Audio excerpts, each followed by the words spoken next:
The Big Time by Fritz Leiber, originally published in Galaxy Science Fiction, March and April 1958.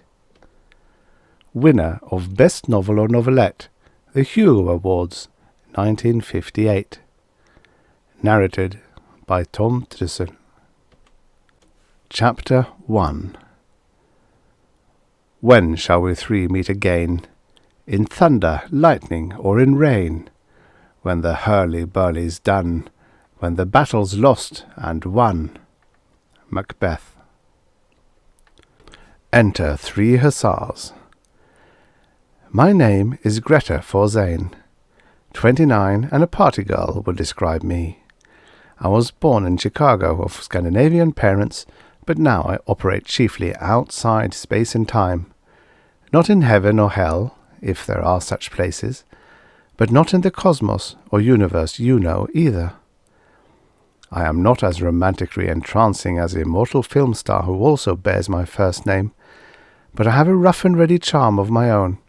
I need it, for my job is to nurse back to health and kid back to sanity soldiers badly roughed up in the biggest war going. This war is the Change War, a war of time travelers. In fact, our private name for being in this war is being on the big time. Our soldiers fight by going back to change the past, or even ahead to change the future, in ways to help our side win the final victory 1 billion or more years from now. A long killing business, believe me. You don't know about the Change War, but it's influencing your lives all the time, and maybe you've had hints of it without realizing. Have you ever worried about your memory? Because it doesn't seem to be bringing you exactly the same picture of the past from one day to the next? Have you ever been afraid that your personality was changing because of forces beyond your knowledge or control? Have you ever felt sure that sudden death was about to jump you from nowhere? Have you ever been scared of ghosts? Not the storybook kind, but the billions of beings who were once so real and strong, it's hard to believe they'll just sleep harmlessly forever. Have you ever wondered about those things you may call devils or demons, spirits able to range through all time and space, through the hot hearts of stars and the cold skeleton of space between the galaxies? Have you ever thought that the whole universe might be a crazy mixed-up dream? If you have, you've had hints of the Change War. How I got recruited into the Change War, how it's conducted, what the two sides are, why you don't consciously know about it, what I really think about it, you'll learn in due course. The place outside the cosmos where I and my pals do our nursing job, I simply call the place. A lot of my nursing consists of amusing and humanizing soldiers fresh back from raids into time.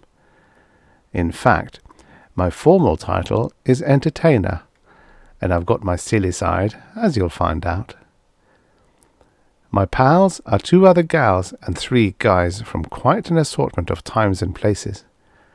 We're a pretty good team, and with Sid bossing, we run a pretty good recuperation station, though we have our family troubles. But most of our troubles come slamming into the place with the beat-up soldiers who generally just been going through hell and want to raise some of their own. As a matter of fact, it was 3 newly arrived soldiers who started this thing I'm going to tell you about, this thing that showed me so much about myself and everything. When it started, I had been on the big time for 1,000 sleeps and 2,000 nightmares, and working in the place for 501,000. This 2 nightmares routine every time you lay down your dizzy little head is rough, but you pretend to get used to it because being on the big time is supposed to be worth it. The place is midway in size, an atmosphere between a large nightclub where the entertainers sleep in and a small Zeppelin hangar decorated for a party, though a Zeppelin is one thing we haven't had yet. You go out of the place, but not often if you have any sense, and if you are an entertainer like me, into the cold light of a morning filled with anything from the earlier dinosaurs to the later spacemen, who look strangely similar, except for size. Solely on doctor's orders, I have been on cosmic leave 6 times since coming to work at the place, meaning I have had 6 brief vacations, if you care to call them that. For believe me, they are busman's holidays, considering what goes on at the place all the time. The last one I spent in Renaissance Rome, where I got a crush on Cesare Borgia, but I got over it. Vacations are for the birds anyway, because they have to be fitted by the spiders into serious operations of the Change War, and you can imagine how restful that makes them. See those soldiers changing the past? You stick along with them. Don't go too far up front, though, and don't wander off either. Relax and enjoy yourself. Ha! Now the kind of recuperation soldiers get when they come to the place is a horse of a far brighter colour, simply dazzling by comparison. Entertainment is our business, and we give them a bang-up time and send them staggering happily back into action, though once in a great while something may happen to throw a wee shadow on the party. I am dead in some ways, but don't let that bother you. I am lively enough in others. If you met me in the cosmos, you would be more apt to yak with me or try to pick me up than to ask a cop to do same or father to douse me with holy water. Unless you are one of those hard-boiled reformer types.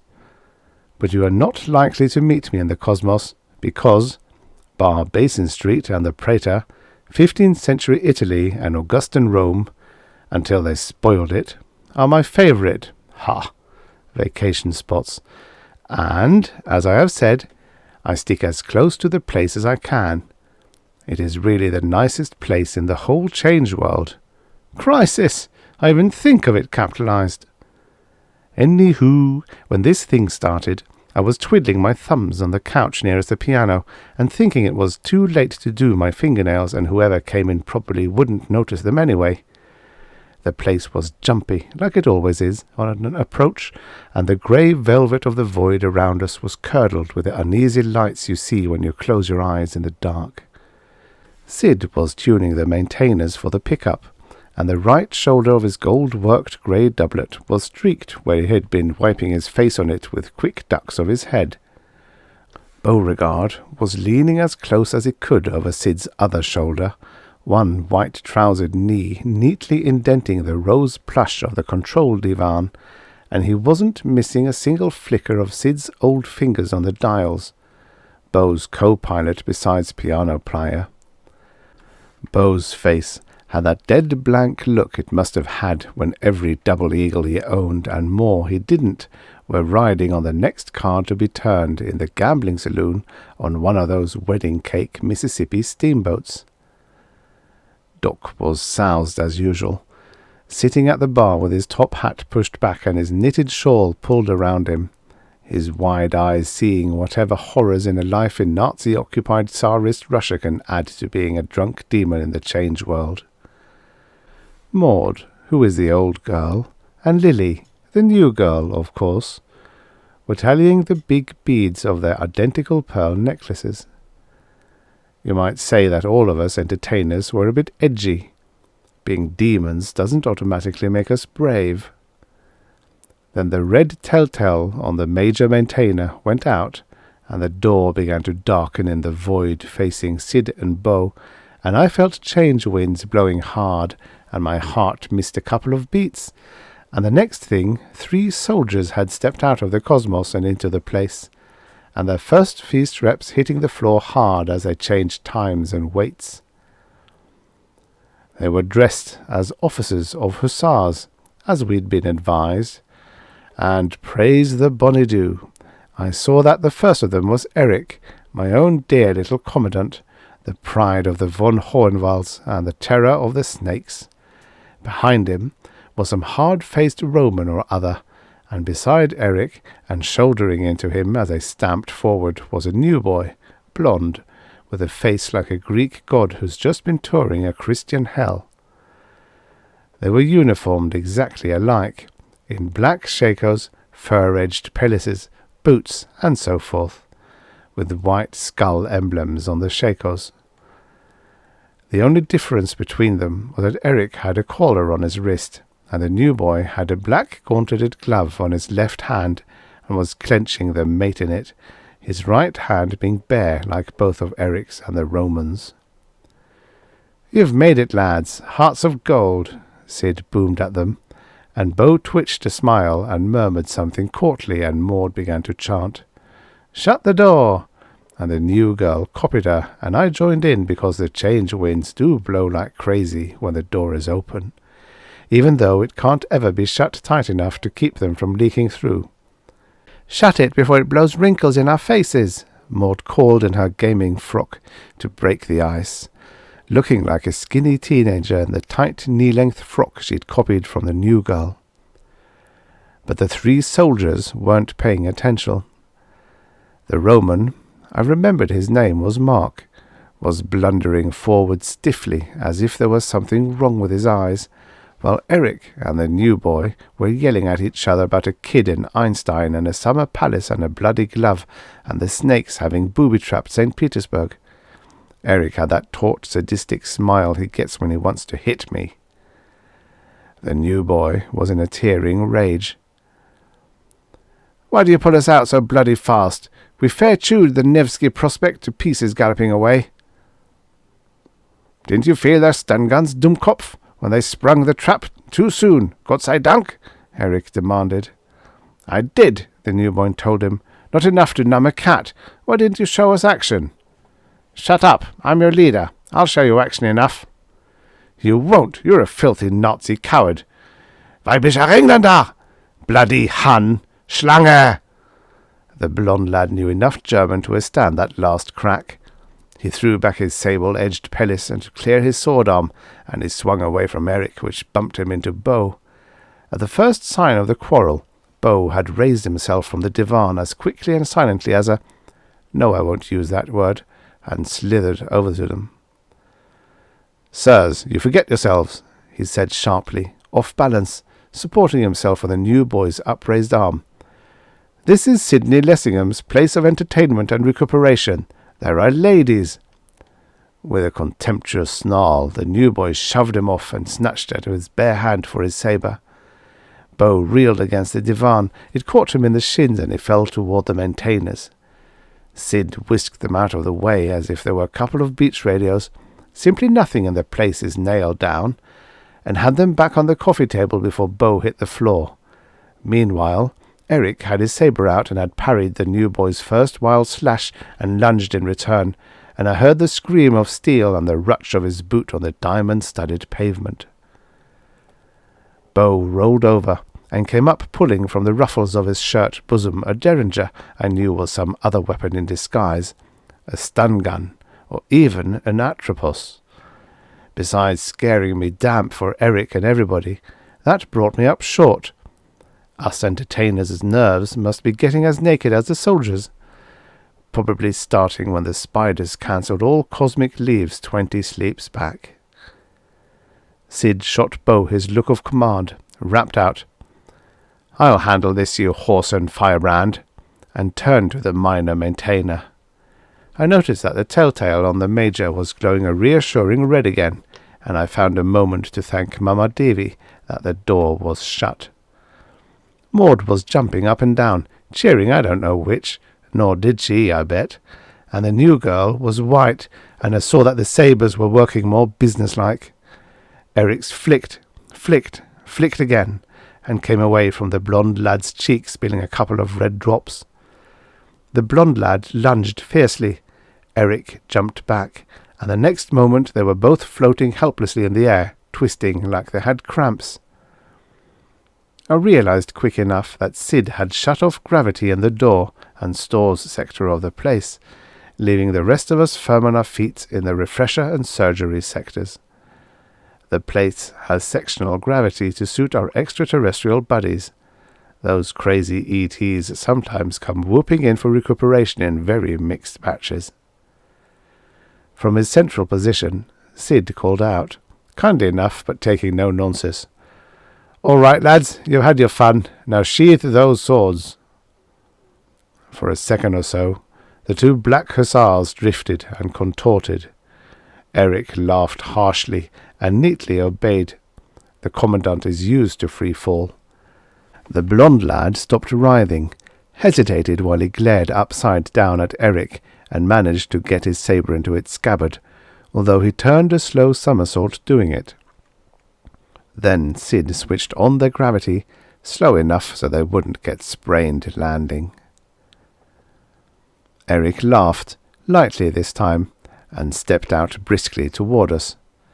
He stopped to clap the new boy firmly on the shoulder and look him in the face. "So now you get a good scar," he said. The other didn't pull away, but he didn't look up, and Eric came on.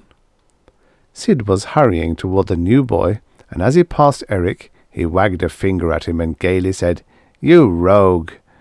Next thing, I was giving Eric my "Man, you're home" hug, and he was kissing me and cracking my ribs and saying, "Liebchen, Topchen," which was fine with me because I do love him, and I'm a good lover, and as much as doppelganger as he is.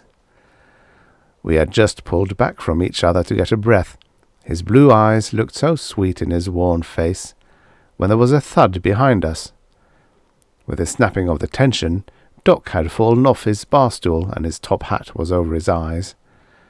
As we turned to chuckle at him, Maud squeaked, and we saw that the Roman had walked straight up against the void and was marching along there steadily without gaining a foot, like it does happen, his black uniform melting into that inside-your-head grey. Maud and Beau rushed over to fish him back, which can be tricky. The thin gambler was all courtly efficiency again. Sid supervised from a distance. "What's wrong with him?" I asked Eric. He shrugged. "Overdue for change shock," and he was nearest the stun guns. His horse almost threw him. "Mein Gott, you should have seen St. Petersburg, Liebchen. The Nevsky Prospect, the canals flying by like reception carpets of blue sky, a cavalry troop in blue and gold that blundered across our escape, fine women in furs and ostrich plumes, a monk with a big tripod and his head under a hood. It gave me the horror seeing all those zombies flashing past and staring at me in that sick, unawakened way they have, and knowing that some of them, say the photographer, might be snakes. Our side in the change war is the spiders. The other side is the snakes. Though all of us, spiders and snakes alike, are doppelgangers and demons too, because we're cut out of our lifelines in the cosmos. Your lifeline is all of you from birth to death. We're doppelgangers because we can operate both in the cosmos and outside of it, and demons because we can act reasonably alive while doing so, which the ghosts don't. Entertainers and soldiers are all demon doppelgangers, whichever side they're on, though they say the snake places are simply ghastly. Zombies are dead people whose lifelines lie in the so-called past. "What were you doing in St. Petersburg before the ambush?" I asked Eric. "That is, if you can talk about it." "Why not? We were kidnapping the infant Einstein back from the snakes in 1883. Yes, the snakes got him, Liebchen, only a few sleeps back, endangering the West's whole victory over Russia, which gave your dear little Hitler the world on the platter for 50 years and got me loved to death by your sterling troops in the liberation of Chicago, but which leads to the ultimate victory of the spiders and the West over the snakes in communism, Liebchen. Remember that? Anyway, our counter-snatch didn't work. The snakes had guards posted, most unusual, and we weren't warned. The whole thing was a great mess. No wonder Bruce lost his head. Not that it excuses him." "The new boy?" I asked. Sid hadn't got to him, and he was still standing with hooded eyes where Eric had left him, a dark pillar of shame and rage. "Ja, a lieutenant from World War I, an Englishman." "I gather that," I told Eric. "Is he really effeminate?" "Weibischer," he smiled. "I had to call him something when he said I was a coward. He'll make a fine soldier, only needs a little more shaping." "You men are so original when you spat." I lowered my voice. "But you shouldn't have gone on and called him a snake, Eric mine. Schlange, the smile got crooked. Who knows about any of us? As St. Petersburg showed me, the snake's spies are getting cleverer than ours. The blue eyes didn't look sweet now. Are you, Liebchen, really nothing more than a good loyal spider? Eric! All right, I went too far. With Bruce and with you too. We're all hacked these days, riding with one leg over the breaking edge. Maud and Beau were supporting the Roman to a couch, Maud taking most of his weight, with Sid still supervising, and the new boy still sulking by himself. The new girl should have been with him, of course, but I couldn't see her anywhere, and I decided she was probably having a nervous breakdown in the refresher, the little jerk. The Roman looks pretty bad, Eric, I said. Ah, Mark's tough, got virtue, as his people say, and our little starship girl will bring him back to life if anybody can, and if— You call this living? I filled in dutifully. He was right. Maud had 50-odd years of psychomedical experience, 23rd century at that. It should have been Doc's job, but that was 50 drunks back. Maud and Mark, that will be an interesting experiment, Eric said. Reminiscent of Goering's with the frozen men and the naked gypsy girls. You are a filthy Nazi. Shall be using electrophoresis and deep suggestion if I know anything. How will you be able to know anything, Liebchen, if she switches on the couch curtains as I perceive she is preparing to do? Filthy Nazi I said and meant.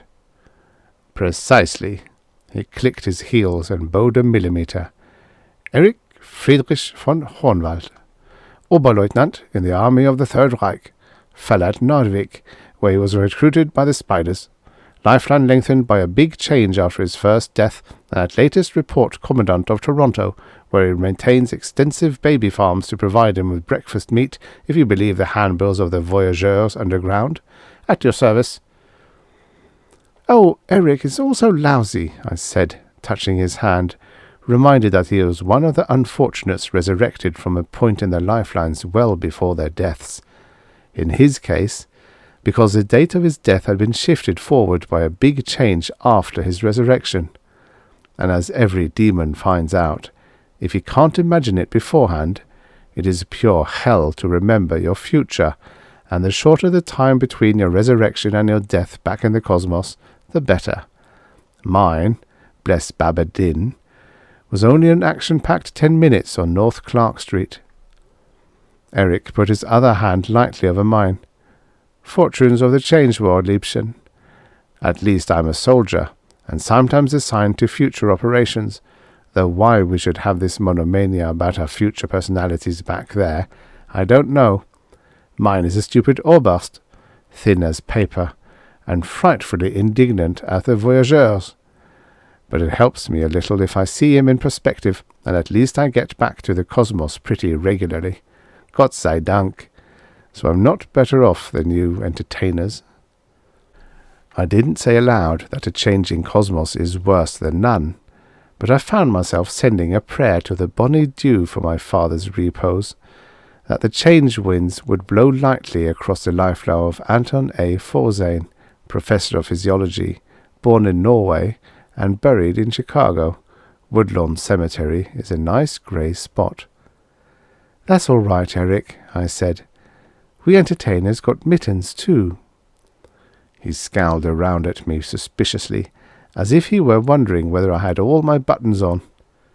Mittens? He said. What do you mean? I'm not wearing any. Are you trying to say something about Bruce's gloves, which incidentally seem to annoy him for some reason?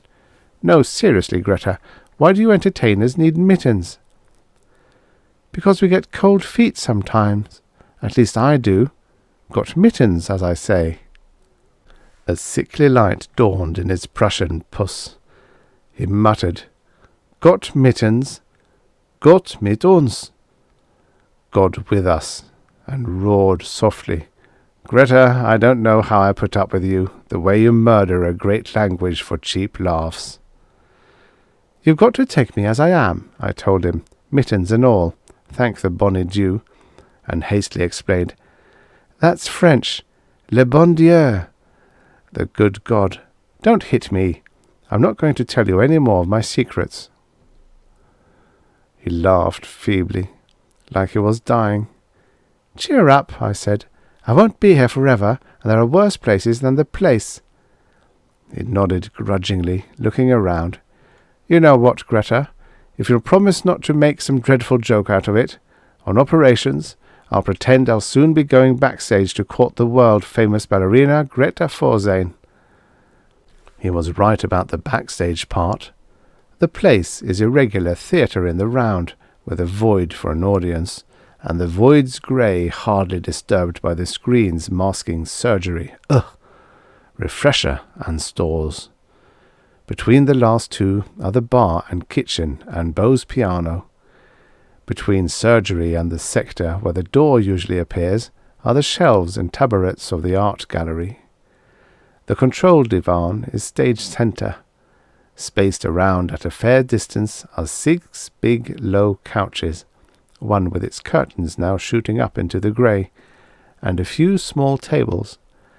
It is like a ballet set, and the crazy costumes and characters that turn up don't ruin the illusion. By no means.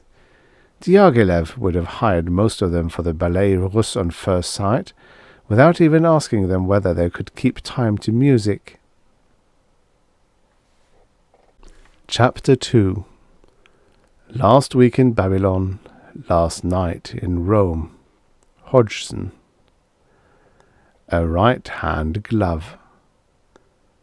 Beau had gone behind the bar and was talking quietly at Doc, but with his eyes elsewhere, looking very sallow and professional in his white, and I thought, Damballa, I'm in the French Quarter.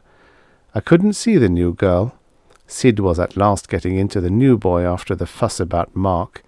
He threw me a sign, and I started over with Eric in tow. Welcome, sweet lad. Sidney Lessingham's your host, and a fellow Englishman. Born in King's Lynn, 1564, schooled at Cambridge, but London was a life and death of me, though I outlasted Bessie, Jimmy, Charlie, and Ollie almost. And what a life! By turns a clerk, a spy, a bawd, the 2 trades are hand in glove, a poet of no account, a beggar, and a peddler of resurrection tracts. Beau Lassiter, our throats are tinder. At the word poet, the new boy looked up, but resentfully, as if he had been tricked into it.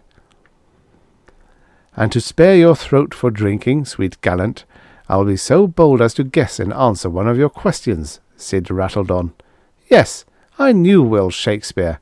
We were of an age, and he was such a modest, mind-your-business rogue that we all wondered whether he really did write those plays. Your pardon, Faith, but that scratch might be looked to. Then I saw that the new girl hadn't lost her head, but gone to surgery, for a first aid tray. She reached a swab toward the new boy's dicky cheek, saying rather shrilly, "If I might." Her timing was bad. Sid's last words and Eric's approach had darkened the look in the young soldier's face, and he angrily swept her arm aside without even glancing at her. Eric squeezed my arm. The tray clattered to the floor, and one of the drinks that Beau was bringing almost followed it. Ever since the new girl's arrival, Beau had been figuring that she was his responsibility, though I don't think the 2 of them had reached an agreement yet. Beau was especially set on it, because I was thick with Sid at the time, and Maud with Doc, she loving tough cases. "Easy now, lad, and you love me," Sid thundered, again shooting Beau the hold-it look. "She's just a poor pagan trying to comfort you. Swallow your bile, you black villain, and perchance it will turn to poetry.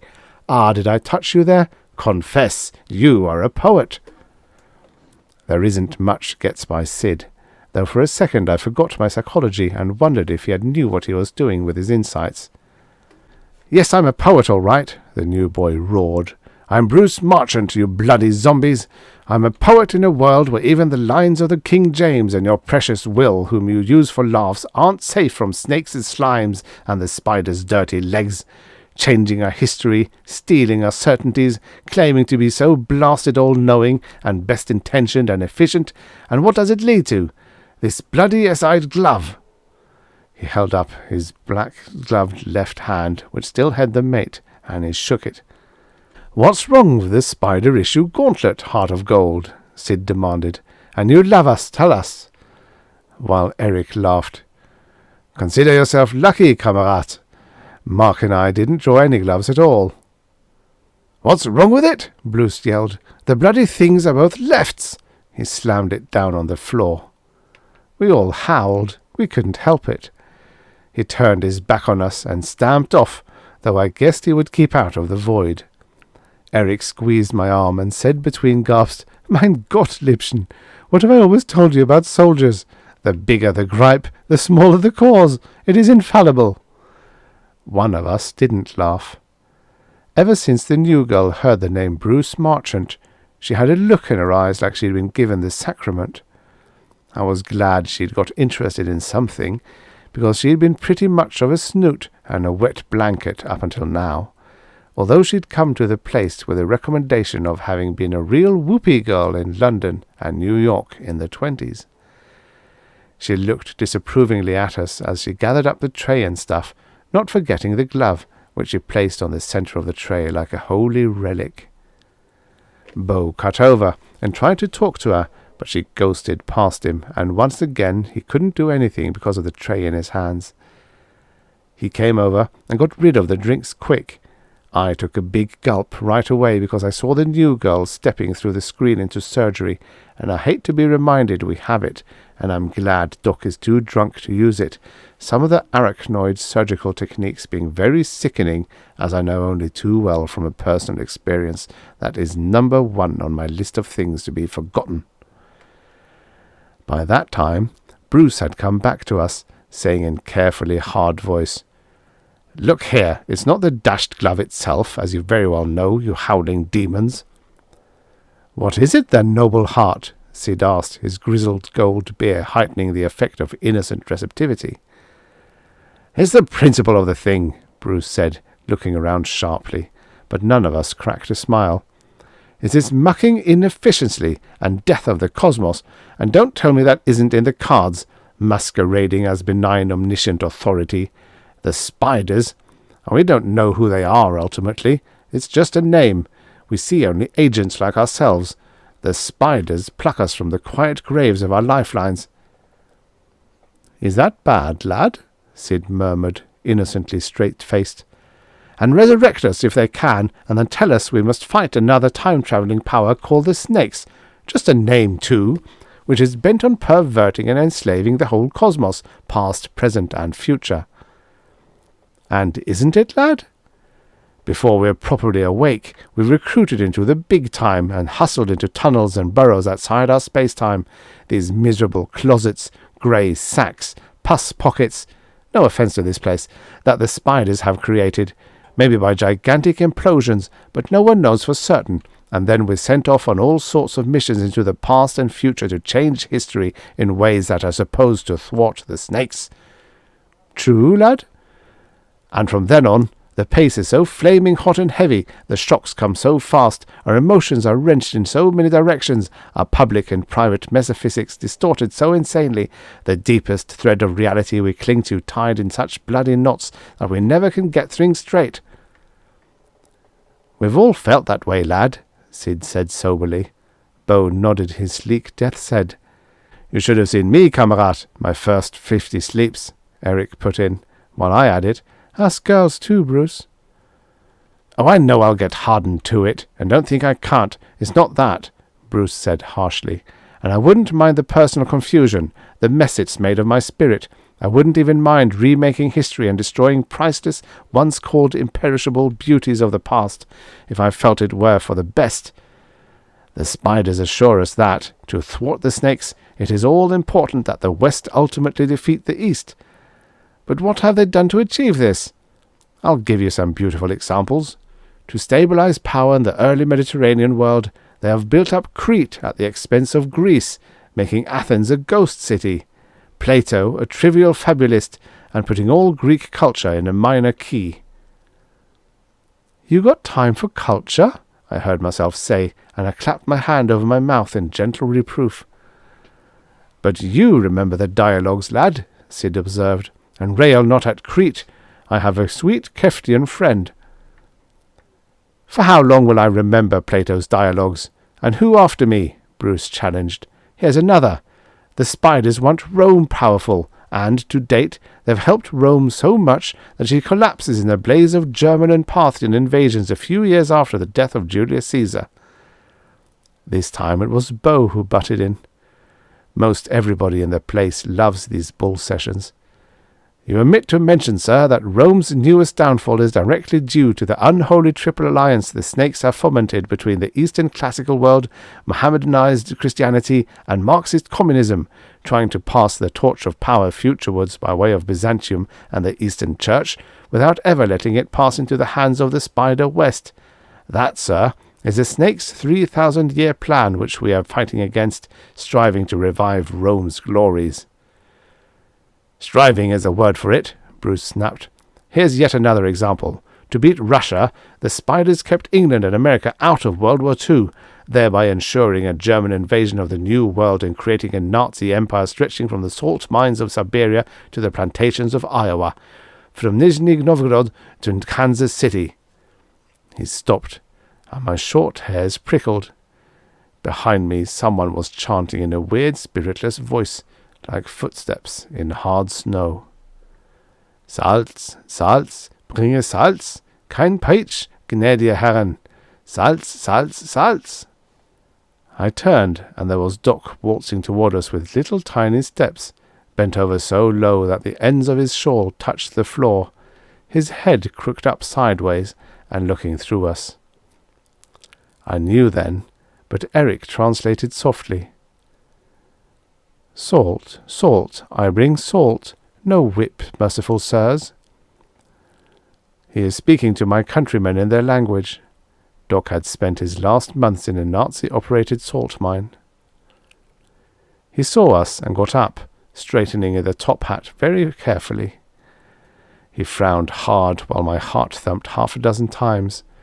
Then his face slackened. He shrugged his shoulders and muttered, Nichevo. And it does not matter, sir, Beau translated, but directing his remark at Bruce. True, great civilizations have been dwarfed or broken by the Change War, but others, once crushed in the bud, have bloomed. In the 1870s, I travelled a Mississippi that had never known Grant's gunboats. I studied piano, languages, and the laws of chance under the greatest European masters at the University of Vicksburg. And you think your pipsqueak steamboat culture is compensation for—" Bruce began, but— "Prithee, none of that, lad," Sid interrupted smartly. "Nations are as equal as so many madmen or drunkards, and I'll drink dead drunk the man who disputes me. Hear reason. Nations are not so puny as to shrivel and vanish at the first tampering with their past, no, nor with the 10th. Nations are monsters, boy, with guts of iron and nerves of brass. Waste not your pity on them." "True indeed, sir," Beau pressed, cooler and keener for the attack on his greater south. "Most of us enter the change world with the false metaphysic that the slightest change in the past, a grain of dust misplaced, will transform the whole future. It is a long while before we accept with our minds as well as intellects the law of the conservation of reality, that when the past is changed, the future changes barely enough to adjust, barely enough to admit the new data. The change winds meet maximum resistance always. Otherwise, the first operation in Babylonia would have wiped out New Orleans, Sheffield, Stuttgart, and Maud Davies' birthplace on Ganymede. Note how the gap left by Rome's collapse was filled by the imperialistic and Christianized Germans. Only an expert demon historian can tell the difference in most ages between the former Latin and the present Gothic Catholic Church. As you yourself, sir, said of Greece, it is as if an old melody were shifted into a slightly different key. In the wake of a big change, cultures and individuals are transposed, it's true, yet in the main they continue much as they were, except for the usual scattering of unfortunate but statistically meaningless accidents. "All right, you bloody savants. Maybe I pushed my point too far," Bruce growled. "But if you want variety, give a thought to the rotten methods we use in our wonderful change war. Poisoning Churchill and Cleopatra, kidnapping Einstein when he was a baby." The snakes did it first, I reminded him. Yes, and we copied them. How resourceful does that make us? He retorted, arguing like a woman. If we need Einstein, why don't we resurrect him, deal with him as a man? Beau said, serving his culture in slightly thicker slices. Pardonnez-moi, but when you have enjoyed your status as doppelganger a seconde longer, you will understand that great men can rarely be resurrected. Their beings are too crystallized, sir, their lifelines too tough. Pardon me, but I think that's rot. I believe that most great men refuse to make the bargain with the snakes, or their spiders either. They scorn resurrection at the price demanded. Brother, they ain't that great, I whispered, while Beau glided on with, However that may be, you have accepted resurrection, sir, and you, sir, incurred an obligation which you, a gentleman, must honour. I accepted resurrection all right, Bruce said, a glare coming into his eyes. When they pulled me out of my line at Passchendaele in 17, 10 minutes before I died, I grabbed at the offer of life like a drunkard grabs at a drink the morning after. But even then, I thought I was also seizing a chance to undo historic wrongs, work for peace. His voice was getting wilder all the time. Just beyond our circle, I noticed the new girl watching him worshipfully. But what did I find the spiders wanted me for? Only to fight more wars, over and over again, make them crueler and stinkinger, cut the swath of death a little wider with each big change, work our way a little closer to the death of the cosmos. Sid touched my wrist. As Bruce raved on, he whispered to me, What kind of ball, think you, will please and so quench this fire-brained rogue? And you love me, discover it. I whispered back without taking my eyes off Bruce either. I know somebody who'll be happy to put on any kind of ball he wants, if he'll just notice her. The new girl, sweetling? 'Tis well. This rogue speaks like an angry angel. It touches my heart, and I like it not.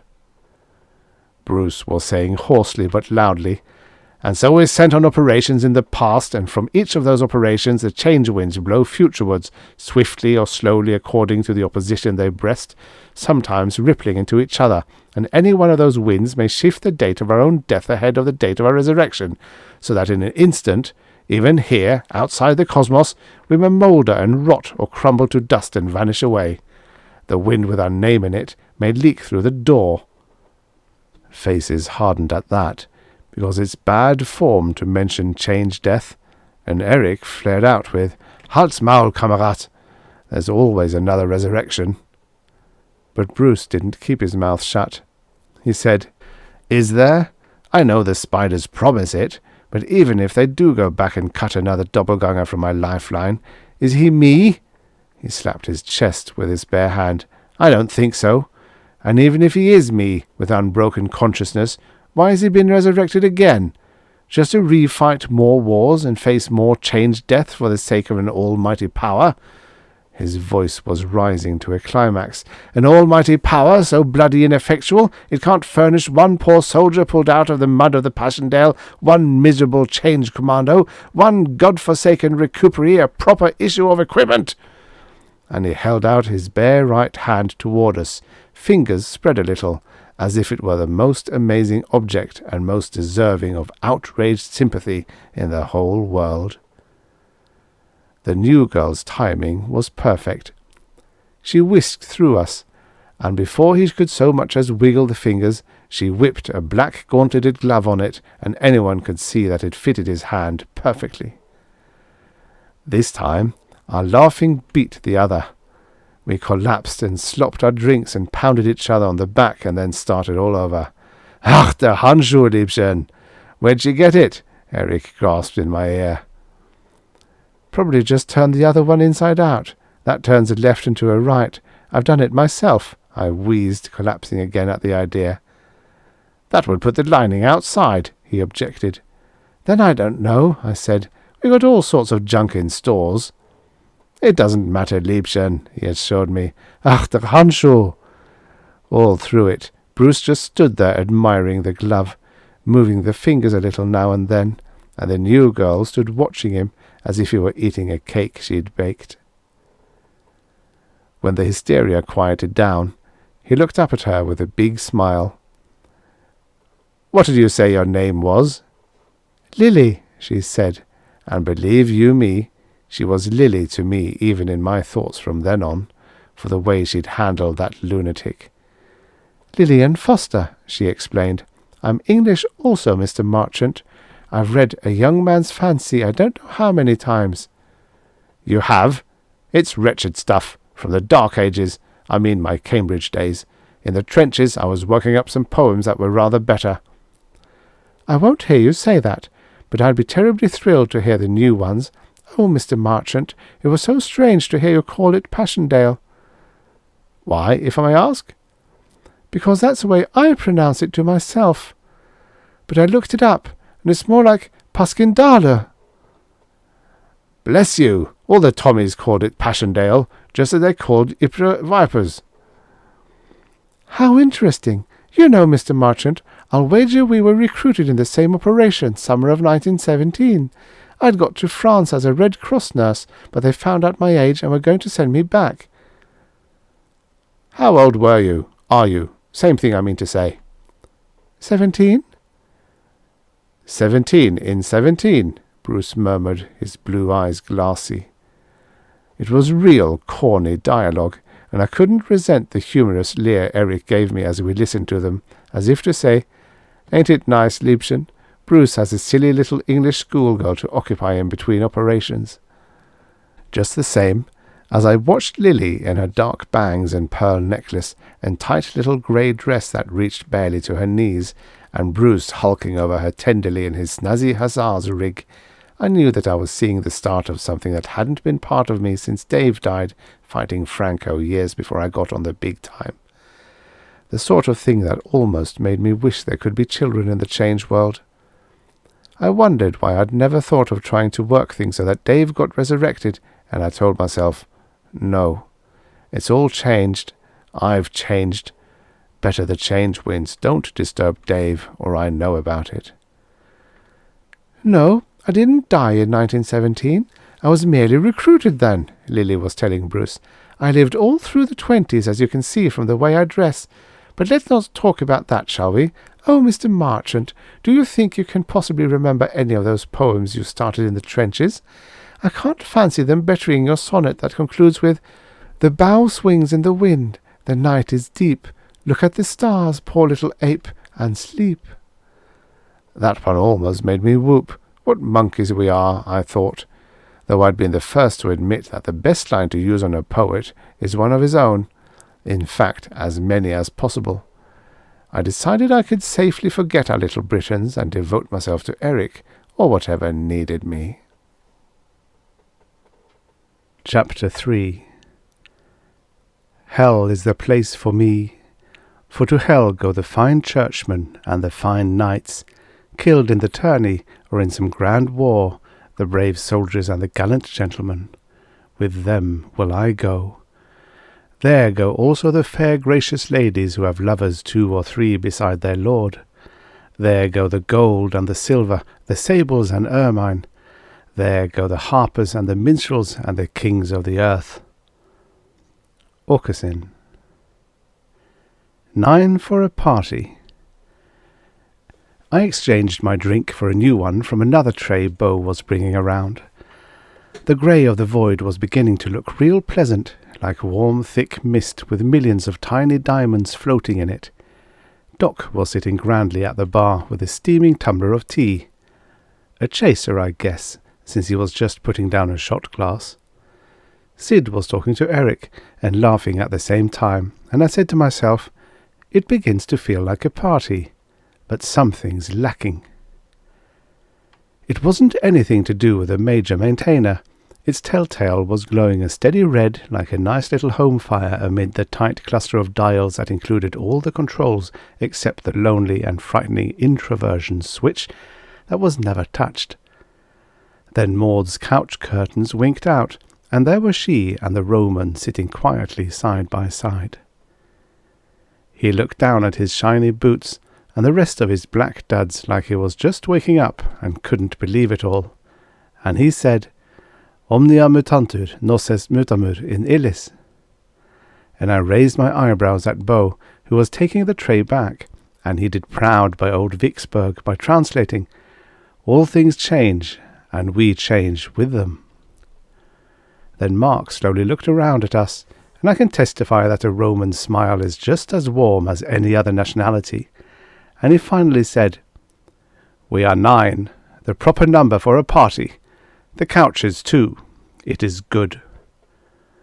Maud chuckled proudly, and Eric shouted, "Welcome back from the void, Kamerad!"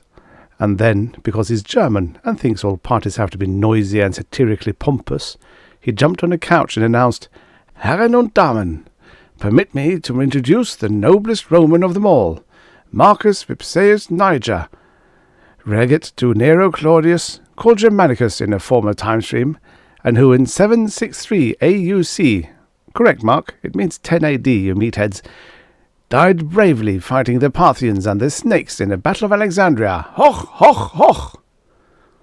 We all swung our glasses and cheered with him, and Sid yelled at Eric, "Keep your feet off the furniture, you unschooled rogue!" and grinned and boomed at all 3 hussars. "Take her ease, recuperees!" And Maud and Mark got their drinks, and Roman paining Bo by refusing Falernian wine in favour of Scotch and soda, and right away everyone was talking a mile a minute. We had a lot to catch up on. There was a usual yak about the war. "The snakes are laying minefields in the void.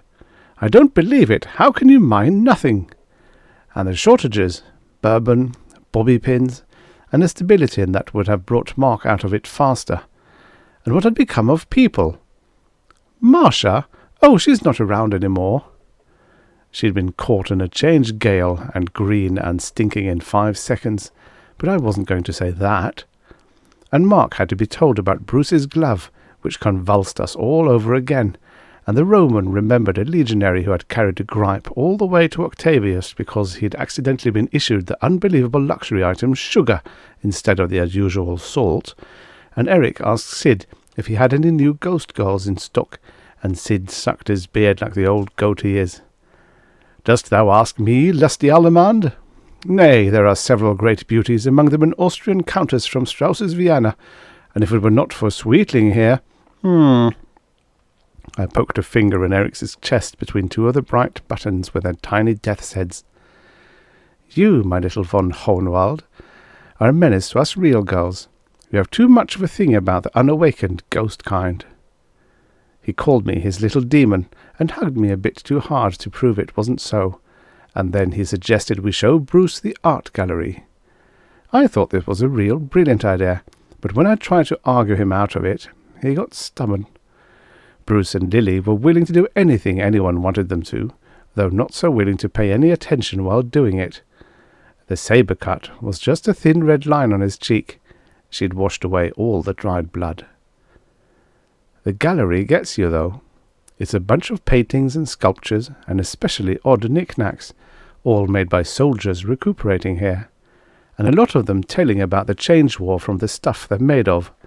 Brass cartridges, flaked flint, bits of ancient pottery glued into futuristic shapes, mashed up ink and gold rebeaten by a Martian, walls of beady lunar wire, a picture in tempera on a crinkle-cracked thick round of quartz that had filled a starship porthole, a Sumerian inscription chiselled into a brick from an atomic oven.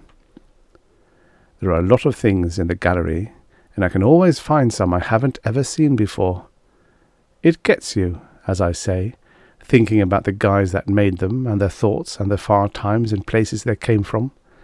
And sometimes, when I'm feeling low, I come and look at them so I'll feel still lower and get inspired to kick myself back into a good temper. It's the only history of the place there is, and it doesn't change a great deal, because the things in it, and the feelings that went into them, resist the change winds better than anything else. Right now, Eric's witty lecture was bouncing off the big ears I hide under my page boy bob, and I was thinking how awful it is that for us there is not only change, but change. You don't know from one minute to the next whether a mood or idea you've got is really new or just welling up into you because the past has been altered by the spiders or snakes. Change winds can blow not only death, but anything short of it, down into the featheriest fancy. They blow thousands of times faster than time moves, but no one can say how much faster, or how far one of them will travel, or what damage it'll do, or how soon it'll damp out. The big time isn't the little time. And then, for the demons, there's the fear that our personality will just fade and someone else climb into the driver's seat and us not even know. Of course, we demons are supposed to be able to remember through change, and in spite of it, that's why we are demons and not ghosts like the other doppelgangers, or merely zombies or unborn and nothing more. And as Bo truly said, there aren't any great men among us, and blamed few of the masses either. We're a rare sort of people, and that's why the spiders have to recruit us when they find us without caring about our previous knowledge and background. A foreign legion of time, a strange kind of folk, bright but always in the background, with built-in nostalgia and cynicism, as adaptable as Centaurian shape changers, but with memories as long as a Lunan's 6 arms, a kind of change people, you might say, the cream of the damned. But sometimes I wonder if our memories are as good as we think they are, and if the whole past wasn't once entirely different from anything we remember, and we've forgotten that we forgot. As I say, the gallery gets you feeling real low, and so now I said to myself, back to your lousy little commandant, kid, and gave myself a stiff boot. Eric was holding up a green bowl with gold dolphins or spaceships on it and saying, "And to my mind, this proves that Etruscan art is derived from Egyptian. Don't you agree, Bruce?" Bruce looked up, all smiles from Lily, and said, "What was that, dear chap?" Eric's forehead got dark as a door, and I was glad the hussars had parked their sabres along with their shakos. But before he could even get out a jerry cuss word, Doc breezed up in that plateau state of drunkenness so like hypnotized sobriety, moving as if he were on a dolly, ghosted the bowl out of Eric's hand, said, "A beautiful specimen of middle systemic Venusian. When A-Teich finished it, he told me you couldn't look at it and not feel the waves of the northern Venusian shallows rippling around your hoofs, but it might look better inverted. I wonder, who are you, young officer? Nichevo." And he carefully put the bowl back on its shelf and rolled on. It's a fact that Doc knows the art gallery better than any of us, really by heart, he being the oldest inhabitant, though he maybe picked a bad time to show off his knowledge. Eric was going to take out after him, but I said, "Nix, Kamerad. Remember gloves and sugar," and he contented himself with complaining. "That Nichevo, it's so gloomy and hopeless, ungeheuerlich. I tell you, Liebchen, they shouldn't have Russians working for the spiders, not even as entertainers." I grinned at him and squeezed his hand. "Not much entertainment in Doc these days, is there?" I agreed. He grinned back at me a shade sheepishly, and his face smoothed, and his blue eyes looked sweet again for a second, and he said, "I shouldn't want to claw out at people that way, Greta, but at times I am just a jealous old man," which is not entirely true, as he isn't a day over 33, although his hair is nearly white. Our lovers had drifted on a few steps until they were almost fading into the surgery screen. It was the last spot I would have picked for the formal preliminaries to a little British smooching, but Lily probably didn't share my prejudices, though I remembered she'd told me she'd served a brief hitch in an arachnoid field hospital before being transferred to the place. But she couldn't have had anything like the experience I'd had during my short and sour career as a spider nurse, when I'd acquired my best-hated nightmare and flopped completely, job-wise, but on the floor too, at seeing a doctor flick a switch and a being, badly injured but human, turn into a long cluster of glistening strange fruit. Ugh! It always makes me want to toss my cookies and my buttons. And to think that dear old Daddy Anton wanted his Greta child to be a doctor. Well, I could see this wasn't getting me anywhere I wanted to go, and after all there was a party going on. Doc was babbling something at a great rate to Sid. I just hoped Doc wouldn't get inspired to go into his animal imitations, which sound pretty fierce and once seriously offended some recuperating ETs. Maud was demonstrating to Mark a 23rd century two-step, and Beau sat down at the piano and improvised softly on her rhythm. As the deep thrumming, relaxing notes hit us, Eric's face brightened and he dragged me over. Pleasantly soon I had my feet off the diamond rough floor, which we don't carpet because most of the ETs, the dear boys, like it hard, and I was shouldering back deep into the couch nearest the piano, with cushions all around me and a fresh drink in my hand, while my Nazi boyfriend was getting ready to discharge his Weltschmerz as song, which didn't alarm me too much, as his baritone is passable. Things felt real good, like the maintainer was just idling to keep the place in existence and moored to the cosmos, not exerting itself at all, or at most taking an occasional daisy paddle stroke. At times, the place's loneliness can be happy and comfortable. Then Beau raised an eyebrow at Eric, who nodded, and the next thing they were launched into a song we all know, though I've never found out where it originally came from. This time it made me think of Lily, and I wondered why, and why it's a tradition at recuperation stations to call the new girl Lily, though in this case it happened to be her real name. Standing in the doorway just outside of space, winds of change blow round you but don't touch your face. You smile as you whisper tenderly, "Please cross to me, recuperee. The operation's over. Come in and close the door." Chapter 4. Die Beilhatschi, Fresca, Mrs. Camel.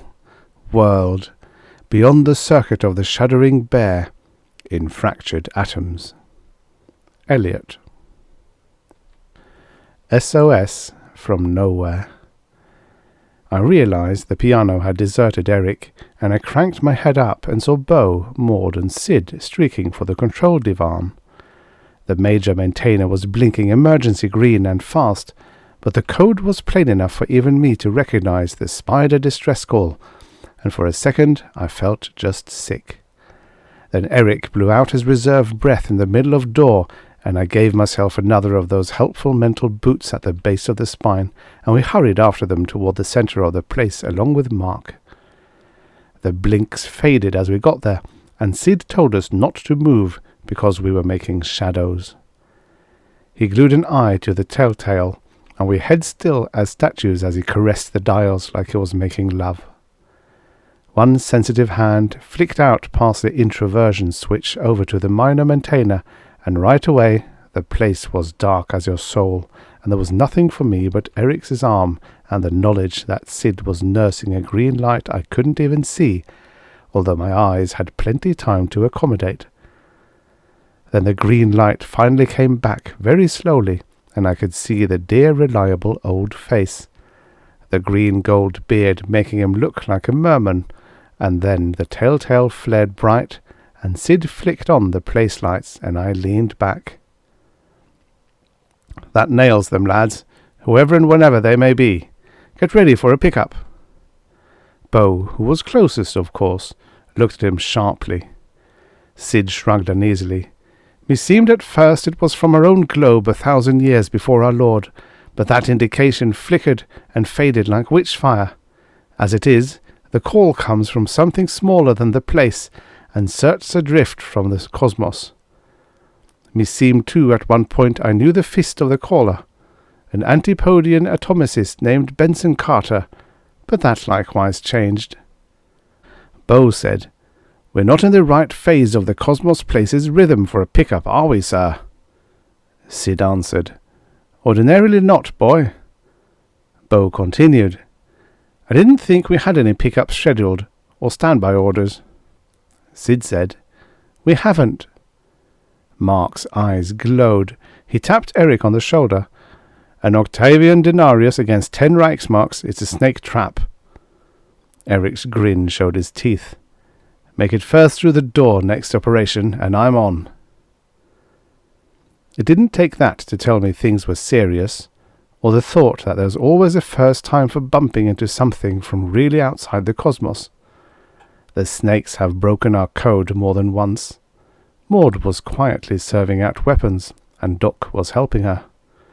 Only Bruce and Lily stood off, but they were watching. The telltale brightened.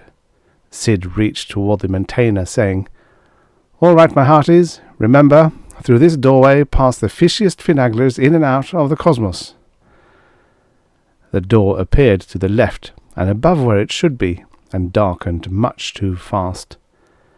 There was a gust of stale, salt sea wind, if that makes sense, but no stepped-up change winds I could tell, and I had been bracing myself against them. The door got inky. There was a flicker of grey fur whips, and a flash of copper flesh, and gilt, and something dark, and a clump of hoofs, and Eric was sighting a stun gun across his left forearm, and then the door had vanished like that, and a tentacled, silvery Lunan and a Venusian satyr was coming straight toward us. The Lunan was hugging a pile of clothes and weapons. The satyr was helping a wasp-waisted woman carrying a heavy-looking bronze chest. The woman was wearing a short skirt and high-collared bolero jacket of leather so dark brown it was almost black. She had a two-horned petsufa hairdress, and she was boldly gilded here and there, and wore sandals and copper anklets and wristlets, one of them a copper-plated collar, and from her wide copper belt hung a short-handled double-headed axe. She was dark-complexioned, and her forehead and chin receded, but the effect was anything but weak. She had a face like a beautiful arrowhead, and a familiar one, by golly. But before I could say, "Cabisia labris," Maud shrilly beat me to it with, "It's Cabby with two friends. Break out a couple of ghost girls." And then I saw it really was Old Home Week, because I recognized my Lunan boyfriend, Ihilihis, and in the midst of all the confusion, I got a nice kick out of knowing I was getting so I could tell the personality of one silver-furred muzzle from another.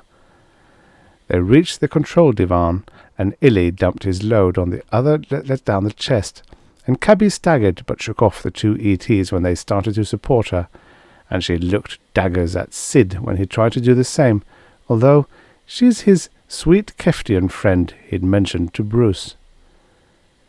She leaned straight-armed on the divan and took two gasping breaths so deep that the ridges of her spine showed through her brown-skinned waist, and then she threw up her head and commanded, "Wine!"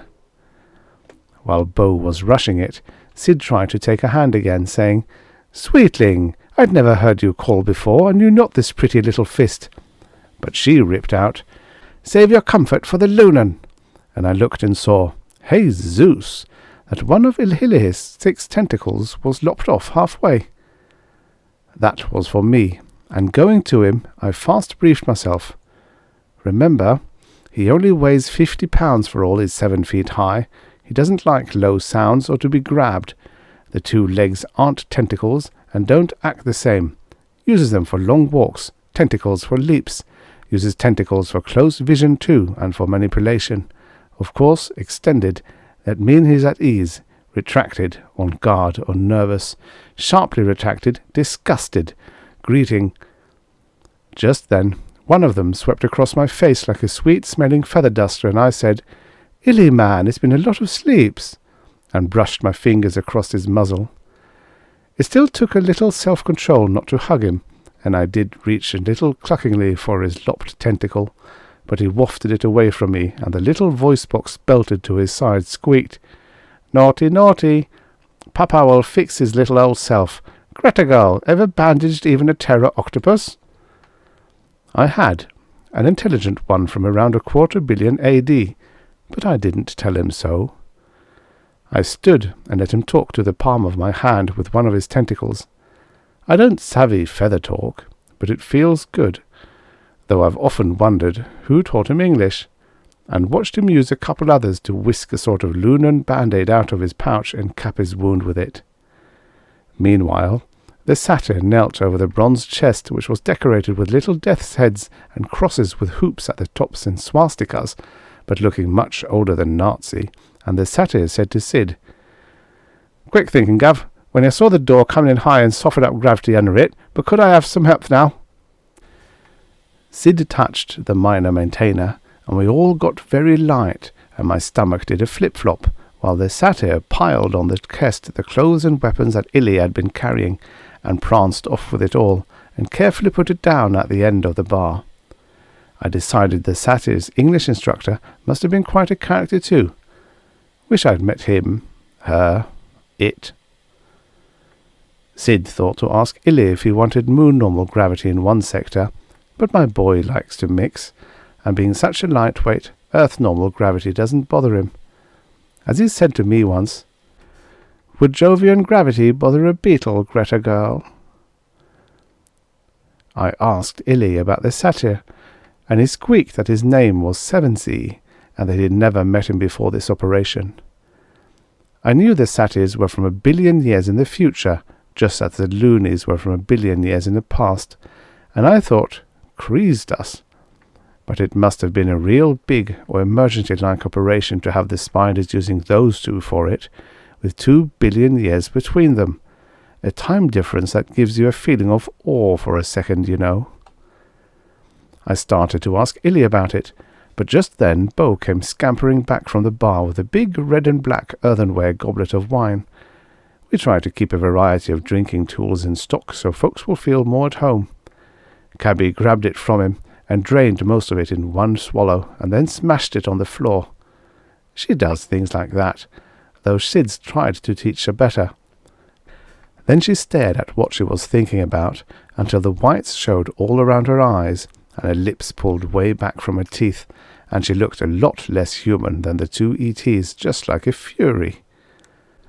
Only a time traveller knows how like the wild murals and engravings of them some of the ancients can look. My hair stood up at the screech she let out. She smashed a fist into the divan and cried, "Goddess!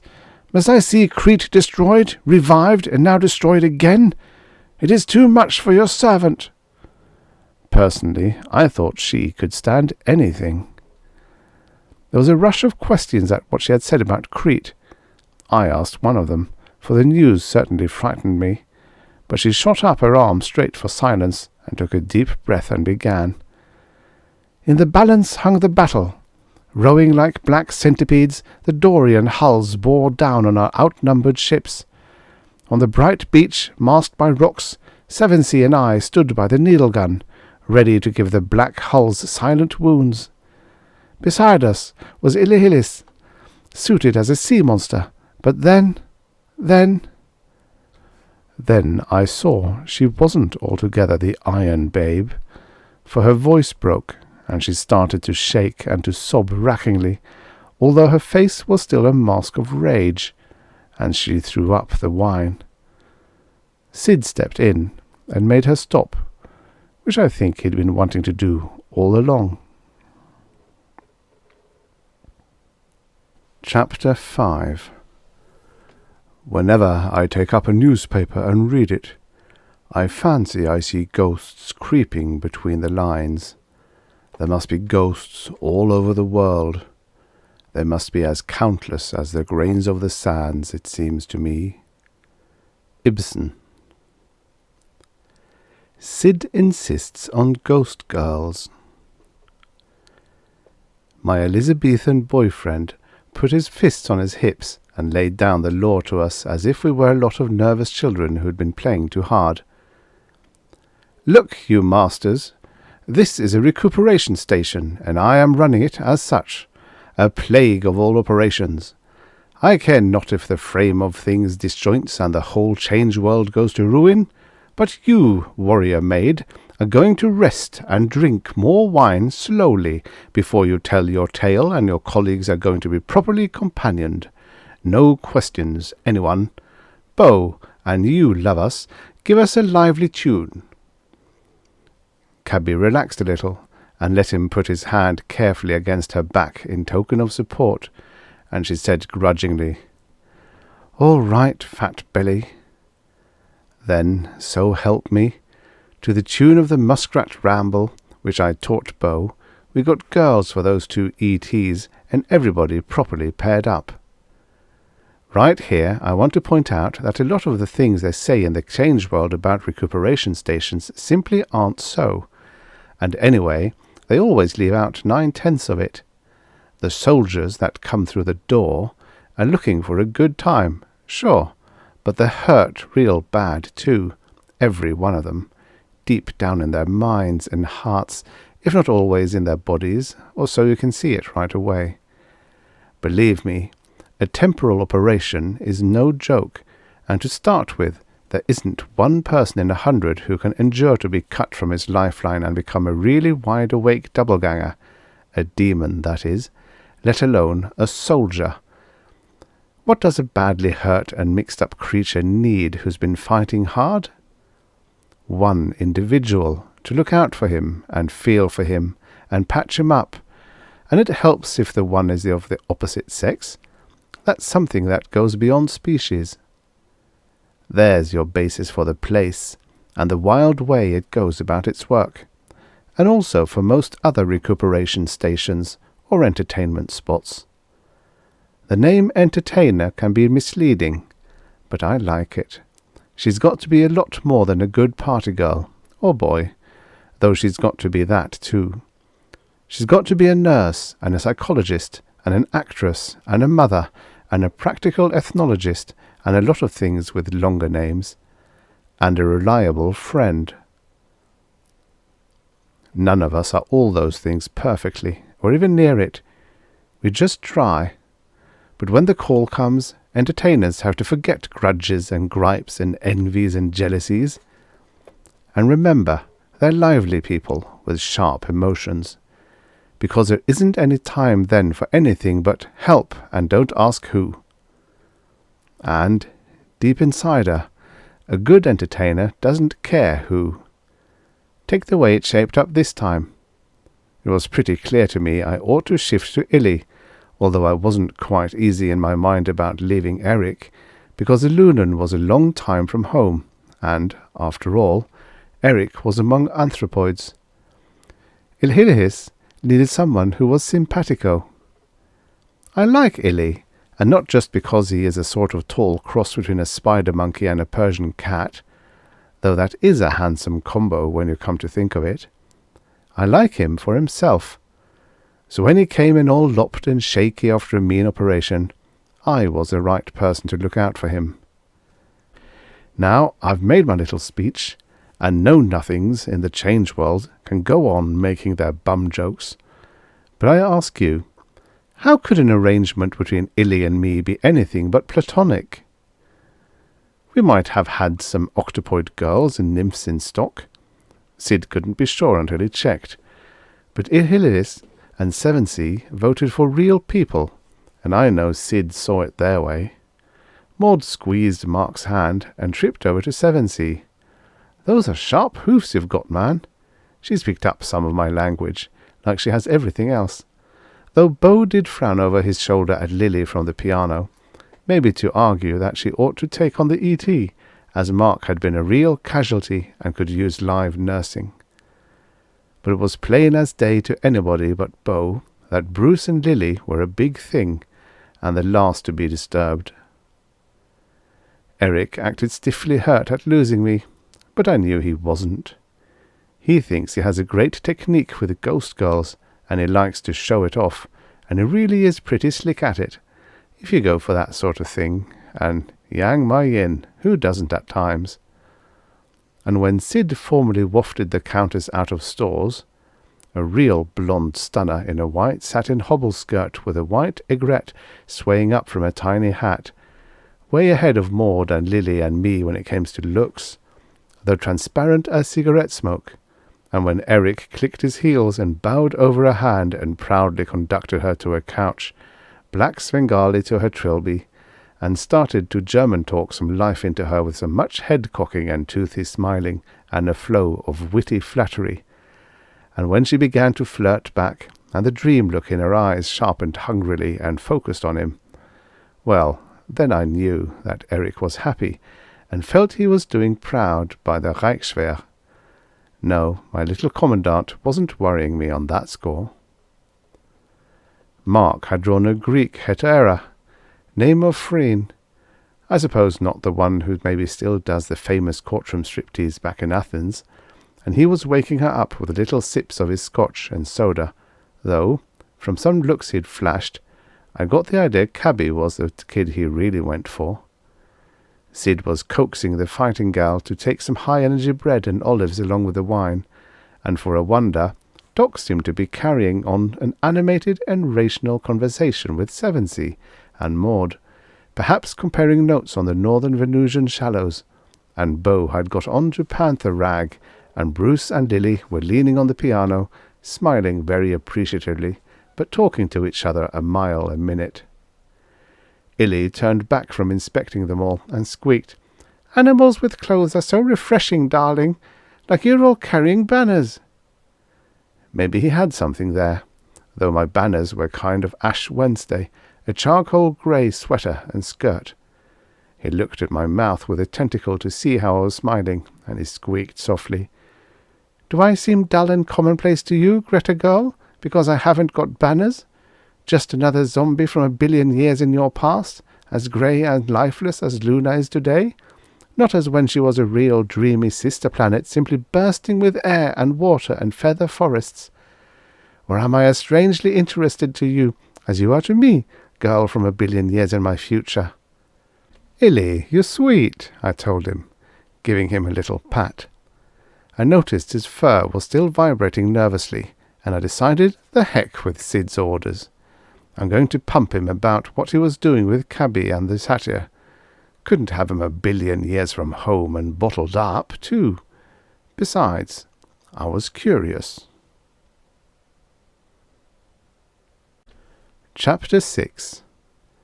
Maiden, nymph, and mother are the eternal royal trinity of the island, and the goddess who is worshipped there in each of these aspects as new moon, full moon, and old moon is the sovereign deity. Graves. Crete, circa 1300 BC.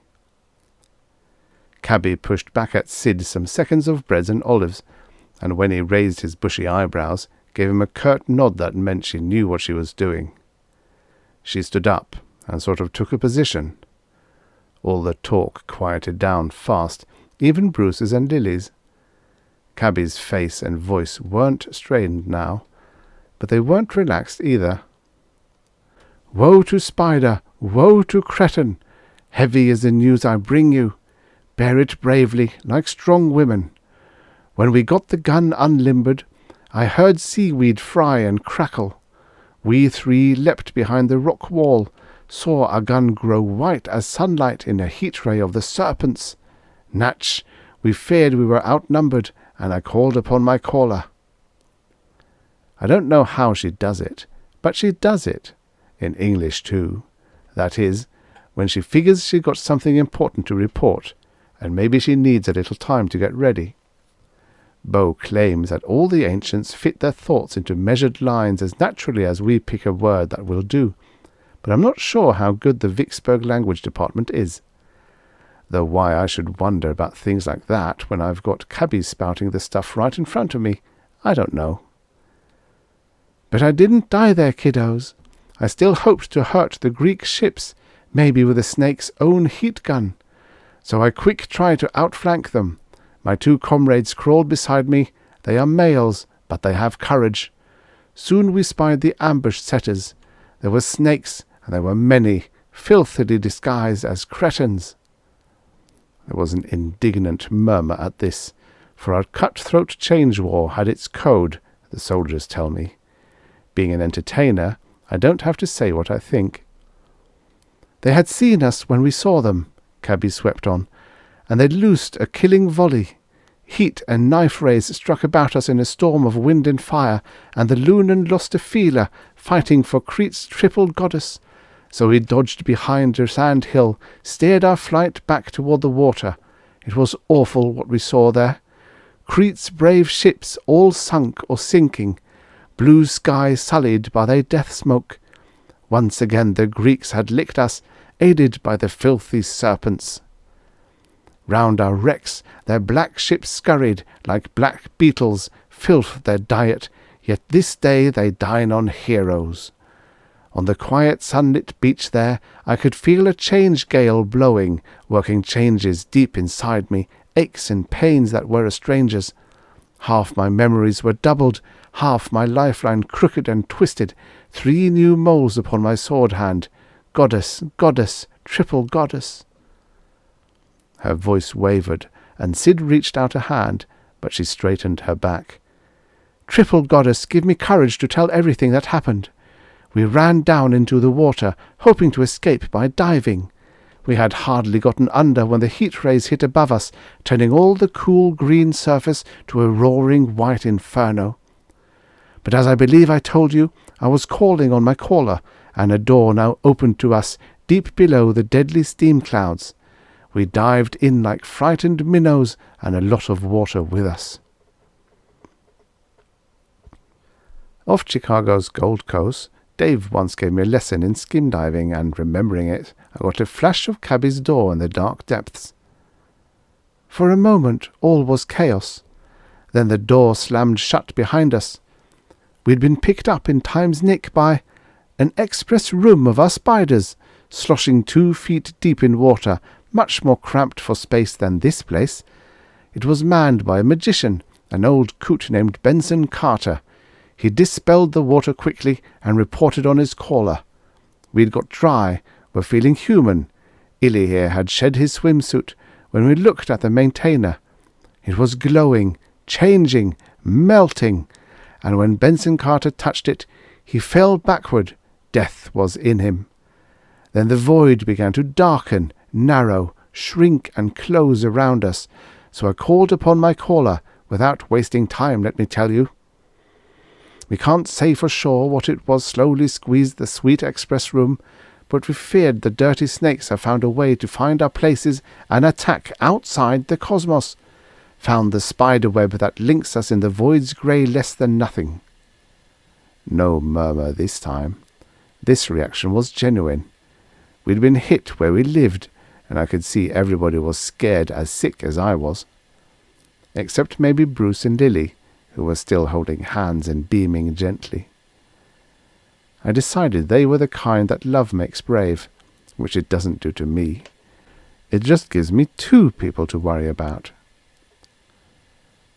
"I can see you dig our feelings," Cabby continued. "This thing scared the pants off of us. If we could have, we'd have even introverted the maintainer, broken all the ties that bind us, chanced it incommunicado. But the little old maintainer was a seething red-hot puddle filled with bubbles big as handballs. We sat tight and watched the void close. I kept calling on my caller.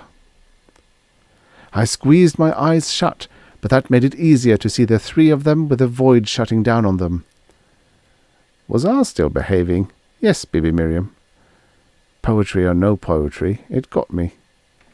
Benson Carter, lying dying, also thought the snakes had done it, and he knew that death was in him, so he whispered me his mission, giving me precise instructions, how to press the 7 death's hands, starting lockside counterclockwise, 1, 3, 5, 6, 2, 4, 7.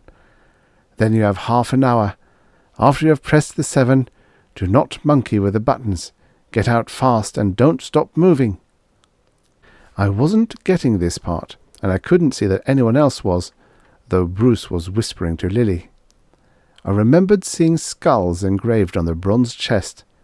I looked at Illy, and he nodded a tentacle and spread 2 to say, I guessed that yes, Benson Carter had said something like that, but no, Illy didn't know much about it.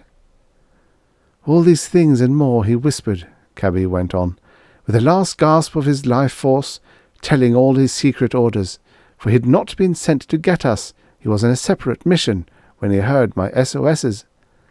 Sid, it's you he was to contact, as the first leg of his mission, pick up from you 3 black hussars, death's heads demons, daring soldiers, then to wait until the places next match rhythm with the cosmos.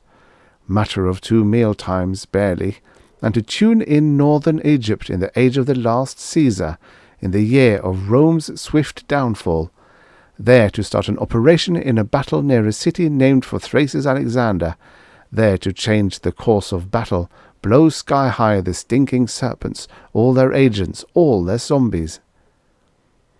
Goddess, pardon, now I savvy how you've guided my least footstep, when I thought you'd gone and left me, for I flubbed your 3-mole signal. We've found Sid's place, that's the first leg. and I see the 3 black hussars, and we brought with us the weapon and the Parthian disguises, salvaged from the doomed express room when your door appeared in time's nick, and the room around us closing spewed us through before it vanished with the corpse of Benson Carter. Triple goddess, draw the milk now from the womanhood I flaunt here, and inject the blackest hatred. Vengeance now upon the serpents, vengeance sweet in northern Egypt for your island Crete, goddess, and a victory for the spiders. Goddess, goddess, we can swing it. The roar that made me try to stop my ears with my shoulders didn't come from Cabby. She'd spoken her piece. But from Sid. The dear boy was purple enough to make me want to remind him you can die of high blood pressure just as easy in the change world. Dump me with ops. Splud, I will not endure it. Is this a battle post? They'll be mounting operations from field hospitals next. Cabissia labris, thou art mad to suggest it. And what's this prattle of locks, clocks, and death's heads, buttons and monkeys, this brabble, this farrago, this hocus-pocus? And where's the weapon you prate of? In that horse and bronze casket, I suppose. She nodded, looking blank and almost a little shy as poetic possession faded from her. Her answer came like its faltering last echo. It is nothing but a tiny tactical atomic bomb. Chapter 7. After about 0.1 millisecond, 1/10,000th part of a second, has elapsed, the radius of the ball of fire is some 45 feet, and the temperature is then in the vicinity of 300,000 degrees centigrade. At this instant, the luminosity, as observed at a distance of 100,000 yards, 5.7 miles, is approximately 100 times that of the sun as seen at the Earth's surface. The ball of fire expands very rapidly to its maximum radius of 450 feet within less than a second from the explosion. Los Alamos. Time to think. Brother, that was all we needed to make everybody but Cabby and the 2 ETs start yelping at once, me included. It may seem strange that change people, able to whiz through time and space and roused around outside the cosmos, and knowing at least by hearsay of weapons a billion years in the future, like the mind bomb, should panic at being shut in with a little primitive mid-20th century gadget. Well, they feel the same as atomic scientists would feel if a Bengal tiger was brought into their laboratory, neither more nor less scared. I'm a moron at physics, but I do know the fireball is bigger than the place. Remember that, besides the bomb, we'd recently been presented with a lot of other fears we hadn't had time to cope with, especially the business of the snakes having learned how to get at our places and melt the maintainers and collapse them. Not to mention the general impression, first St. Petersburg, then Crete, that the whole change war was going against the spiders. Yet, in a free corner of my mind, I was shocked at how badly we were all panicking. It made me admit what I didn't like to, that we were all in pretty much the same state as Doc, except that the bottle didn't happen to be our out. And had the rest of us been controlling our drinking so well lately? Maud yelled, "Jettison it!" and pulled away from the satyr and run from the bronze chest. Bo, harking back to what they'd thought of doing in the express room when it was too late, hissed, "Sirs, we must introvert," and vaulted over to the piano bench and legged it for the control divan. Eric seconded him with a white-faced "Gott in Himmel, ja!" from beside the surly forgotten countess, holding, by its slim stem, an empty, rose-stained wine-glass. I felt my mind flinch, because introverting a place is several degrees worse than foxholing. It's supposed not only to keep the door tight shut, but also to lock it so even the change winds can't get through. Cut the place loose from the cosmos altogether. I'd never talked with anyone from a place that had been introverted. Mark dumped Frian off his lap and ran after Maud. The Greek ghost girl, quite solid now, looked around with sleepy fear and fumbled her apple-green chiton together at the throat. She wrenched my attention away from everyone else for a moment, and I couldn't help wondering whether the person or zombie back in the cosmos, from whose lifeline the ghost had been taken, doesn't at least have strange dreams or thoughts when something like this happens. Sid stopped Bo, though he almost got bowled over doing it, and he held the gambler away from the maintainer in a bear hug and bellowed over his shoulders, "Masters, are you mad? Have you lost your wits? Maud, Mark, Marcus, Magdalene, on your lives, unhand that casket." Maud had swept the clothes and bows and quivers and stuff off it and was dragging it out from the bar toward the door sector so as to dump it through fast when we got one, I guess, while Mark acted as if he were trying to help her and wrestle it away from her at the same time. They kept on as if they hadn't heard a word Sid said, with Mark yelling, "Let go, Meretrix! This holds Rome's answer to Parthia on the Nile." Cabby watched them as if she wanted to help Mark, but scorned to scuffle with a mere, well, Mark had said it in Latin, I guess, "Call girl." Then on the top of the bronze chest I saw those 7 lousy skulls staring at the lock as plain as if they'd been under a magnifying glass, though ordinarily there'd have been a vague circle to my eyes at this distance, and I'd lost my mind and started to run in the opposite direction. But Illy whipped 3 tentacles around me, gentle-like, and squeaked, "Easy now, Greta girl, don't you be doing it too. Hold still or Papa spank. My, but you 2-leggers can whirl about when you have a mind to." My stampede had carried his featherweight body a couple of yards, but it stopped me, and I got my mind back, partly. "Unhand it, I say," Sid repeated without accomplishing anything, and he released Bo, though he kept a hand near the gambler's shoulder. Then my fat friend from Lynn Regis looked real distraught at the void and blustered at no one in particular.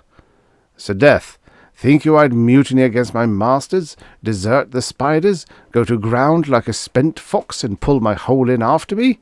A plague of such cowardice! Who suggests it? Introversion's no mere last-ditch device. Unless ordered, supervised and sanctioned, it means the end. And what if I'd introverted ere we got Cabby's call for succour, eh?"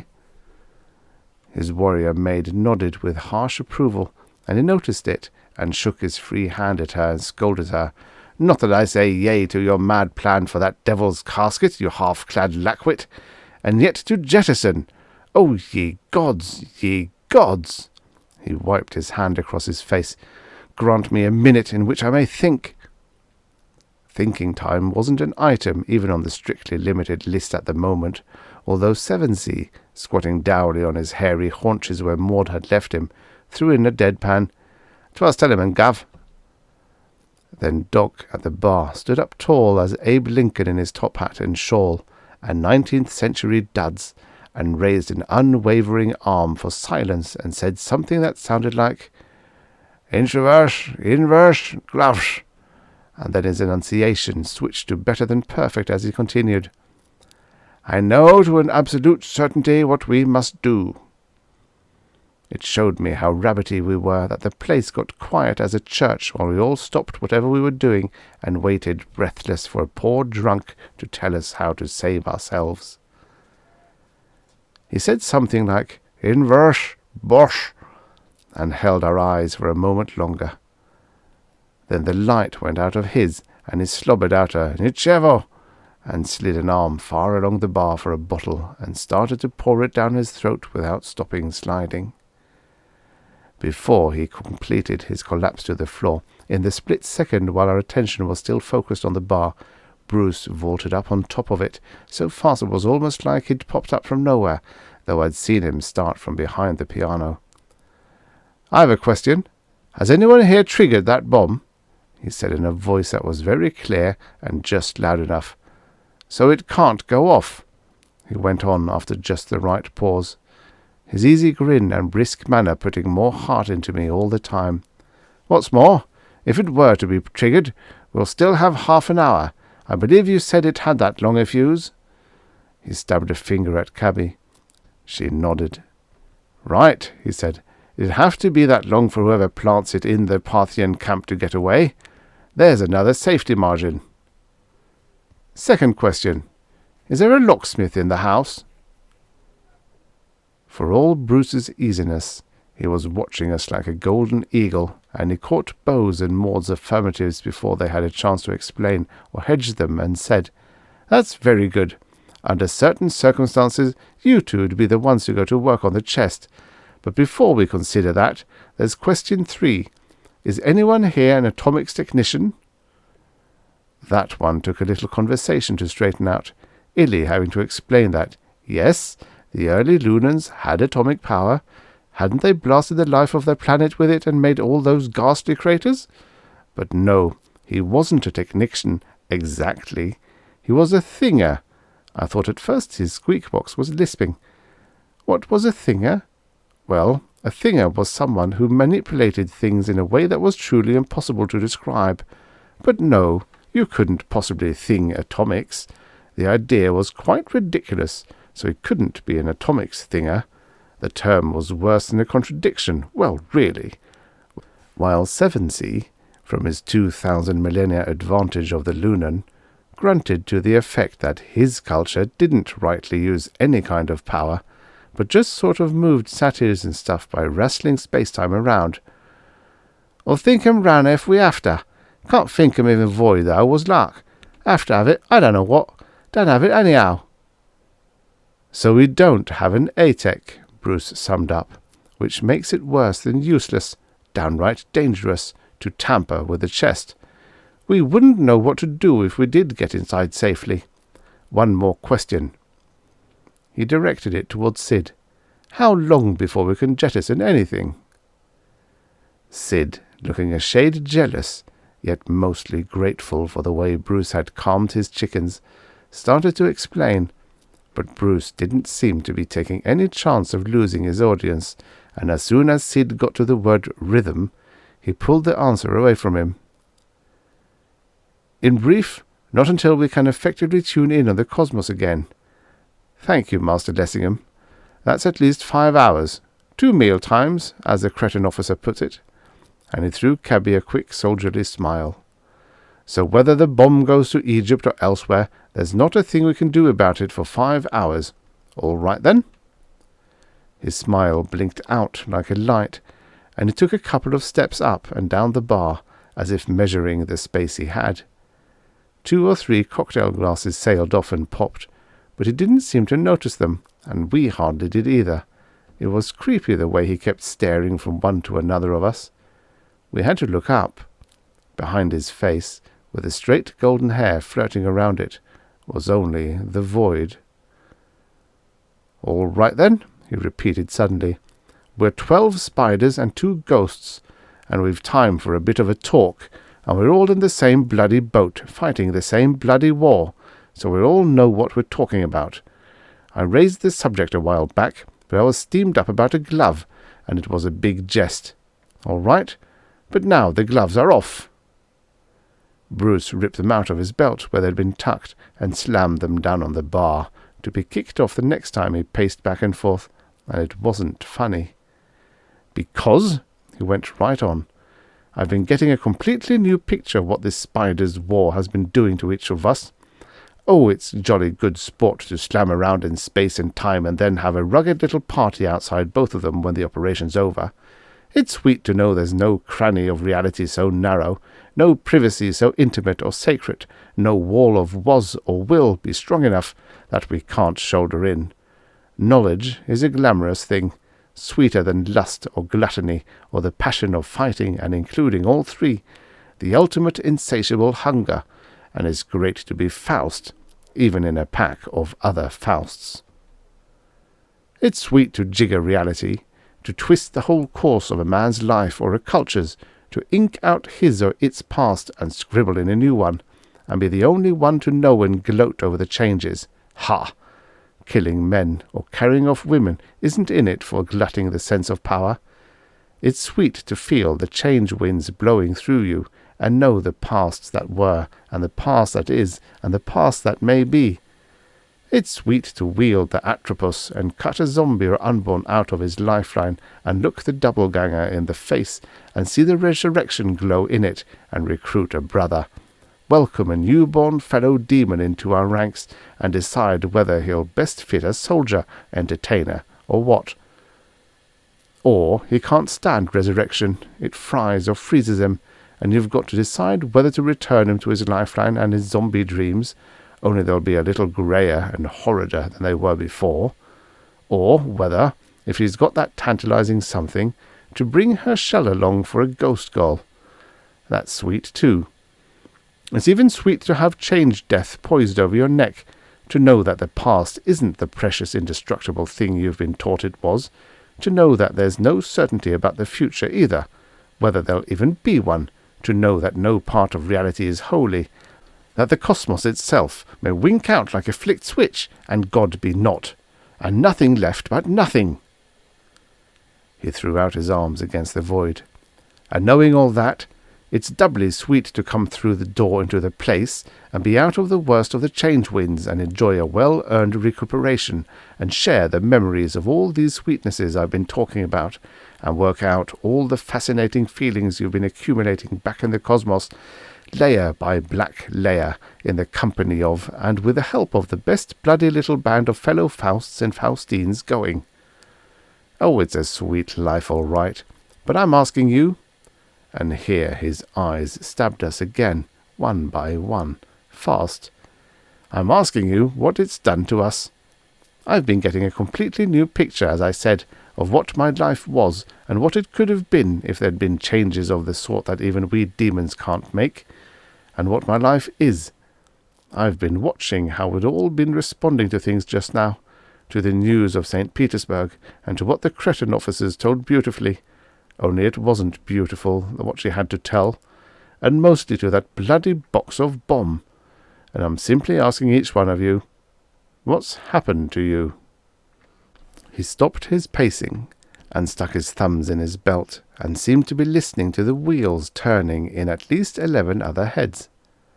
Only I stopped mine pretty quick, with Dave and Father and the Rape of Chicago coming up out of the dark on the turn, and Mother and the Indiana Dunes and Jazz Limited just behind them, followed by the unthinkable thing the Spider Doctor had flicked into existence when I flopped as a nurse, because I can't stand that to be done to my mind by anybody but myself. I stopped them by using the old infallible entertainer's gimmick, a fast survey of the most interesting topic there is, other people's troubles. Offhand, Beau looked as if he had most troubles, shamed by his boss and his girl giving her heart to a soldier. He was hugging them to himself, very quiet. I didn't stop for the 2 ETs. They're too hard to figure. Or for Doc. Nobody can tell whether a fallen-down drunk's at the black or bright end of his cycle. You just know it's cycling.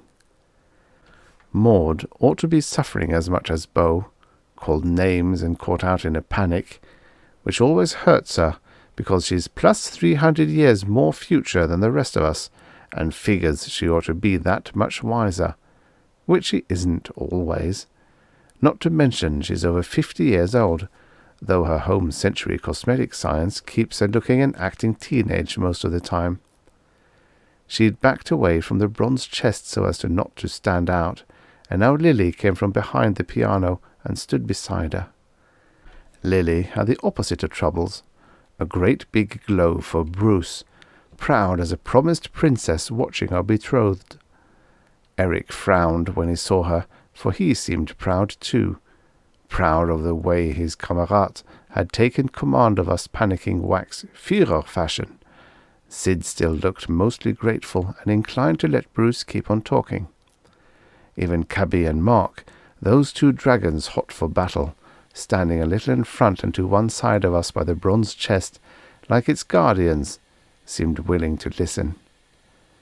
They made me realize one reason Sid had for letting Bruce run on, although the path his talk was leading us down was flashing with danger signals. When it was over, there'd still be the problem of what to do with the bomb, and a real opposition shaping up between soldiers and entertainers, and Sid was hoping a solution would turn up in the meantime, or at least was willing to put off the evil day. But beyond all that, and like the rest of us, I could tell from the way Sid was squinting his browy eyes and chewing his beardy lip that he was shaken and moved by what Bruce had said. This new boy had dipped into our hearts and countered our kicks so beautifully, better than most of us could have done, and then somehow turned them around so that we had to think of what messes and heels and black sheep and lost lambs we were. Well, we wanted to keep on listening. Chapter 8. Give me a place to stand, and I will move the world. Archimedes. A place to stand. Bruce's voice had a faraway touch, and he was looking up left at the void as he said, "Have you ever really wondered why the two sides of this war are called the snakes and the spiders?" Snakes may be clear enough. You always call the enemy something dirty. But spiders are names for ourselves. Bear with me, Ihilihis. I know that no being is created dirty or malignant by nature, but this is a matter of anthropoid feelings and folkways. Yes, Mark, I know that some of your legions have nicknames like the Drunken Lions and the Snails, and that's about as insulting as calling the British Expeditionary Force the Old Contemptibles. No, you'd have to go to bands of vicious youths in cities slated for ruin to find a habit of naming like ours, and even they would try to brighten up the black a bit, but simply spiders and snakes. For that's their name for themselves too, you know, spiders and snakes. What are our masters that we give them names like that? It gave me the shivers and set my mind working in a dozen directions, and I couldn't stop it, although I made the shivers worse. Illy beside me now. I'd never given it a thought before, but he did have 8 legs of a sort, and I remembered thinking of him as a spider monkey, and hadn't the Lunans had wisdom and atomic power and 1 billion years in which to get the change war rolling? Or suppose, in the far future, Terra's own spiders evolved intelligence and a cruel cannibal culture. They'd be able to keep their existence secret. I had no idea of who or what would be on Earth in Seven Seas Day, and wouldn't it be perfect black, hairy, poisoned spider mentality to spin webs secretly through the world of thought and all of space and time? And Bo, wasn't there something real snaky about him, the way he moved and all? Spiders and snakes. Spinne und Schlange, as Eric called them. S and S. But SS stood for the Nazi Schutzstaffel, the black shirts. And what if some of those cruel, crazy Jerrys had discovered time travel and... I brought myself up with a jerk and asked myself, Greta, how nuts can you get? From where he was on the floor, the front of the bar, his sounding board, Doc shrieked up at Bruce like one of the damned from the pit. "Don't speak against the spiders! Don't blaspheme! They can hear the unborn whisper. Others whip only the skin, but they whip the naked brain and heart." And Eric called out, "That's enough, Bruce." But Bruce didn't spare him a look and said, "But whatever the spiders are, and no matter how much whip they use, it's plain as a telltale on the maintainer that the change war is not only going against them, but getting away from them. Dwell for a bit on the current flurry of stupid slugging and panicking anachronism, when we all know that anachronism is what gets the change winds out of control. This punch-drunk pounding on the Cretan Dorian fracas as if it were the only battle going and the only way to work things, whisking Constantine from Britain to the Bosporus by rocket, sending a pocket submarine back to sail with the Armada against Drake's wooden sides. I'll wager you hadn't heard those. And now, to save Rome, an atomic bomb. Ye gods, they could have used Greek fire or even dynamite, but a fission weapon?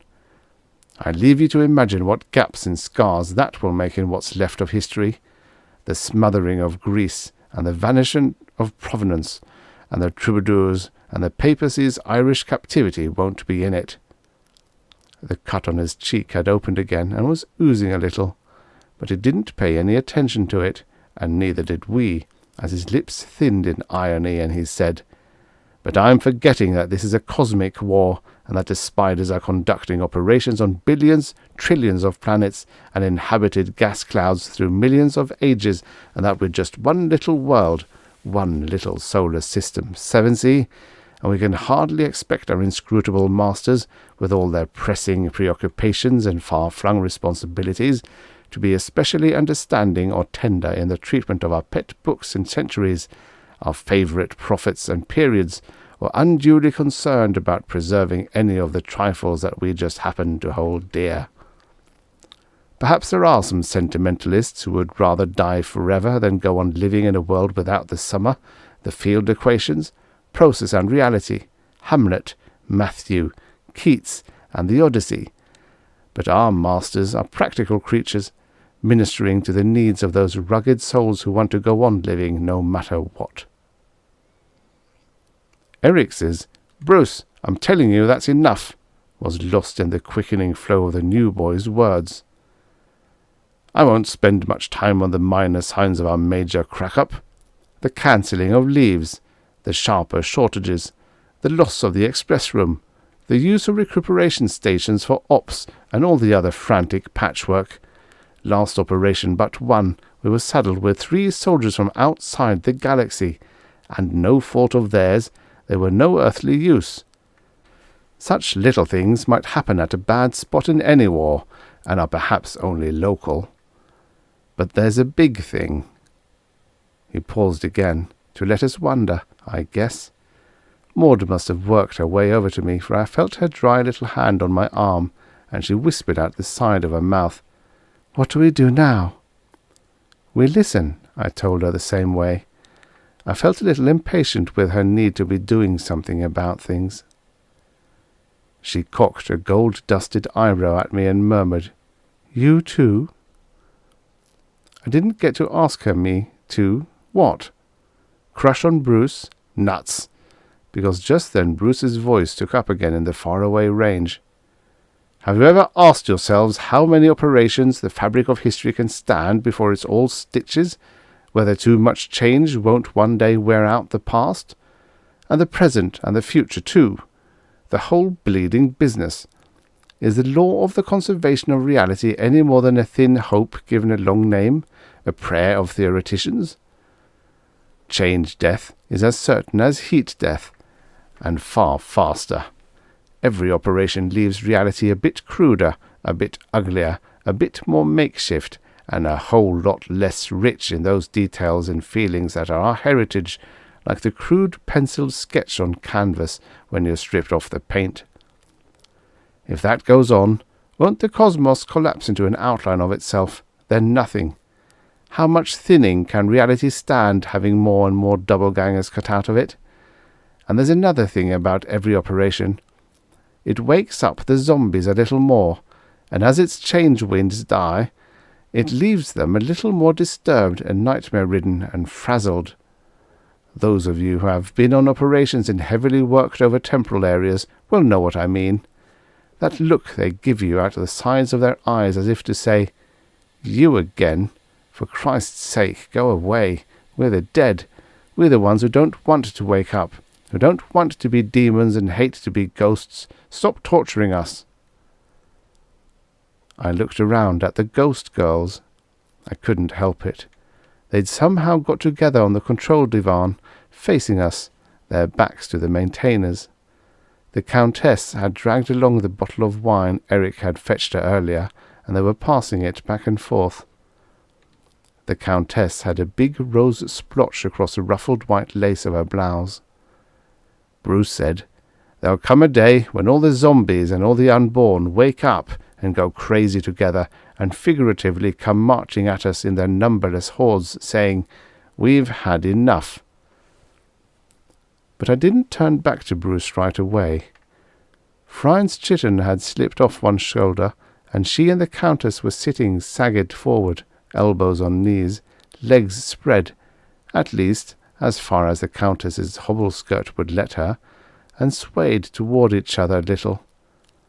They were still surprisingly solid, although they hadn't had any personal attention for half-hour, and they were looking up over my head with half-shut eyes, and they seemed to help me, to be listening to what Bruce was saying, and maybe hearing some of it.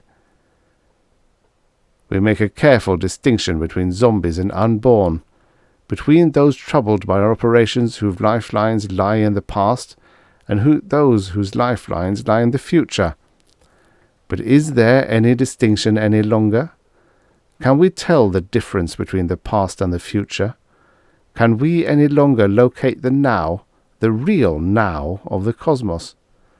The places have their own nows, and now of the big time went on. But that's different, and it's not made for real living. The spiders tell us that the real now is somewhere in the last half of the 20th century, which means that several of us here are also alive in the cosmos, have lifelines along which the now is travelling. But do you swallow that story quite so easily, Ihilihis, 7C?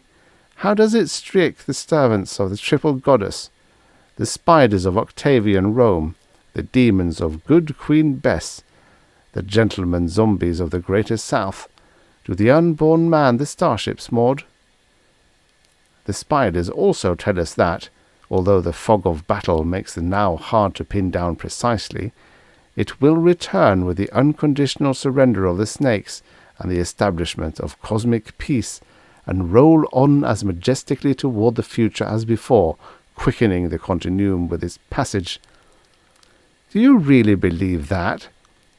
Or do you believe, as I do, that we've used up all the future as well as the past, wasted it in premature experience, and that we've had the real now smudged out of existence, stolen from us forever, the precious now of true growth, the child moment in which all life lies, the moment like a newborn baby that is the only home for hope there is? He let that start to sink in, then took a couple of quick steps and went on, his voice rising over Eric's "Bruce, for the last time," and seeming to pick up a note of hope from the very word he had used. "But although things look terrifyingly black, there remains a chance, the slimmest chance, but still a chance, of saving the cosmos from change-death, and restoring reality's richness, and giving the ghosts good sleep, and perhaps even regaining the real now. We have the means right at hand. What if the power of time-travelling were used not for war and destruction, but for healing, for the mutual enrichment of the ages, for quiet communication and growth, in brief, to bring a peace message?"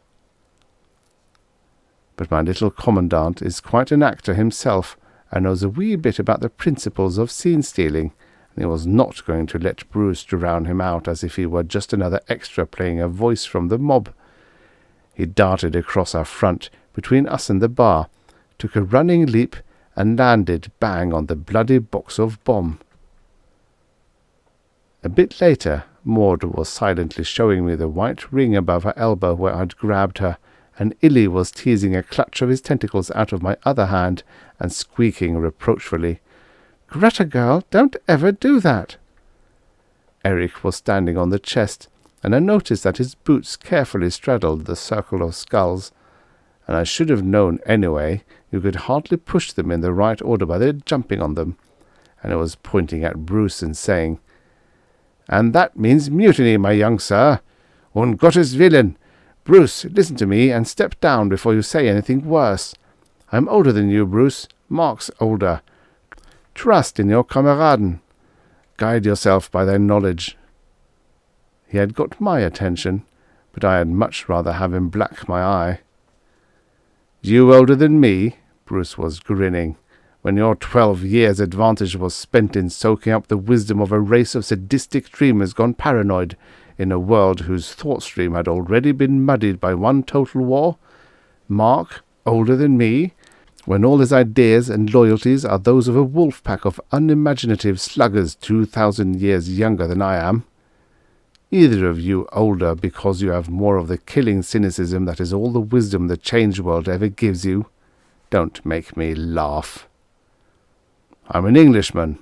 and I come from an epoch where total war was still a desecration, and the flowers and buds of thoughts not yet whacked off or blighted. I'm a poet, and poets are wiser than anyone because they're the only people who have the guts to think and feel at the same time. Right, Sid? When I talk to all of you about a peace message, I want you to think about it concretely in terms of using the places to bring help across the mountains of time when help is really needed. Not to bring help that's undeserved, or knowledge that's premature or contaminating. Sometimes not to bring anything at all, but just to check with infinite tenderness and concern that everything's safe and the glories of the universe unfolding as they were intended to. Yes, you're a poet, Bruce, Eric broke in. You can tootle soulfully on the flute and make us drip tears. You can let out the stops on the big organ pipes and make us tremble as if at Jehovah's footsteps. For the last 20 minutes you have been giving us some very charmante poetry. But what are you? An entertainer? Or are you a soldier? Right then, I don't know what it was. Maybe Sid clearing his throat. I could sense our feelings beginning to turn against Bruce. I got the strangest feeling of reality clamping down and bright colours going dull and dreams vanishing. It was only then I also realized how much Bruce had moved us. Maybe some of us to the verge of mutiny even. I was mad at Eric for what he was doing, but I couldn't help admiring his cockiness. I was still under the spell of Bruce's words, and the more than words behind them. But then Eric would shift around a bit, and one of his heels would kick near the Death's Head's push buttons, and I wanted to stamp with spike heels on every Death's Head button on his uniform. I didn't know exactly what I felt yet. Yes, I'm a soldier, Bruce told him. And I hope you won't ever have to worry about my courage, because it's going to take more courage than any operation we've ever planned, ever dreamed of, to carry the peace message to the other places and to the wound spots of the cosmos. Perhaps it will be a fast wicket, and we'll be bowled down before we score a single run, but who cares? We may at least see our real masters when they come to smash us, and for me that will be a deep satisfaction. And we may do some smashing of our own. So you're a soldier, Eric said, his smile showing his teeth. Bruce, I'll admit that the half-dozen operations you've been on were rougher than anything I drew in my first 100 sleeps. For that, I'm all honest sympathy. But that you should let them get you in such a state that love and a girl can turn you upside down and start you babbling about peace messages. Yes, by God, love and a girl have changed me, Bruce shouted at him. And I looked around at Lily, and I remembered Dave saying, I'm going to Spain. And I wondered if anything could ever make my face flame like that. Or rather, they've made me stand up for what I've believed in all along. They've made me... Wunderbar, Eric called and began to do a little sissy dance on the bomb that set my teeth on edge. He bent his wrists and elbows at arty angles and stuck out a hip and ducked his head simperingly and blinked his eyes very fast. Will you invite me to the wedding, Bruce? You'll have to get another best man, but I will be the flower girl and throw pretty little posies to all the distinguished guests. Here, Mark, catch, cabby. One for you, Greta. Danke schön. Ach, 2 Herzen in 3/4-Takt. Ta-ta, ta-ta, ta-ta, ta-ta. What the hell do you think a woman is? Bruce raged. Something to mess around with in your spare time?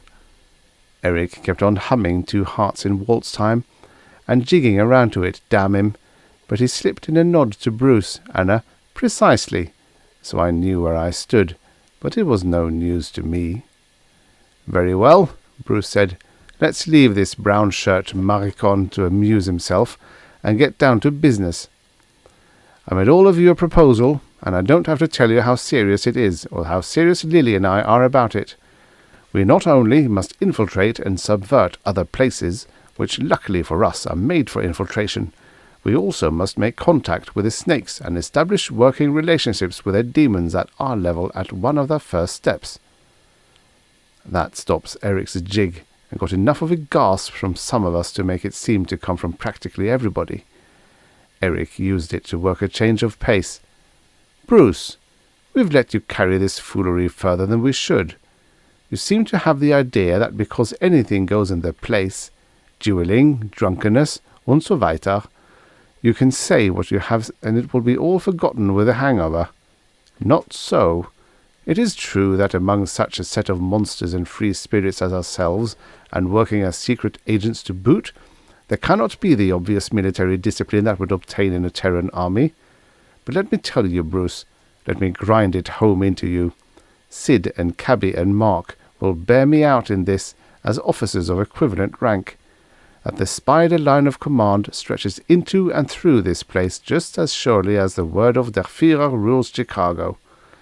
And as I shouldn't have to emphasize to you, the spiders have punishments that would make my countrymen in Belsen and Buchenwald, well, pale a little. So while there is still a shadow of justification for interpreting your remarks as utterly tasteless clowning—" "Babble on," Bruce said, giving him a loose downward wave of his hand without looking. "I made you people a proposal." He paused. "How do you stand, Sidney Lessingham?" Then I felt my legs getting weak, because Sid didn't answer right away. The old boy swallowed and started to look around at the rest of us. Then the feeling of reality clamping down got something awful, because he didn't look around, but straightened his back a little. Just then Mark cut in fast. "It grieves me, Bruce, but I think you are possessed. Eric, you must be confined." Cabby nodded almost absently. "Confine or kill the coward, whichever is easier. Whip the woman, and let's get on to the Egyptian battle." "Indeed, yes," Mark said. "I died in it, but now perhaps no longer." Cabby said to him, "I like you, Roman." Bruce was smiling, barely, and his eyes were moving and fixing. "You, Ilhilihis?" Illy's squeak box had never sounded mechanical to me before, but it did as he answered, "I'm a lot deeper into borrowed time than the rest of you, tra-la-la, but Papa still loves living. Include me very much out, Brucey." "Miss Davies?" Beside me, Maud said flatly, "Do you think I'm a fool?" Beyond her, I saw Lily and thought, my God, I might look as proud if I were in her shoes, but I sure as hell wouldn't look as confident. Bruce's eyes hadn't quite come to bow when the gambler spoke up. "I have no cause to like you, sir, rather the opposite, but this place has come to bore me more than Boston, and I have always found it difficult to resist a long shot. A very long one, I fear. I am with you, sir." There was a pain in my chest and a roaring in my ears, and through it I heard Sevensey grunting, "Sick of these lousy spiders. Deal me in." And then Doc reared up in front of the bar, and he'd lost his hat, and his hair was wild, and he grabbed an empty fifth by the neck and broke the bottom of it all jagged against the bar, and he waved it and screeched, "Ubivajte je, Pauki, in Niemiecki." And right behind his words, Bo sang out fast the English of it, "Kill the spiders and the Germans." The Doc didn't collapse then, though I could see he was hanging onto the bar tight with his other hand, and the place got stiller, inside and out, than I've ever known it, and Bruce's eyes were finally moving back towards Sid. But the eyes stopped short of Sid, and I heard Bruce say, "Miss Forzane?" And I thought, that's funny, and I started to look around at the Countess, and felt all the eyes, and I realized, hey, that's me, but this can't happen to me. To the others, yes, but not to me. I just work here, not to Greta, no, no, no. But it had, and the eyes didn't let go, and the silence and the feeling of reality were god-awful, and I said to myself, Greta, you've got to say something, if only a suitable four-letter word. And then suddenly I knew what the silence was like. It was like that of a big city if there was some way of shutting off all the noise in 1 second. It was like Eric's singing when the piano had deserted him. It was as if the change winds should ever die completely. And I knew beforehand what had happened when I turned my back on them all. The ghost girls were gone. The major maintainer hadn't merely been switched to introvert. It was gone, too. Chapter 9. We examined the moss between the bricks, and found it undisturbed.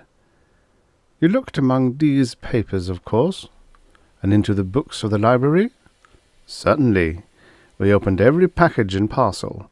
We not only opened every book, but we turned over every leaf in each volume. Poe. A locked room. 3 hours later, Sid and I plumped down on the couch nearest the kitchen, though too tired to want to eat for a while yet. A tighter search than I could ever have cooked up had shown that the maintainer was not in the place. Of course it had to be in the place, as we kept telling each other for the first 2 hours. It had to be, if circumstances and the theories we lived by in the change world meant anything. A maintainer is what maintains a place. The minor maintainer takes care of oxygen, temperature, humidity, gravity, and other little life cycle and matter cycle things generally. But it's the major maintainer that keeps the walls from buckling and the ceiling from falling in. It is little, but oh my, it does so much. It doesn't work by wires or radio or anything complicated like that. It just hooks into local space-time. I have been told that its inside working part is made up of vastly tough, vastly hard giant molecules, each one of which is practically a vest-pocket cosmos in itself. Outside, it looks like a portable radio with a few more dials and some telltales and switches and plug-ins for earphones and a lot of other sensory thingamajigs. But the maintainer was gone, and the void hadn't closed in yet. By this time, I was so fagged I didn't care much whether it did or not. One thing for sure, the maintainer had been switched to introvert before it was spirited away, or else its disappearance automatically produced introversion. Take your choice. Because we sure were introverted. Real nasty martinet schoolmaster grip of reality on my thoughts that I knew. Without trying, liquor wouldn't soften. Not a breath of change wind. Absolutely stifling, and the grey of the void seeming so much inside my head that I think I got a glimmering of what the science boys mean when they explain to me that the place is a kind of interweaving of the material and the mental. A giant monad, one of them called it. Anyway, I said to myself, Greta, if this is introversion, I want no part of it. It is not nice to be cut adrift from the cosmos and know it. A lifeboat in the middle of the Pacific and a starship between galaxies are not in it for loneliness. I asked myself why the spiders had ever equipped maintainers with introversion switches anyway, when we couldn't drill with them and weren't supposed to use them except in an emergency so tight that it was either introvert or surrender to the snakes. And for the first time the obvious explanation came to me. Introversion must be the same as scuttling, its main purpose to withhold secrets and materiel from the enemy.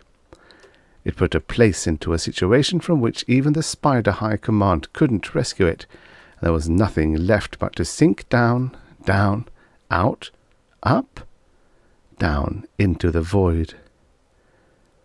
If that was the case, our chances of getting back were about those of my being a kid again playing in the dunes on the small time.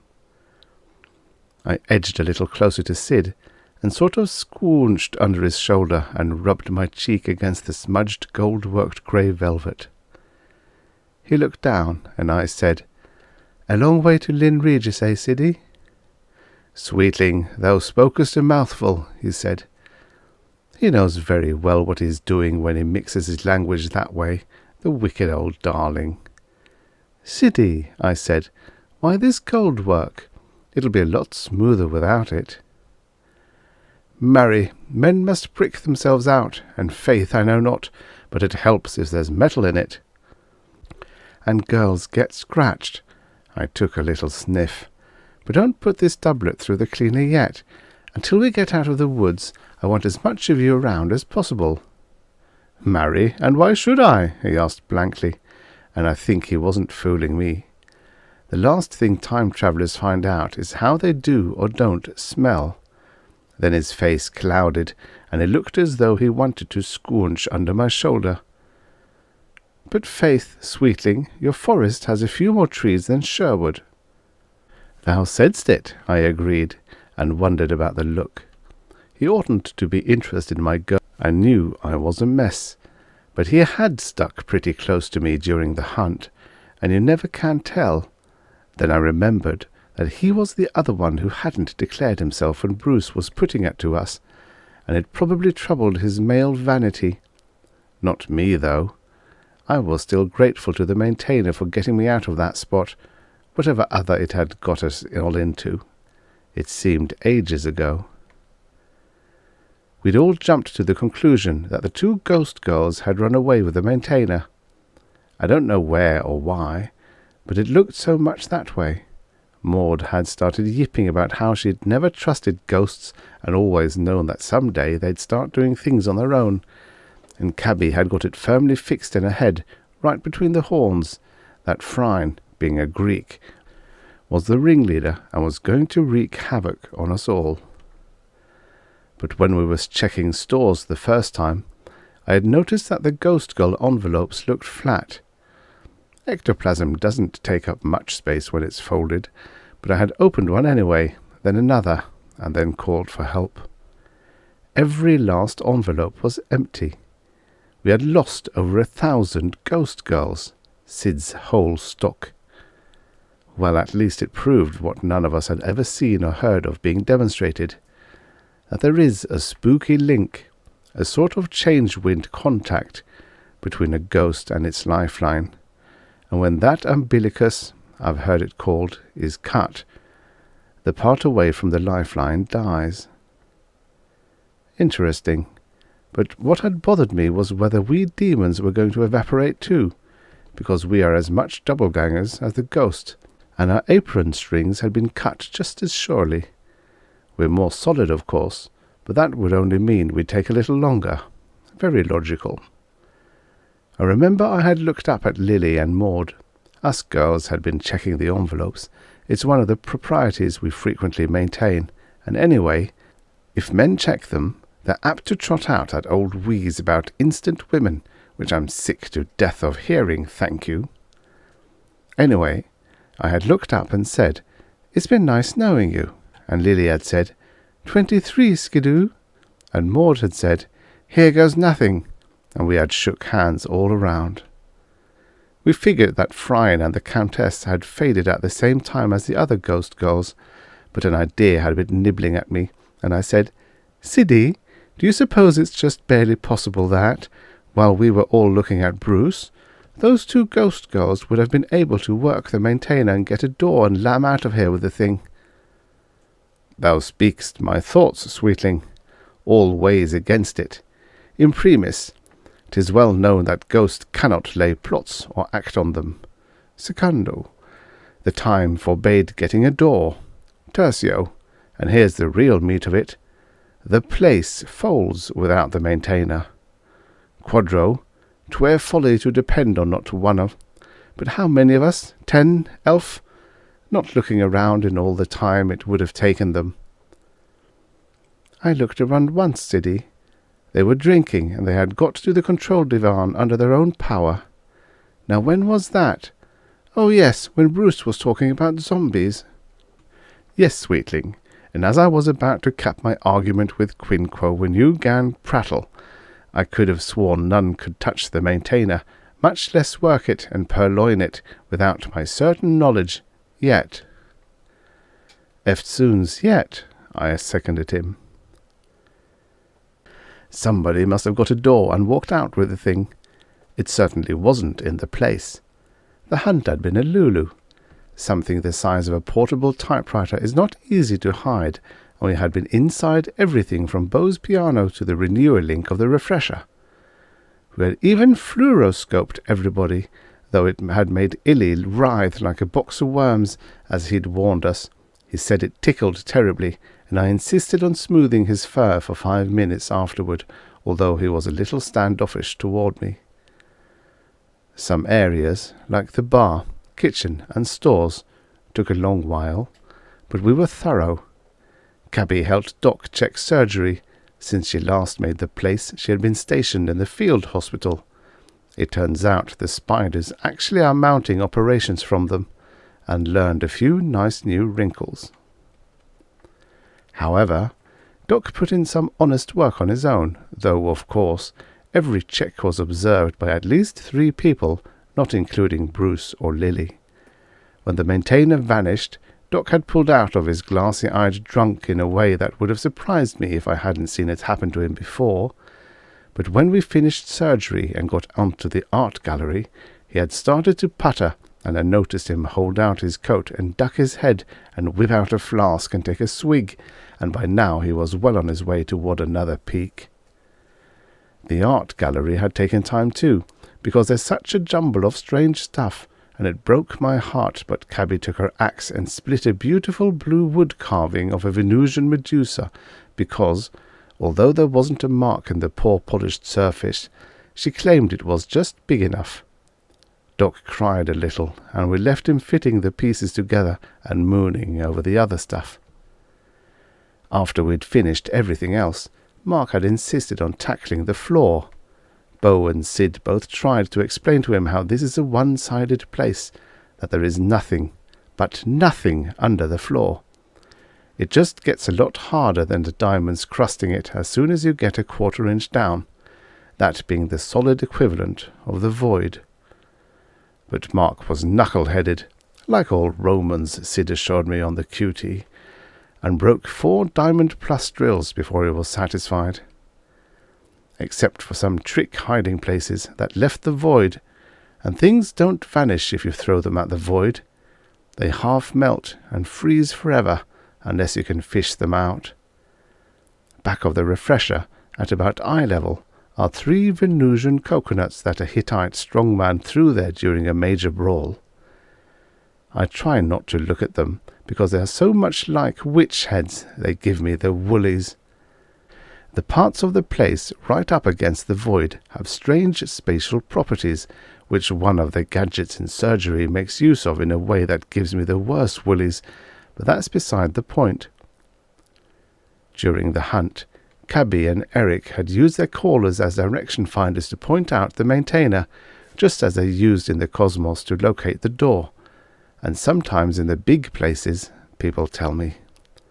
But the callers only went wild, like a compass needle whirling around without stopping, and nobody knew what that meant. The trick hiding places with a minor maintainer, a cute idea, but it is no bigger than the major, and has its own mysterious insides and had obviously kept on doing its own work, so that was out for several reasons. And the bomb chest, though it seemed impossible for anyone to have opened it, granting they knew the secrets of its lock, even before Eric jumped on it and put it in the limelight double. But when you ruled out everything else, the word impossible changes meaning. Since time travel is our business, a person might think of all sorts of tricks for sending the maintainer into the past or future, permanently or temporarily. But the place is strictly on the big time, and everybody that should know tells me that time travelling through the big time is out. It's this way. The big time is a train, and the little time is the countryside, and we're on the train, unless we go out a door, and as Gertie Stein might have put it, you can't time travel through the time you time travel in when you time travel. I'd also played around with the idea of some fantastically obvious hiding place, maybe something that several people could pass back and forth between them, which would mean a conspiracy, and of course, if you assume a big enough conspiracy, you can explain anything, including the cosmos itself. Still, I'd got a sort of shell game idea about the soldiers' 3 big black shakos, and I hadn't been satisfied until I'd got the three together and looked at them all at the same time. "Wake up, Greta, and take something. I can't stand here forever."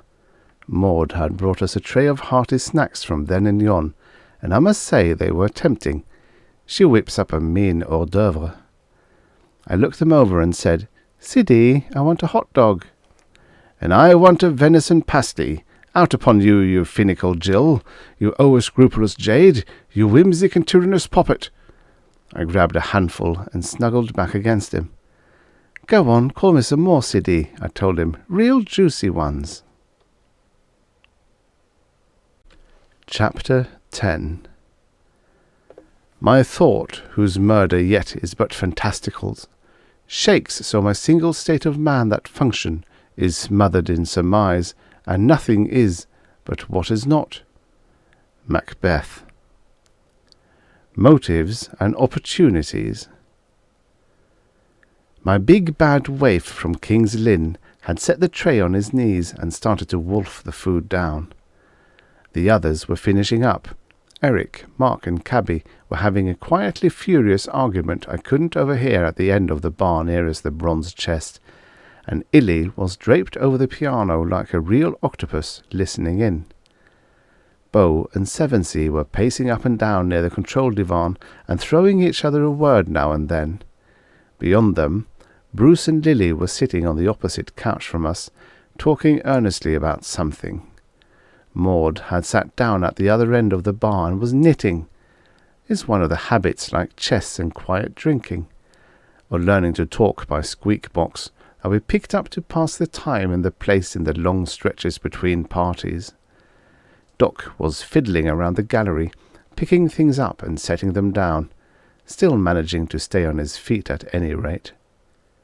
Lily and Bruce stood up, still gabbing intensely at each other, and Illy began to pick out with one tentacle a little tune in the high keys that didn't sound like anything on God's earth. Where do they get all the energy, I wondered. As soon as I asked myself that, I knew the answer, and I began to feel the same way myself. It wasn't energy, it was nerves, pure and simple. Change is like a drug, I realized. You get used to the facts never staying the same, and one picture of the past and future dissolving into another, maybe not very different, but still different, and your mind being constantly goosed by strange moods and notions, like nightclub lights of shifting colour with weird shadows between shining right on your brain. The endless swaying and jogging is restful, like riding on a train. You soon get to like the movement and to need it without knowing, and when it suddenly stops, and you're just you, and the facts you think from and feel from are exactly the same when you go back to them, boy, that's rough, as I found out now. The instant we got introverted, everything that ordinarily leaks into the place, wake or sleep, had stopped coming, and we were nothing but ourselves, and what we meant to each other, and what we could make of that, an awfully lonely, scratchy situation. I decided I felt like I'd been dropped into a swimming pool full of cement and held under until it hardened. I could understand the others bouncing about a bit. It was a wonder they didn't hit the void. Maud seemed to be standing it the best. Maybe she'd got a little preparation from the long watches between stars. And then she is older than all of us, even Sid, though with a small O in older. The restless work of the search for the maintainer had masked the feeling, but now it was beginning to come full force. Before the search, Bruce's speech and Eric's interruptions had done a passable masking job too. I tried to remember when I'd first got the feeling, and decided it was after Eric had jumped on the bomb, about the time he mentioned poetry. Though I couldn't be sure. Maybe the maintainer had been introverted even earlier, when I turned to look at the ghost girls. I wouldn't have known. Nuts. Believe me, I could feel that hardened cement on every inch of me. I remembered Bruce's beautiful picture of a universe without big change, and decided it was about the worst idea going. I went on eating, though I wasn't so sure now it was a good idea to keep myself strong. "Does the maintainer have an introversion telltale?" "Siddy." "So that's it, and you love me speak lower." Of a sudden I feel not well, as if I'd drunk a butt of Rhenish and stepped inside it. "Marry, yes, blue, in short flashes, saith the manual. Why askest thou?" "No reason. God, Siddy, what I'd give for a breath of change wind." "Thou canst say that eftsoons," he groaned. I must have looked pretty miserable myself, for he put his arm around my shoulders and whispered gruffly, "Comfort thyself, sweetling, that while we suffer thus sorely, we yet cannot die the change-death." "What's that?" I asked him. I didn't want to bounce around like the others. I had a suspicion I'd carry it too far. So to keep myself from going batty, I started to rework the business of who had done what to the maintainer. During the hunt, there had been some pretty wild suggestions tossed around as to its disappearance, or at least its introversion, a feat of snake science amounting to sorcery, the spider high command bunkering the places from above, perhaps in reaction to the loss of the express room, in such a hurry that they hadn't even time to transmit warnings, the hand of the late Cosmicans, those mysterious hypothetical beings who are supposed to have successfully resisted the extension of the change war into the future much beyond Seven Seas epoch, unless the late Cosmicians are the ones fighting the change war. One thing these suggestions had steered very clear of was naming any one of us as a suspect, whether acting as a snake spy, spider political police, agent of, who knows after Bruce, a secret change world committee of public safety or spider revolutionary underground, or strictly on our own, just as no one had piped a word, since the maintainer had been palmed, about the split between Eric's and Bruce's factions. Good group thinking, probably, to sink differences in the emergency, but that didn't apply to what I did with my own thoughts. Who wanted to escape so bad they'd introvert the place, cutting off all possible contact and communication either way with the cosmos and running the very big risk of not getting back to the cosmos at all? Leaving out what had happened since Bruce had arrived and stirred things up, Doc seemed to me to have the strongest motive. He knew that Sid couldn't keep covering up for him forever, and that spider punishments for derelictions of duty are not just the clink of a firing squad, as Eric had reminded us. But Doc had been flat on the floor in front of the bar from the time Bruce had jumped on top of it, though I certainly hadn't had my eye on him every second. Bo? Bo had said he was bored with the place at a time when what he said counted, so he'd hardly lock himself in it maybe forever, not to mention locking Bruce in with himself and the babe he had a yen for. Sid loves reality, changing or not, and every least thing in it, people especially, more than any man or woman I've ever known. He's like a big-eyed baby who wants to grab every object and put it in his mouth, and it was hard to imagine him ever cutting himself off from the cosmos. Maud, Cabby, Mark, and the two ETs? None of them had any motive I knew of, though Seven Seas, being from the very far future, did tie in with that idea about the late Cosmicians, and there did seem to be something developing between the Cretan and the Roman that could make them want to be introverted together. "Stick to the facts, Greta," I reminded myself with a private groan. That left Eric, Bruce, Lily, and myself. Eric, I thought. Now we're getting somewhere.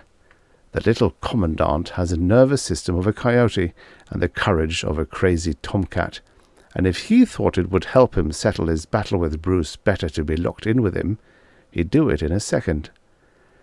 But even before Eric had danced on the bomb, he'd been heckling Bruce from the crowd. Still, there would have been time between heckles for him to step quietly back from us, introvert the maintainer, and, well, that was 9/10 of the problem. If I was the guilty party, I was nuts, and that was the best explanation of all. Grrr. Bruce's motives seemed so obvious, especially the mortal, or was it immortal, danger he'd put himself in by inciting mutiny, that it seemed a shame he'd been in full view of the bar so long. Surely, if the maintainer had been introverted before he jumped on the bar, we'd all have noticed the flashing blue telltale. For that matter, I'd have noticed it when I looked back at the ghost goals, if it worked as Sid claimed, and he said he had never seen it in operation, just read in the manual. Oh, death! But Bruce didn't need opportunity, as I'm sure all the males in the place would have told me right off, because he had Lily to pull the job for him, and she had as much opportunity as any of the rest of us.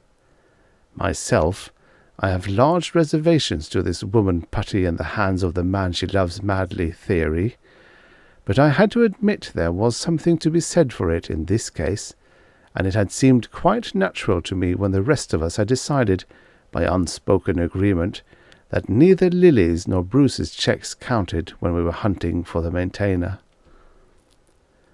That took care of all of us, and left only the mysterious stranger, intruding somehow through a door.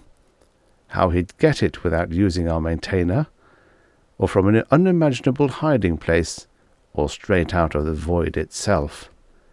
I know that last thing is impossible. Nothing can step out of nothing. But if anything ever looked like it was specially built for something not at all nice to come looming out of, it's the void, misty, foggily churning, slimy grey. Wait a second, I told myself, and hang on to this, Greta. It should have smacked you in the face at the start. Whatever came out of the void, or more to the point, whoever slipped back from our crowd to the maintainer, Bruce would have seen them. He was looking at the maintainer past our heads the whole time, and whatever happened to it, he saw it. Eric wouldn't have, even after he was on the bomb, because he'd been stage-wise enough to face Bruce most of the time to build up his role as tribune of the people. But Bruce would have, unless he got so caught up in what he was saying. No, kid, a demon is always an actor, no matter how much he believes in what he's saying, and there's never was an actor yet who wouldn't instantly notice a member of the audience starting to walk out on his big scene.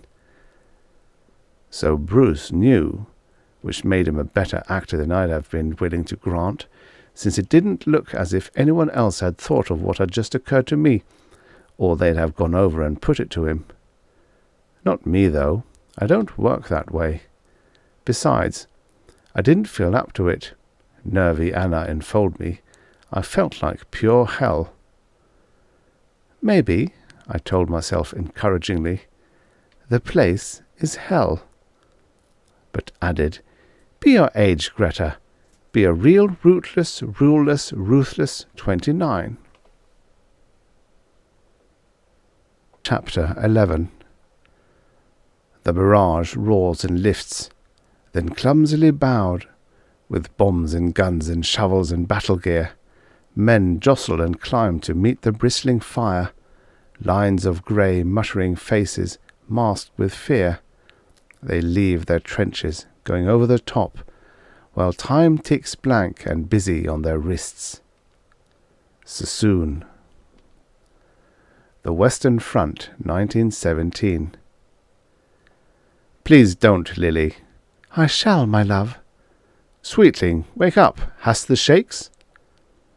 I opened my eyes a little, and lied to Siddy with a smile, and locked my hands together tight and watched Bruce and Lily quarrel nobly near the control divan, and wished I had a great love to blur my misery and provide me with a passable substitute for change winds.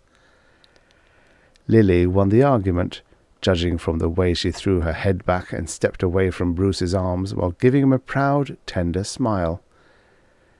He walked off a few steps. Praise be, he didn't shrug his shoulders at us like an old husband, though his nerves were showing, and he didn't seem to be standing introversion well at all, as who of us were? Lily rested a hand on the head of the control divan and pressed her lips together and looked around at us, mostly with her eyes. She'd wound a grey silk bandeau around her bangs. Her short grey silk dress without a waistline made her look not so much like a flapper, though she looked like that all right, as like a little girl, except the neckline was scooped low enough to show she wasn't. Her gaze hesitated, and then stopped at me, and I got a sunk feeling of what was coming, because women are always picking on me for an audience. Besides, Sid and I were the centrist party of two in our fresh-out-of-the-shell place politics. She took a deep breath, and stuck out her chin, and said in a voice that was even a little higher and Britisher than she usually uses, "We girls have often cried, 'Shut the door,' but now the door is jolly well shut for keeps." I knew I'd guessed right, and I felt crawly with embarrassment, because I know about this love business of thinking you're the other person and trying to live their life and grab their glory, though you don't know that, and carry their message for them, and how it can foul things up. Still, I couldn't help admitting what she said wasn't too bad a start, and pleasantly apt to be true, at any rate. My fiancé believes we may yet be able to open the door. I do not.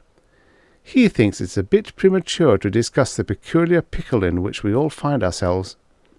I do not. There was a rasp of laughter from the bar.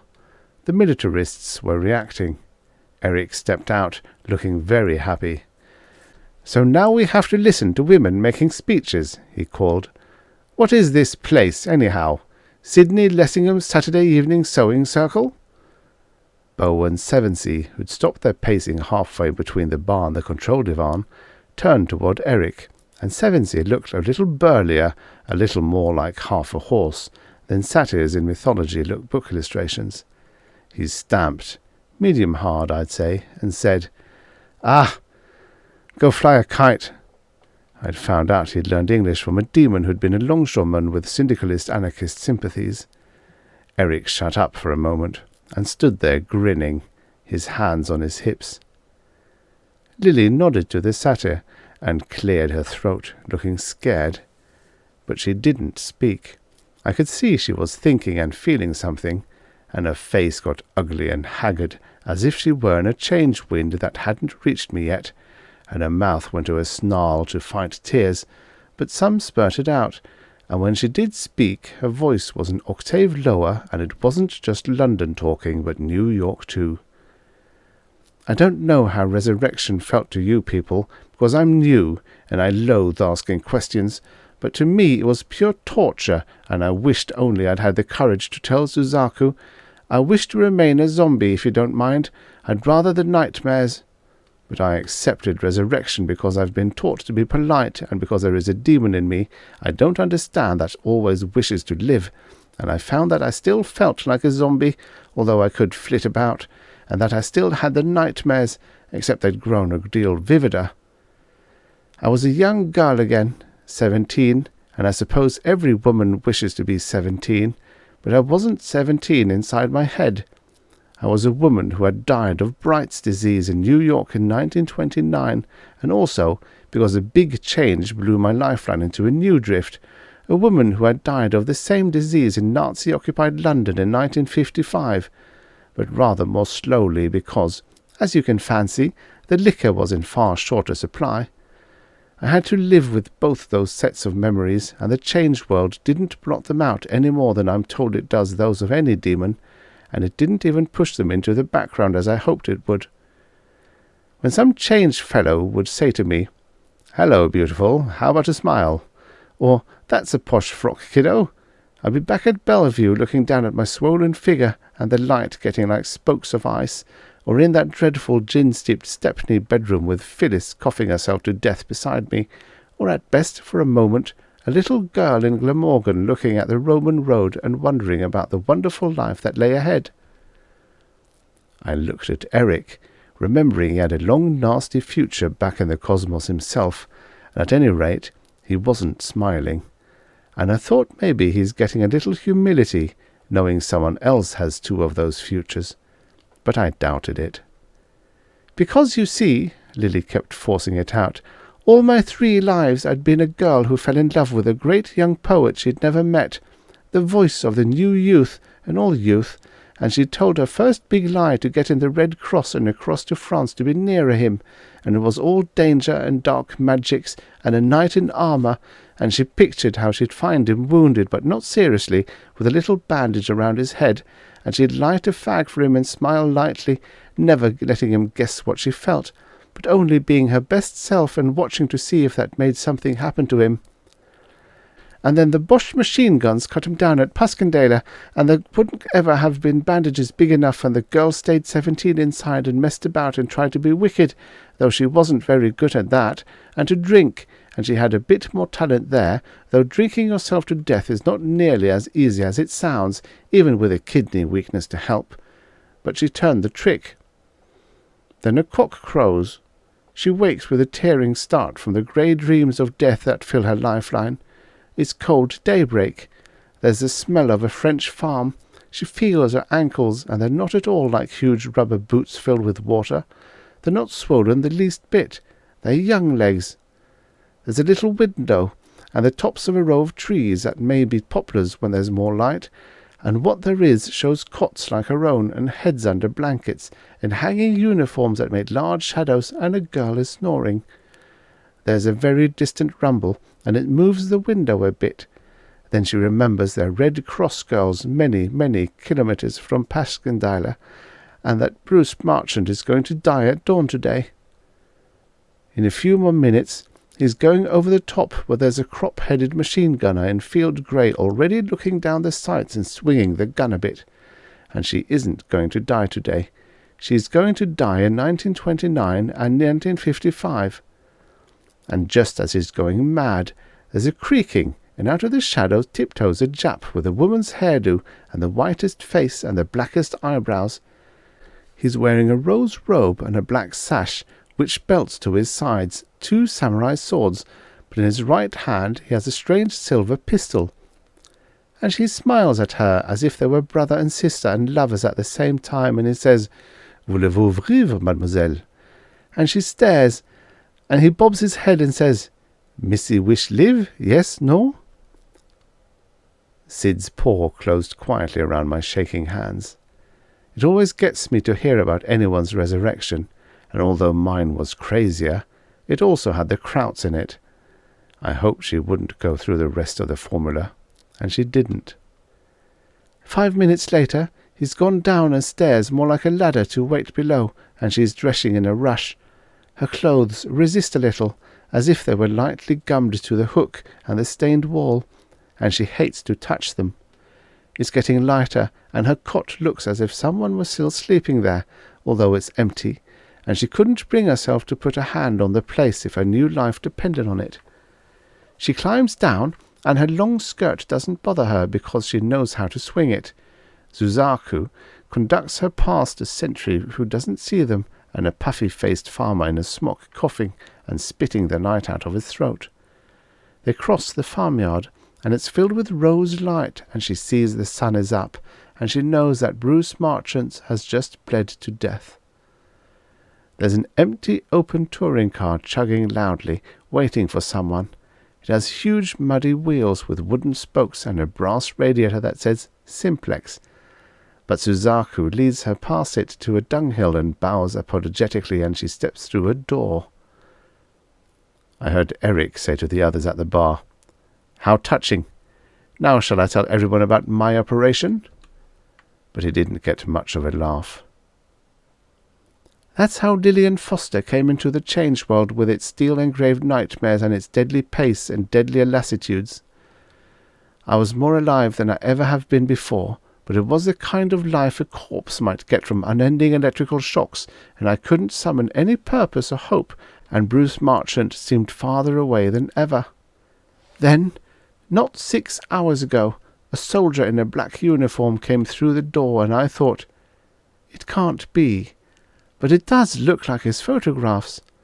And then I thought I heard someone say the name Bruce, and then he shouted as if all the world knew that he was Bruce Marchant, and I knew there was a resurrection beyond resurrection, a true resurrection.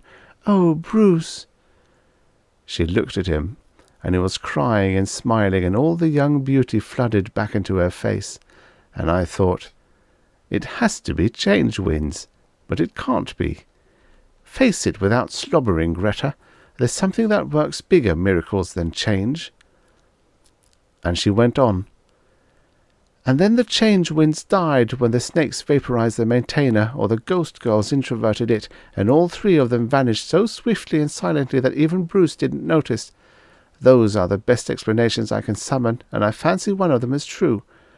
At all events, the change winds died, and my past and even my futures became something I could bear lightly, because I have someone to bear them with me, and because at last I have a true future stretching out ahead of me, an unknown future, which I shall create by living. Oh, don't you see that all of us have it now, this big opportunity? "Huzzah for Sydney Suffragettes and the WCTU!" Eric cheered. "Bo, will you play us a medley of Hearts and Flowers and Onward Christian Soldiers?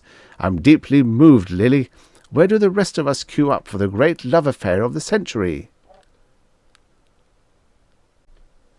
Chapter 12. Now is a bearable burden.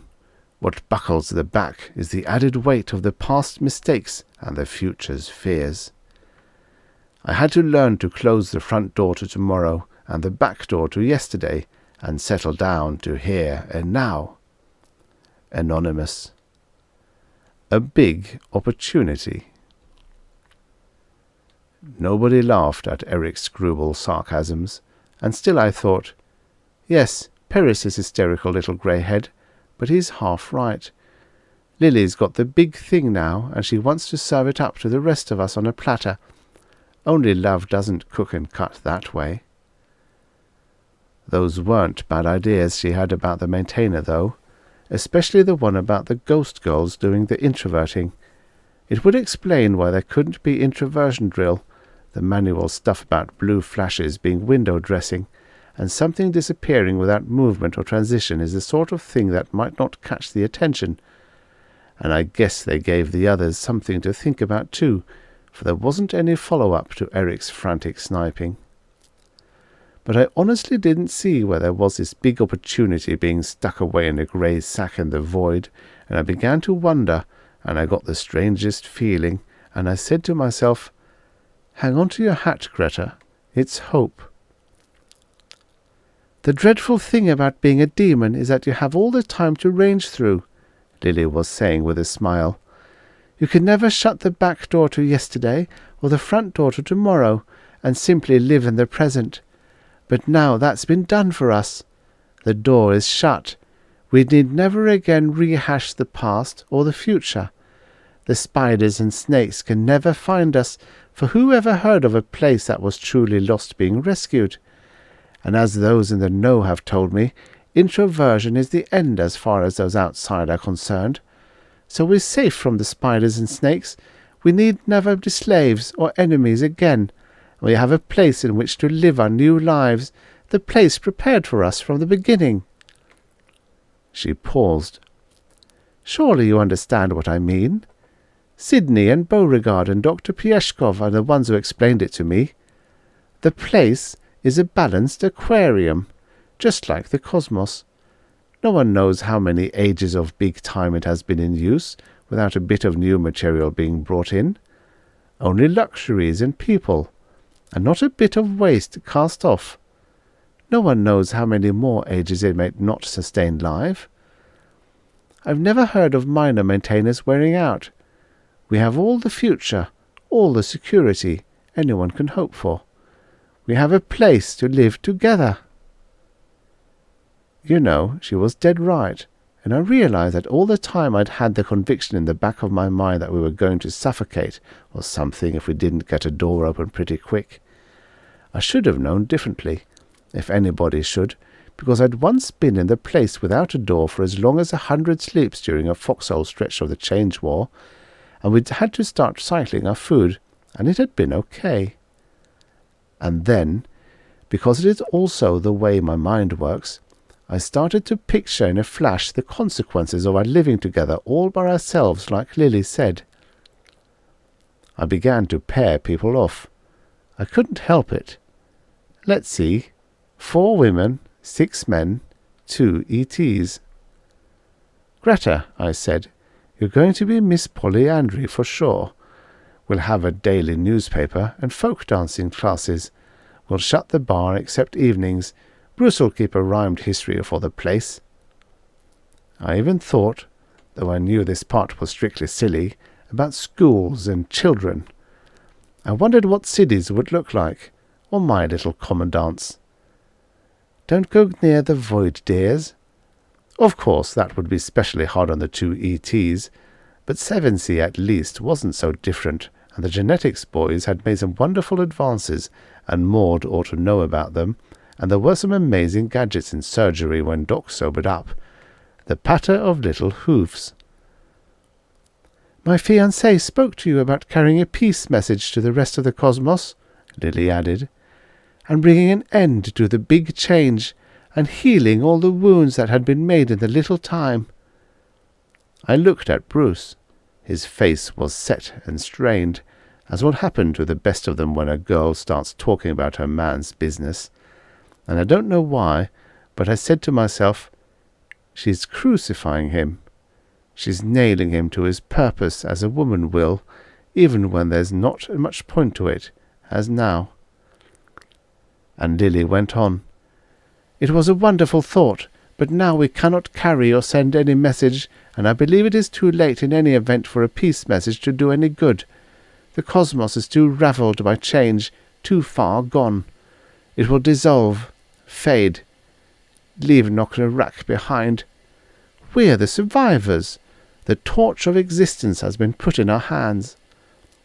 We may already be all that's left in the cosmos, for have you thought that the change winds may have died at their source? We may never reach another cosmos. We may drift forever in the void. But who of us have been introverted before, and who knows what we can or cannot do? We're a seed for a new future to grow from. Perhaps all doomed universes cast off seeds like this place. It's a seed. It's an embryo. Let it grow. She looked swiftly at Bruce, and then at Sid, and she quoted, "Come, my friends, 'tis not too late to seek a newer world." I squeezed Sid's hand, and I started to say something to him, but he didn't know I was there. He was listening to Lily quote Tennyson with his eyes entranced and his mouth open, as if he were imagining new things to put into it. Oh, Siddy! And then I saw the others were looking at her the same way. Ilhilihis was seeing finer feather forests than long-dead lunas grow. The greenhouse child, Maud, Ap Aris Davies, was stowing away on a starship bound for another galaxy, or thinking how different her life might have been, the children she might have had, if she'd stayed on the planet and out of the change world. Even Eric looked as though he might be blitzing new universes, and Mark subduing them, for an 8-legged Führer Imperator. Bo was throbbing up a wider Mississippi in a bigger-than-life side-wheeler. Even I wasn't dreaming of a greater Chicago. Let's not go hog-wild on this sort of thing, I told myself, but I did look up at the void, and I got a shiver because I imagined it drawing away and the whole place starting to grow. I truly meant what I said about a seed, Lily went on slowly.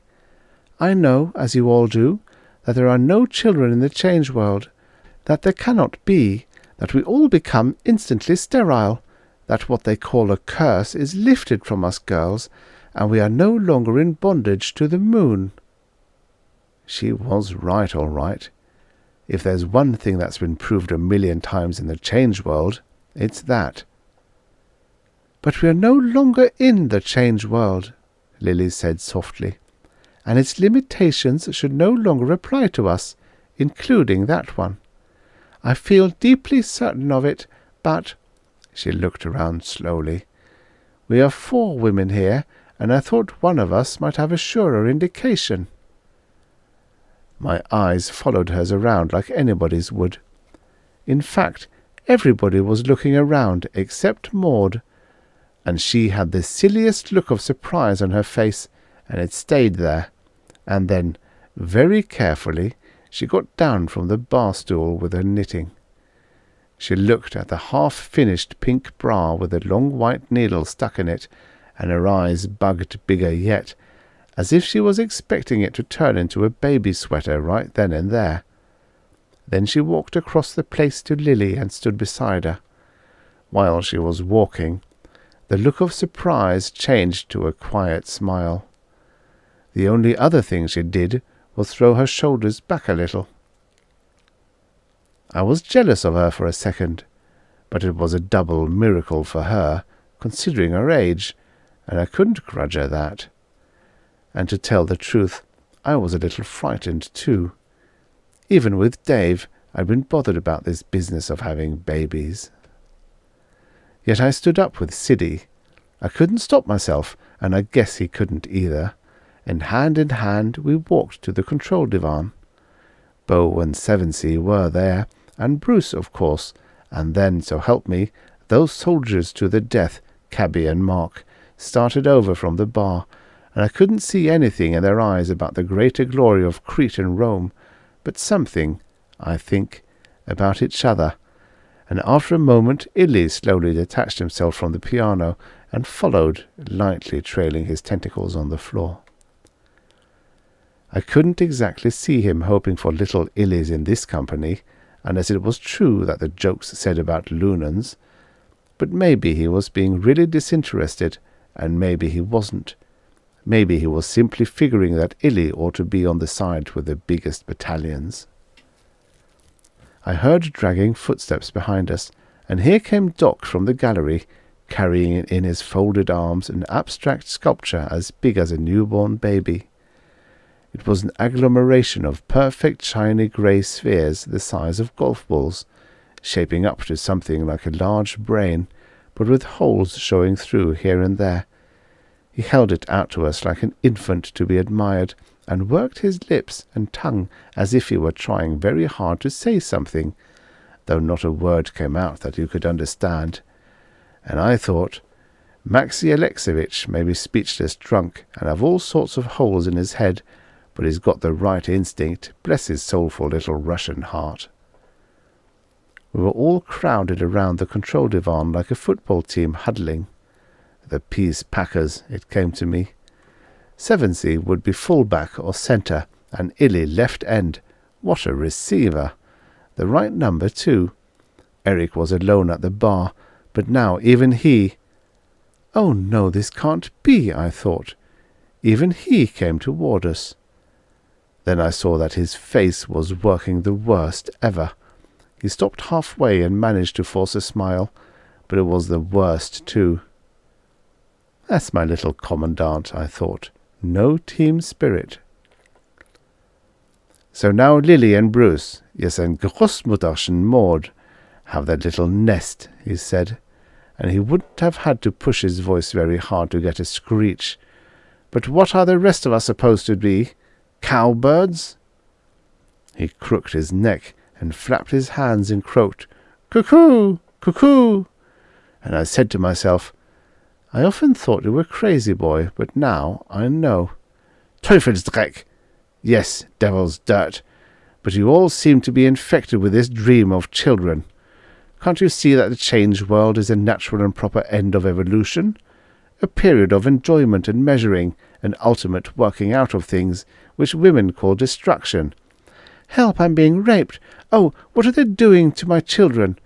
But which men know as fulfillment. You've given good parts in Götterdämmerung, and you go up to the author and tap him on the shoulder and say, "Excuse me, Herr Wagner, but this Twilight of the Gods is just a bit morbid. Why don't you write an opera for me about the little ones, my dear little blue-eyed curly tops? A plot. Oh, boy meets girl and they settle down to breed, something like that. Devil's dirt, doubled and damned. Have you thought what life will be like without a door to go out of to find freedom and adventure? To measure your courage and keenness? Do you want to grow long grey beards hobbling about this asteroid turned inside out? putter around indoors to the end of your days, mooning about little baby cosmoses. Incidentally, with a live bomb for company. The cave, the womb, the little grey home and the nest. Is that what you want? It'll grow? Oh yes, like the city engulfing the wild wood, a proliferation of Kinder, Kirche, Kische. I should live so long. Women, how I hate their bright eyes as they look at me from the fireside, bent-shouldered, rocking, deeply happy to be old, and say, "He's getting weak, he's giving out. Soon I'll have to put him to bed and do the simplest thing for him. Your filthy triple goddess, cabby, the birther, bride and burier of man. Woman, the enfeebler, the fetterer, the crippler. Woman, and the curly-headed little cancers she wants." He lurched toward us, pointing at Lily. "I never knew one who didn't want to cripple a man if you gave her the chance. Cripple him, swaddle him, clip his wings, grind him to sausage to mould another man, hers, a dull man. You hid the maintainer, you little smother hen, so you could have your nest and your Brucey." He stopped, gasping, and I expected someone to bop him one on the snozzle, and I think he did too. I turned to Bruce, and he was looking, I don't know how, sorry, guilty, anxious, angry, shaken, inspired, all at once, and I wished people sometimes had simple suburban reactions like magazine stories. Then Eric made the mistake, if it was one, of turning toward Bruce and slowly staggering toward him, pawing the air with his hands as if he was going to collapse into his arms, and saying, "Don't let them get you, Bruce. Don't let them tie you down. Don't let you clip you, your words or your deeds. You're a soldier. Even when you talked about a peace message, you talked about doing some smashing of your own. No matter what you think and feel, Bruce, no matter how much lying you do and how much you hide, you're really not on their side." That did it. It didn't come soon enough, or, I think, in the right spirit to please me, but I will say it for Bruce that he didn't muck it up by tipping or softening his punch. He took one step forward, and his shoulders spun, and his fist connected sweet and clean. As he did it, he said only one word, "Loki!" And darn if that didn't switch me back to a campfire in the Indiana Dunes and my mother telling me out of the Elder Saga about the malicious, sneering, all-spoiling Norse god, and how, when the other gods came to trap him in his hideaway by the river, he was on the point of finishing knotting a mysterious net big enough, I had imagined, to snare the whole universe, and that if they'd come a minute later, he would have. Eric was stretched on the floor, his head hitched up, rubbing his jaw and glaring at Bruce. Mark, who was standing beside me, moved a little, and I thought he was going to do something. Maybe even clobber Bruce in the old spirit of "You can't do that to my buddy." But he just shook his head and said, "Omnia vincit amor." I nudged him and said, "Meaning?" And he said, "Love licks everything." I'd never had expected it from a Roman, but he was half right at any rate. Lily had her victory. Bruce clearing the field for the marriage by laying out the woman-hating boyfriend who would be trying to get him to go out nights. At that moment, I think Bruce wanted Lily and a life with her more than he wanted to reform the change world. Sure, us women have our little victories, until the legions come, or the little corporal draws up his artillery, or the panzers roar down the road. Eric scrambled to his feet and stood there in a half-slump, half-crouch, still rubbing his jaw and glaring at Bruce over his hand, but making no move to continue the fight, and I studied his face and said to myself, "If he can get a gun, he's going to shoot himself, I know." Bruce started to say something, and hesitated, like I would have in his shoes, and just then Doc got one of his unpredictable inspirations and went weaving out towards Eric, holding out the sculpture and making deaf and dumb noises like he had to us. Eric looked at him as if he were going to kill him, and then grabbed the sculpture and swung it up over his head and smashed it down on the floor, and for a wonder, it didn't shatter. It just skidded along in one piece and stopped inches from my feet. That thing not breaking must have been the last straw for Eric. I swear I could see the red surge up through his eyes toward his brain. He swung around into the stores sector and ran the few steps between him and the bronze bomb chest. Everything got very slow motion for me, though I didn't do any moving. Almost every man started out after Eric. Bruce didn't, though, and Siddy turned back after the first surge forward, while Illy squirmed down for a leap, and it was between Sevensee's hairy shanks and Beau's scissoring white pants that I saw that under-the-microscope circle of death's heads and watched Eric's finger go down on them in the order Cabby had given. 1, 3, 5, 6, 2, 4, 7. I was able to pray 7 distinct times that he'd made a mistake. He straightened up. Illy landed by the box like a huge silver spider, and his tentacles whipped futilely across its top. The others surged to a frightened halt around them. Eric's chest was heaving, but his voice was cool and collected as he said, "You mentioned something about our having a future, Miss Foster. Now you can make that more specific. Unless we get back to the cosmos and dump this box, or find a spider A-Tech, or manage to call headquarters for guidance on disarming the bomb, we have a future exactly 30 minutes long." Chapter 13. But whence he was, or of what womb he bore, of beasts or of the earth, I have not read, but certes was with milk of wolves and tigers fed. Spenser. The tiger is loose. I guess when they really push the button or throw the switch or spring the trap or focus the beam or what have you, you don't faint or go crazy or anything else convenient. I didn't. Everything, everybody, every move that was made, every word that was spoken, was painfully real to me, like a hand twisting and squeezing things deep inside me, and I saw every least detail spotlighted and magnified like I had the 7 skulls. Eric was standing beyond the bomb chest. Little smiles were ruffling his lips. I'd never seen him look so sharp. Illy was beside him, but not on his side, you understand. Mark, Sevensee, and Beau were around the chest to the nearer side. Beau had dropped to a knee and was scanning the chest minutely, terror under control, making him bend his head a little closer than he needed to for clear vision. But with his hands locked together behind his back, I guessed to restrain the impulse to push any and everything that looked like a disarming button. Doc was sprawled face down on the nearest couch, out like a light, I suppose. Us 4 girls were still by the control divan. With Cabby, that surprised me, because she didn't look scared or frozen, but almost as intensely alive as Eric. Sid had turned back, as I said, and had one hand stretched out toward but not touching the minor maintainer, and a look on his beardy face as if he were calling down death and destruction on every boozy rogue who had ever gone up from King's Lynn to Cambridge and London, and I realized why. If he'd thought of the minor maintainer a second sooner, he could have pinned Eric down with heavy gravity before he could touch the buttons.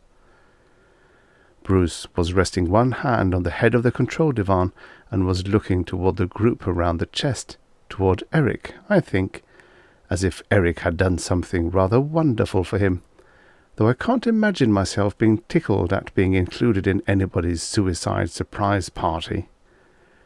Bruce looked altogether too dreamy, Brahma blast him, for someone who must have the same steel-spiked thought in his head that I know darn well the rest of us had, that in 29 minutes or so the place would be a sun in a bag.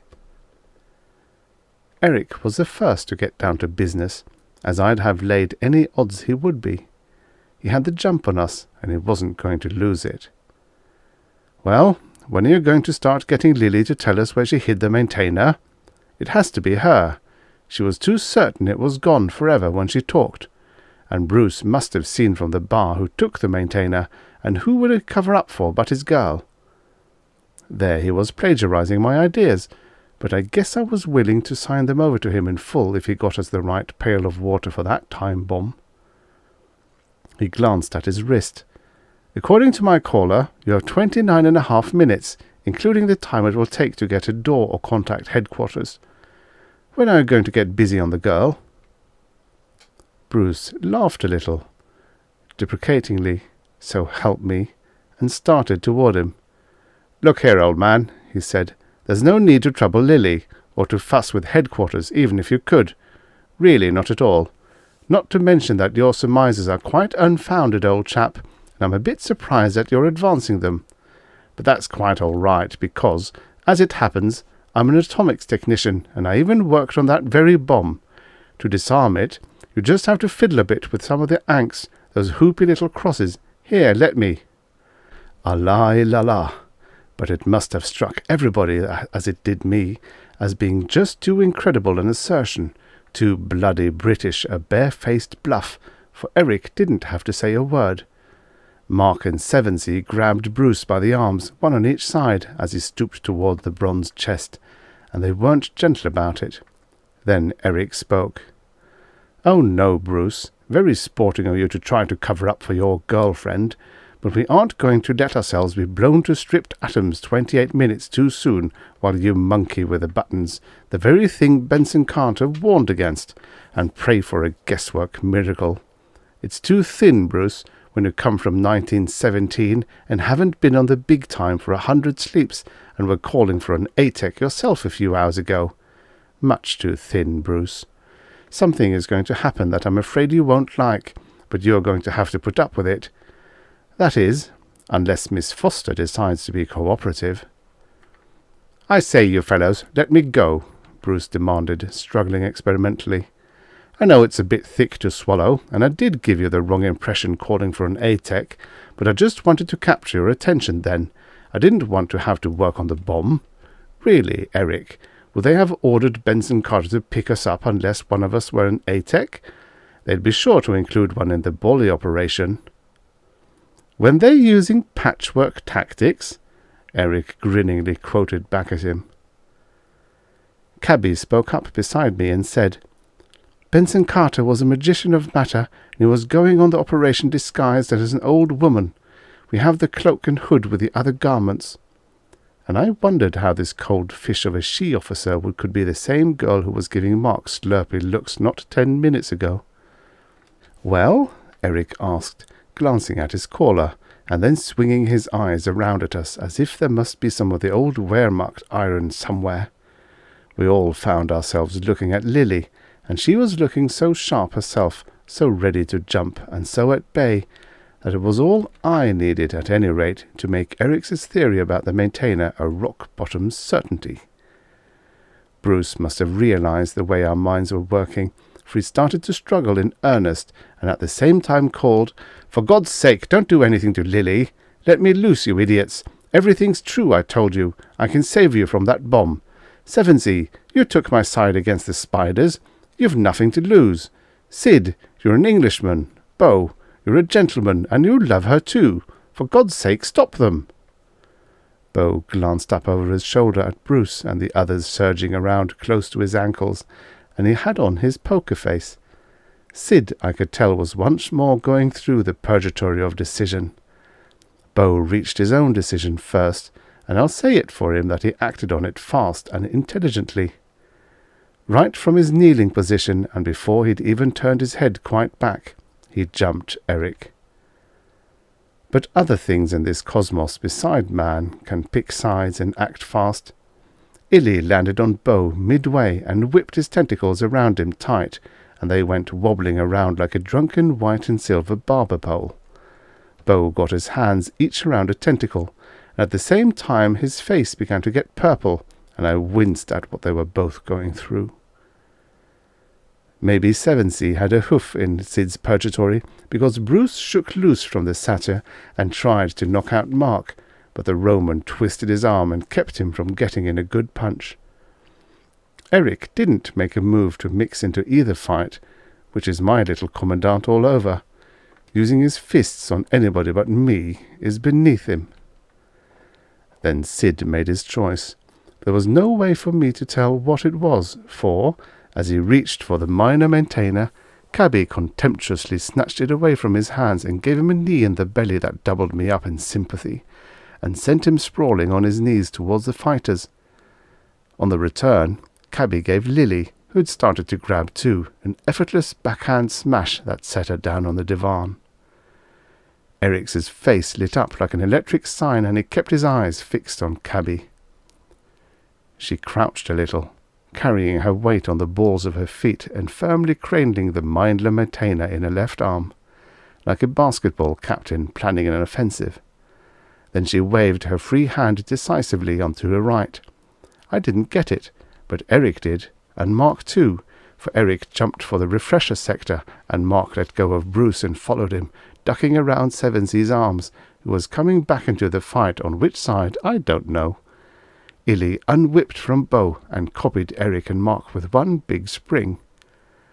Then Cabby twisted a dial as far as it would go, and Bruce, Bo, Sevensee, and poor Siddy were slammed down and pinned to the floor by about 8 gravities. It should have been lighter near us.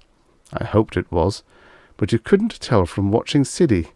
He went flat on his face, spread-eagled, one hand stretched towards me so close I could have touched it, but not let go, and his mouth was open against the floor, and he was gasping through a corner of it, and I could see his spine trying to sink through his belly.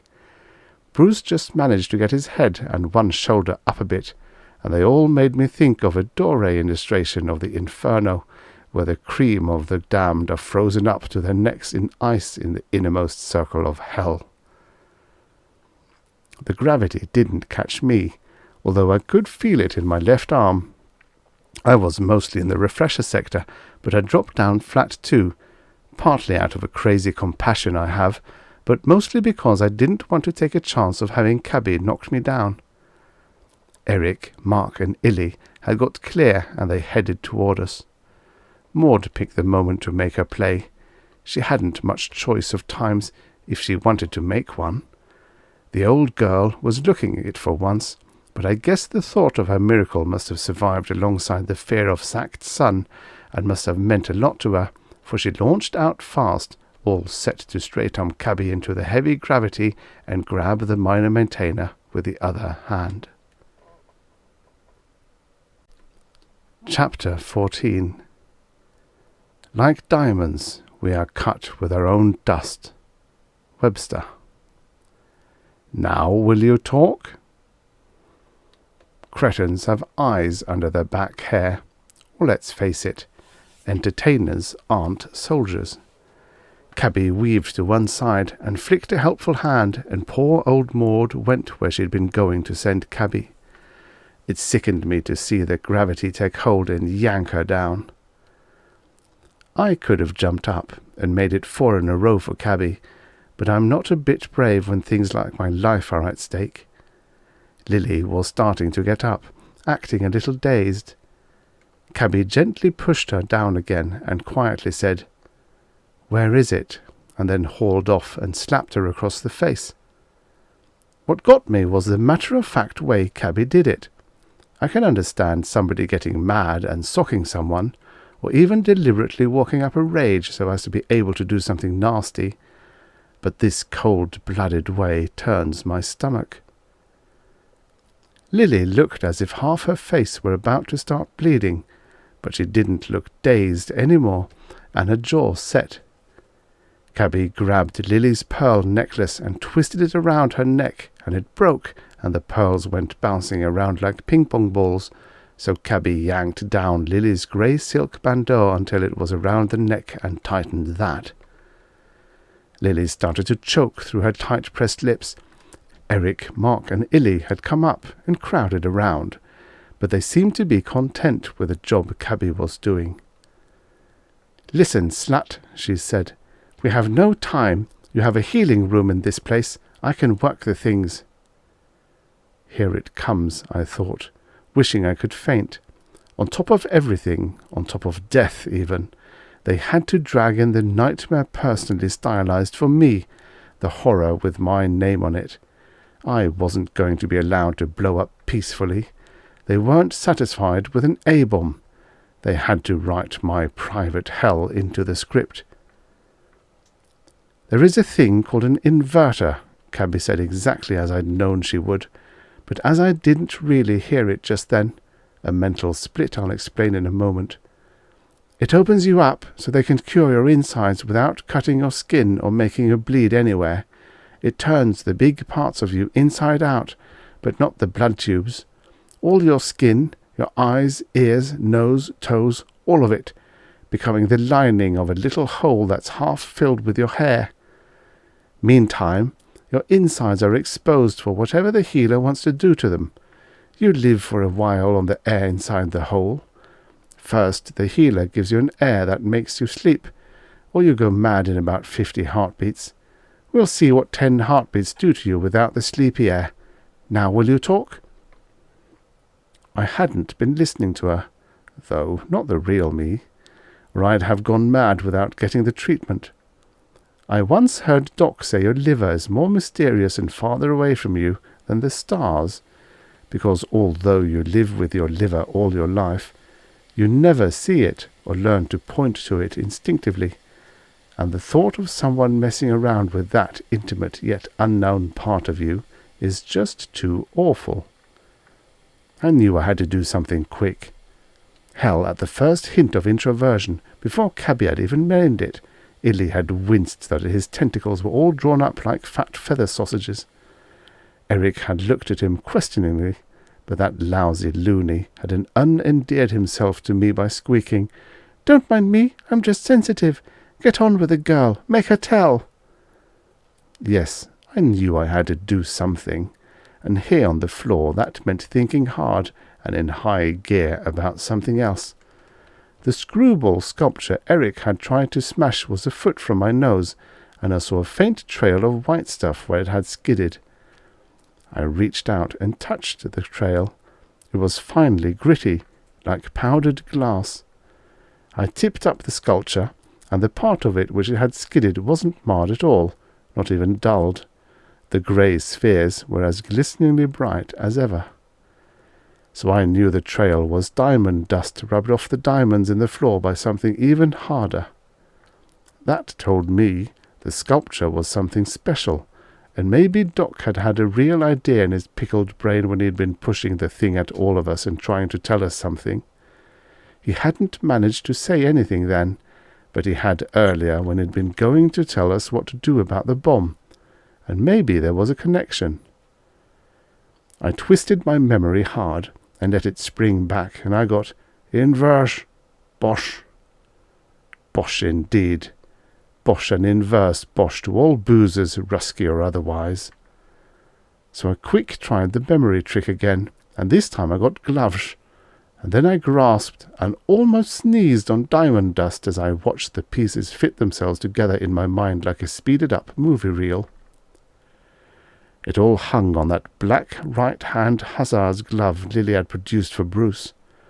Only she couldn't have found it in stores, because we'd searched every fractional pigeonhole later on, and there hadn't been any gloves there, not even the left-hand mate there would have been. Also, Bruce had had 2 left-hand gloves to start with, and we had been through the whole place with a fine-tooth comb, and there had been only the 2 black gloves on the floor where Bruce had kicked them off the bar. Those 2, and those 2 only.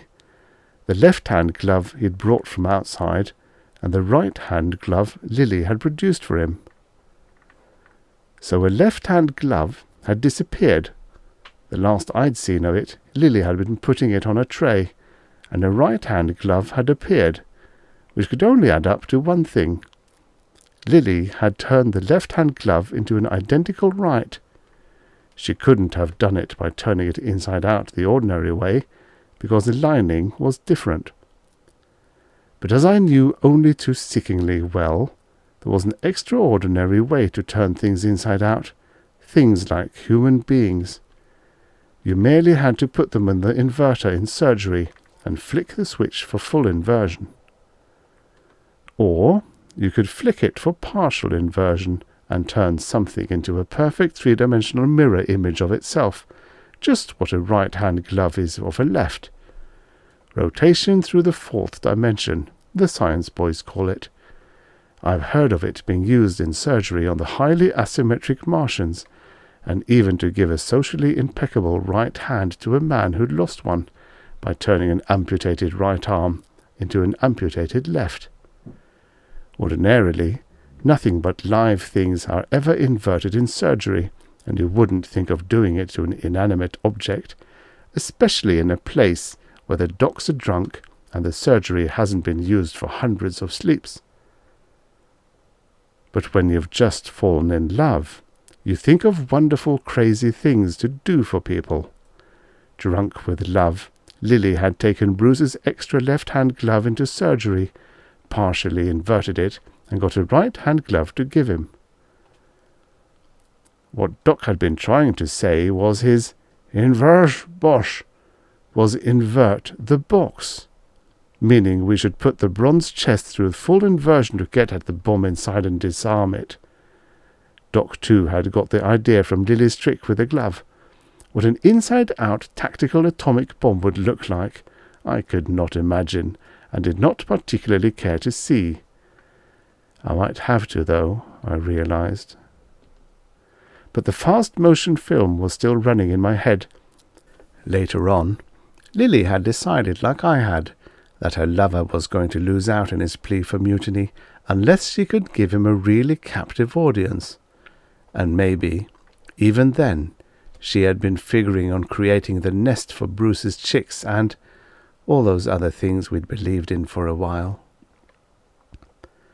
So she'd taken the major maintainer and remembered the glove, and not many seconds later she had set down on a shelf of the art gallery an object that no one would think of questioning, except someone who knew the gallery by heart. I looked at the abstract sculpture a foot from my nose, at the clustered grey spheres the size of golf balls. I had known that the inside of the maintainer was made up of vastly tough, vastly hard giant molecules, but I hadn't realized they were quite that big. I said to myself, Greta, this is going to give you a major psychosis, but you're the one who has to do it, because no one is going to listen to your deductions when they're all practically living on negative time already. I got up as quietly as if I were getting out of a bed I shouldn't have been in. There are some things entertainers are good at. And Cabby was just saying, "You go mad in about 50 heartbeats." Everybody on their feet was looking at Lily. Sid seemed to have moved, but I had no time for him except to hope he hadn't done anything that might attract attention to me. I stepped out of my shoes and walked rapidly to surgery. There's one good thing about this hardest floor anywhere. It doesn't creak. I walked through the surgery screen that is like a wall of opaque, odorless cigarette smoke, and I concentrated on remembering my snafu'd nurse's training, and before I had time to panic, I had the sculpture positioned on the gleaming table of the inverter.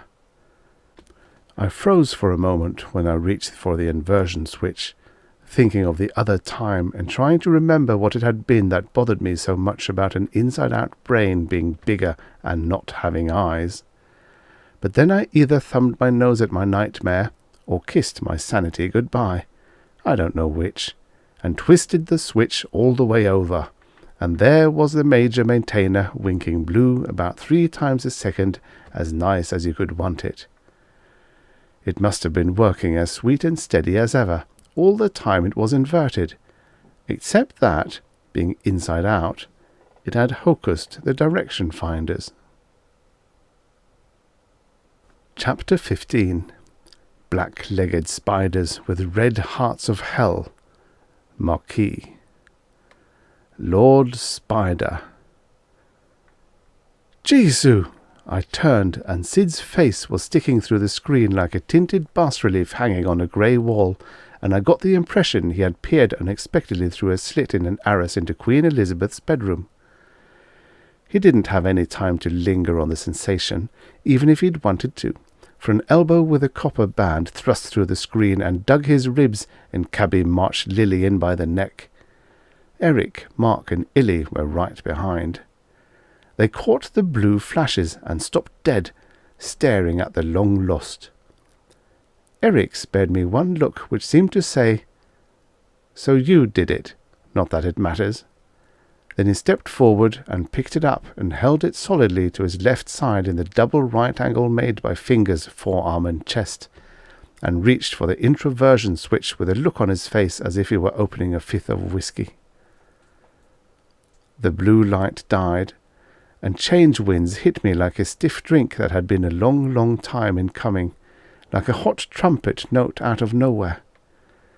I felt the changing pasts blowing through me, and the uncertainties whistling past, an ice-stiff reality softening with all its duties and necessities, and the little memories shredding away and dancing off like autumn leaves, leaving maybe not even ghosts behind, and all the crazy moods like Mardi Gras dances pouring down an evening street, and something inside me had the nerve to say it didn't care whether Greta Forzane's death was riding in those winds, because they felt so good.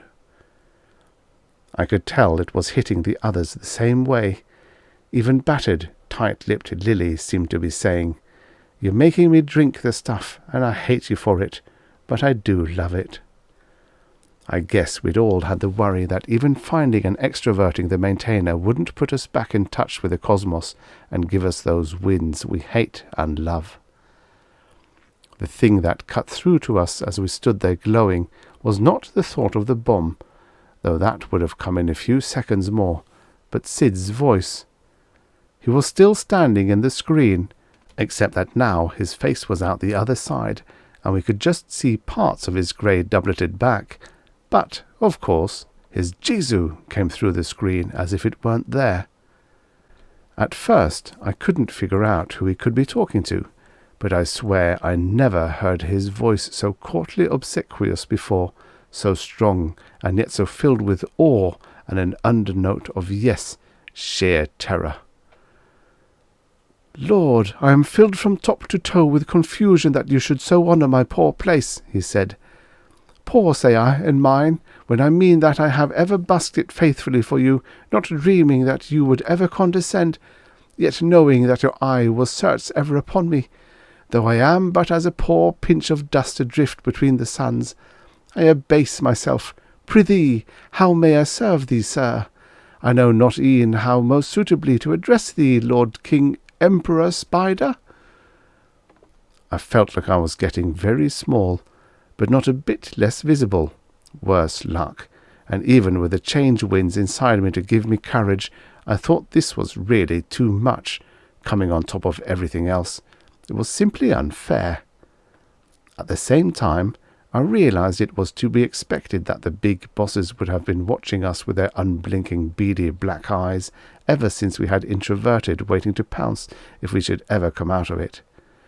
I tried to picture what was on the other side of the screen, and I didn't like the assignment.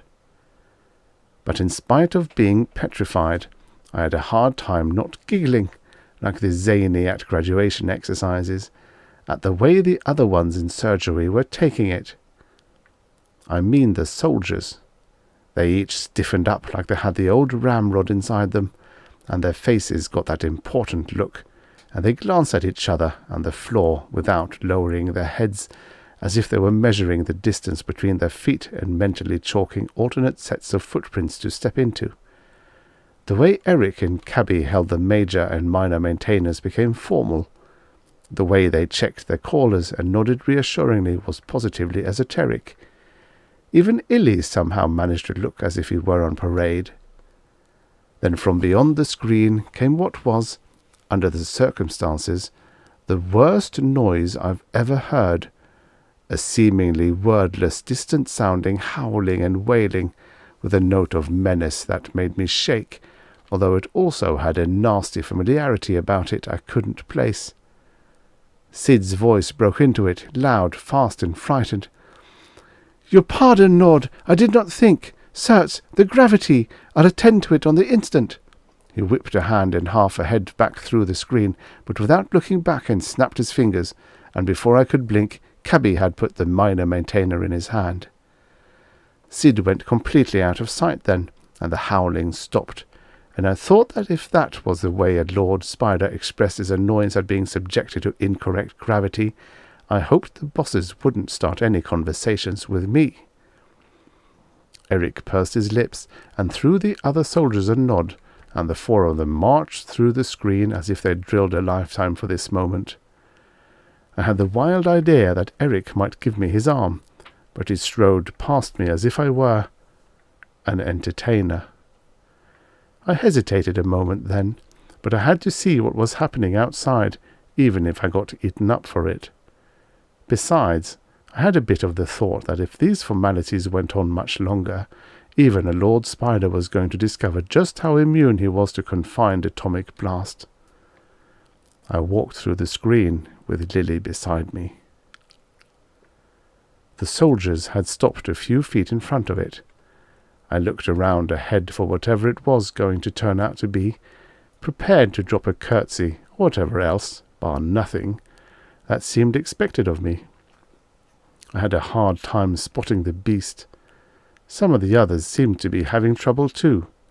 I saw Doc weaving around foolishly by the control divan, and Bruce and Bo and Sevensey and Maud on their feet beyond it, and I wondered whether we were dealing with an invisible monster. Ought to be easy enough for the bosses to turn a simple trick like invisibility. Then I looked sharply left where everyone else, even glassy-eyed Doc, was coming to look, into the door sector, only there wasn't any monster there, or even a door, but just Siddy holding the minor maintainer and grinning like when he is threatening to tickle me, only more fiendishly. "Not a move, masters," he cried, his eyes dancing, "or I'll pin the pack of you down, marry and amen I will. It is my firm purpose to see the place blasted before I let this instrument out of my hands again." My first thought was, "Sblood, but Siddy is a real actor. I don't care if he didn't study under anyone later than Burbage. That just proves how good Burbage is." Sid had convinced us not only that the real spiders had arrived, but earlier that the gravity and the edge of stores had been a lot heavier than it actually was. He completely fooled all those soldiers, including my swelled-headed victorious little commandant, and I kind of filed away the timing of that business of reaching out the hand and snapping the fingers without looking. It was so good.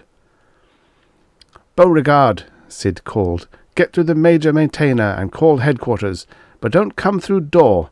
Marry, go by refresher. I'll not trust a single demon of you in this sector with me until much more has been shown and settled." "Siddy, you're wonderful," I said, starting toward him. "As soon as I got the maintainer unsnarled and looked around and saw your sweet old face—" "Back, tricksy trull! Not the breath of one scarlet toenail nearer me, you queen of slates and high priestess of deception!" he bellowed. "You least of all do I trust. Why you hid the maintainer, I know not. Faith, but later you'll discover the truth to me, or I'll have your gizzard." I could see there was going to have to be a little explaining. Doc, touched off I guess by Sid waving his hand at me, threw back his head and let off one of those shuddery Siberian wolf howls he does so blamed well.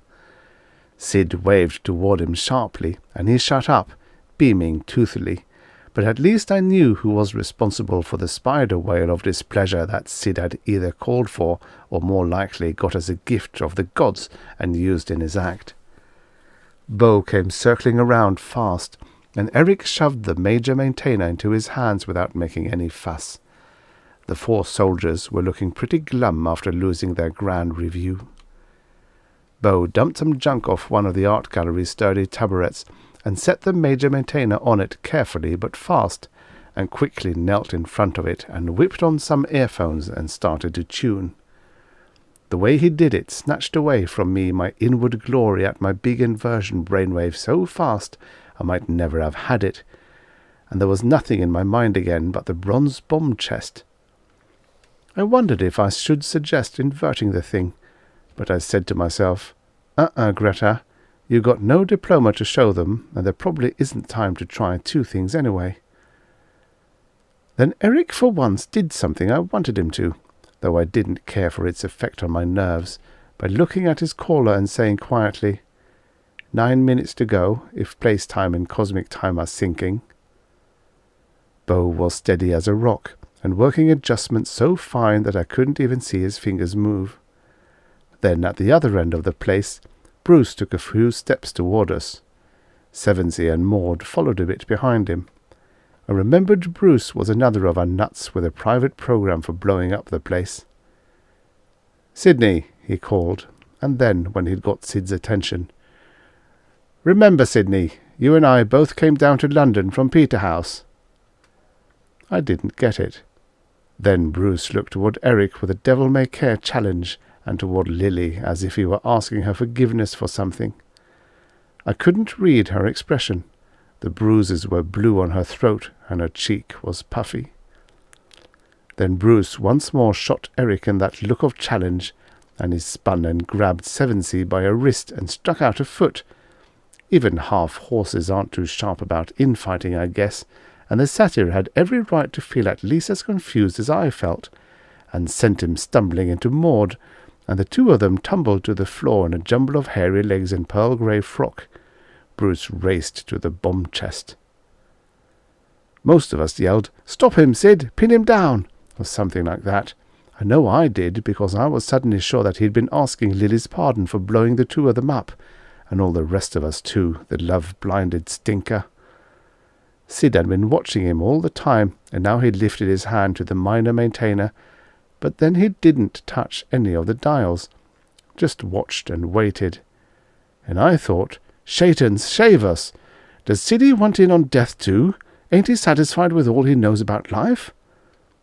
Bruce had knelt and was twisting some things on the front of the chest, and it was all as bright as if he were under a bank of Klieg lights, and I was telling myself I wouldn't know anything when the fireball fired, and not believing it, and Sevensey and Maud had got unscrambled and were starting for Bruce, and the rest of us were yelling at Sid, except that Eric was just looking at Bruce very happily, and Sid was still not doing anything, and it was unbearable, except just when I felt a little arteries start to burst in my brain like a string of firecrackers, and the old aorta pop, and for good measure a couple of valves come unhinged in my ticker, and I was thinking, well, now I know what it's like to die of heart failure and high blood pressure, and having a last quiet smile at having cheated the bomb, when Bruce jumped up and back from the chest. "That does it," he announced cheerily. "She's as safe as the Bank of England." Sevensey and Maud stopped themselves just short of knocking him down, and I said to myself, "Hey, let's get a move on. I thought heart attacks were fast." Before anyone else could speak, Bo did. He had turned around from the major maintainer and pulled aside one of the earphones. "I got headquarters," he said crisply. "They told me how to disarm the bomb. I merely said I thought we ought to know. What did you do, sir?" he called to Bruce. "There's a row of 4 anks just below the lock. The first to your left you give a quarter turn to the right, the second a quarter turn to the left, the same for the 4th, and you don't touch the 3rd. "That is it, sir," Bo confirmed. The long silence was too much for me. I guess I must have the shortest span for unspoken relief going. I drew some nourishment out of my restored arteries into my brain cells and yelled, "Siddy, I know I'm a tricksy trull and the high vixen of all foxes, but what the hell is Peterhouse?" "The oldest college at Cambridge," he told me rather coolly. Chapter 16. Familiar with infinite universe sheafs and open-ended postulate systems? The notion that everything is possible, and I mean everything. And everything has happened. Everything. Heinlein. The Possibility Binders. An hour later, I was nursing a weak highball and a black eye in the sleepy-time darkness on the couch farthest from the piano, half watching the highlighted party going on around it and the bar, while the place waited for rendezvous with Egypt and the Battle of Alexandria. Sid had swept all our outstanding problems into one big bundle and, since his hand held the joker of the minor maintainer, he had settled them all as high-handedly as if they had been those of a bunch of school kids. It amounted to this. We'd been introverted when most of the damning things had happened, so presumably only we knew about them, and we were all in so deep one way or another that we'd all have to keep quiet to protect our delicate complexions. Well, Eric's triggering the bomb did balance rather neatly Bruce's incitement to mutiny, and there was Doc's drinking, while everybody who has declared for the peace message had something to hide. Mark and Cabby I felt inclined to trust anywhere, Maud for sure, and Eric in this particular matter, damn him. Illy I didn't feel at all easy about, but I told myself there always has to be a fly in the ointment. A darn big one this time, and furry. Sid didn't mention his own dirty linen, but he knew we knew he'd flopped badly as boss of the place, and only recouped himself by that last-minute flim-flam. Remembering Sid's trick made me think for a moment about the real spiders. Just before I snuck out of surgery, I'd had a vivid picture of what they must look like, but now I couldn't get it again. It depressed me, not being able to remember. Oh, I probably just imagined I'd had a picture, like a hophead on a Secret of the Universe kick. Me ever find out anything about the spiders? Except for nervous notions like I'd had during the recent fracas. What a laugh! The funniest thing, ha-ha, was that I had ended up the least trusted person. Sid wouldn't give me time to explain how I deduced what had happened to the maintainer, and even when Lily spoke up and admitted hiding it, she acted so bored I don't think everybody believed her, although she did spill the realistic details that she hadn't used partial inversion on the glove. She just turned it inside out to make it a right, and then did a full inversion to get the lining back inside.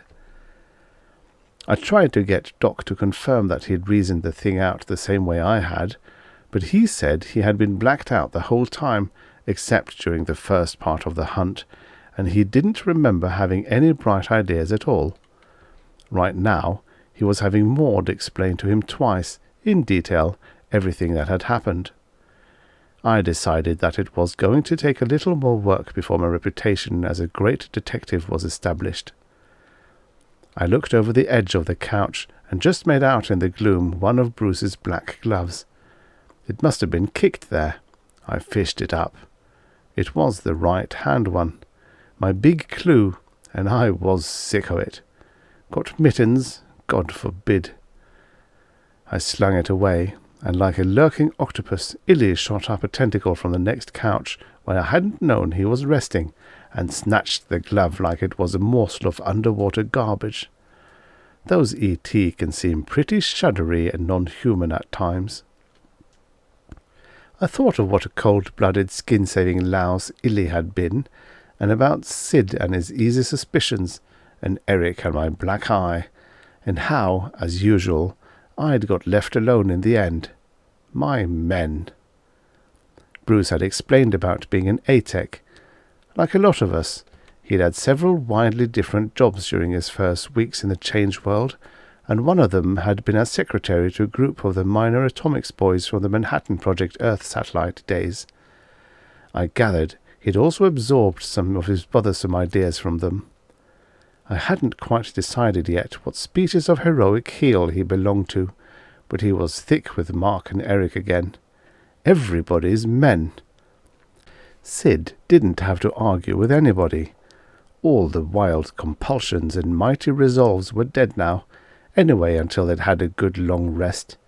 I sure could use one myself, I knew. The party at the piano was getting wilder. Lily had been dancing the black bottom on top of it, and now she jumped down into Sid's and Sevensy's arms, taking a long time about it. She'd been drinking a lot, and a little grey dress looked about as innocent as her as diapers would on Nell Gwynn. She continued her dance, distributing her marks of favour equally between Sid, Eric, and the satyr. Beau didn't mind a bit, but serenely pounded out "Tonight's the night," which he'd practically shouted to him not 2 minutes ago. I was glad to be out of the party. Who can compete with a highly experienced, utterly disillusioned 17-year-old really throwing herself away for the first time? Something touched my hand. Illy had stretched a tentacle into a furry wire to return me the black glove, although he ought to have known I didn't want it. I pushed it away, privately calling Illy a washed-out moronic tarantula, and right away I felt a little guilty. What right had I to be critical of Illy? Would my own character have shown to advantage if I'd been locked in with 11 octopoids a billion years away? For that matter, where did I get off being critical of anyone? Still, I was glad to be out of the party, though I kept on watching it. Bruce was drinking alone at the bar.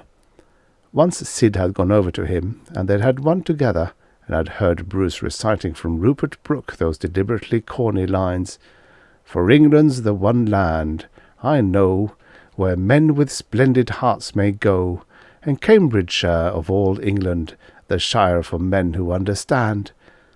And I'd remembered that Brooke too had died young in World War I, and my ideas had gone fuzzy, but mostly Bruce was just calmly drinking by himself. Every once in a while Lily would look at him and stop dead in her dancing and laugh. I'd figured out this Bruce, Lily, Eric business as well as I cared to. Lily had wanted the nest with all her heart, and nothing else would ever satisfy her, and now she'd go to hell her own way and probably die of Bright's disease for a third time in the change world. Bruce hadn't wanted the nest or Lily as much as he wanted the change world, and the chances it gave for soldierly cavorting and poetic drunks. Lily's seed wasn't his idea of healing the cosmos. Maybe he'd make a real mutiny some day, but more likely he'd stick to barroom epics. His and Lily's infatuation wouldn't die completely, no matter how rancid it looked right now. The real love angle might go, but change would magnify the romance angle, and it might seem to them like a big thing of a sort if they met again. Eric had his camarade, shaped to suit him, who'd had the guts and cleverness to disarm the bomb he'd had the guts to trigger.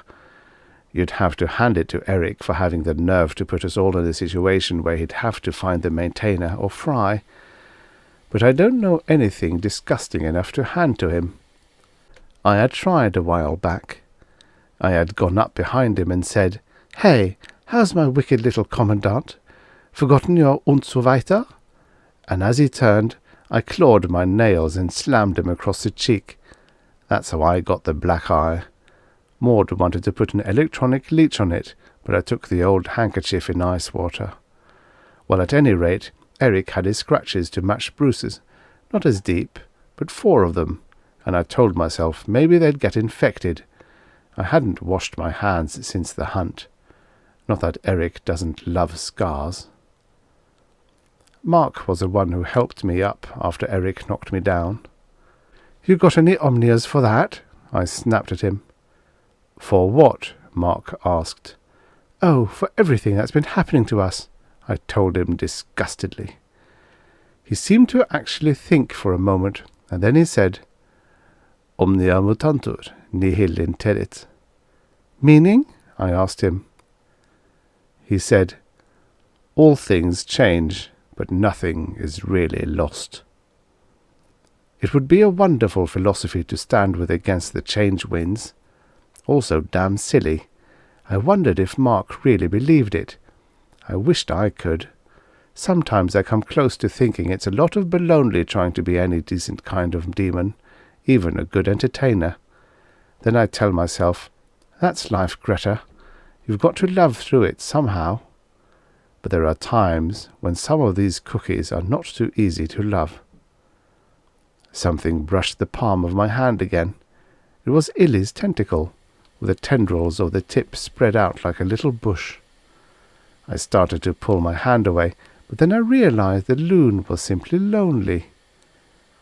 I surrendered my hand to the patterned gossamer pressures of feather talk. Right away I got the words, "Feeling lonely, Greta girl?" It almost floored me, I tell you. Here I was understanding feather talk, which I just didn't, and I was understanding it in English, which didn't make sense at all. For a second I thought Illy must have spoken, but I knew he hadn't, and for a couple more seconds I thought he was working telepathy on me, using the feather talk as cues. Then I tumbled to what was happening.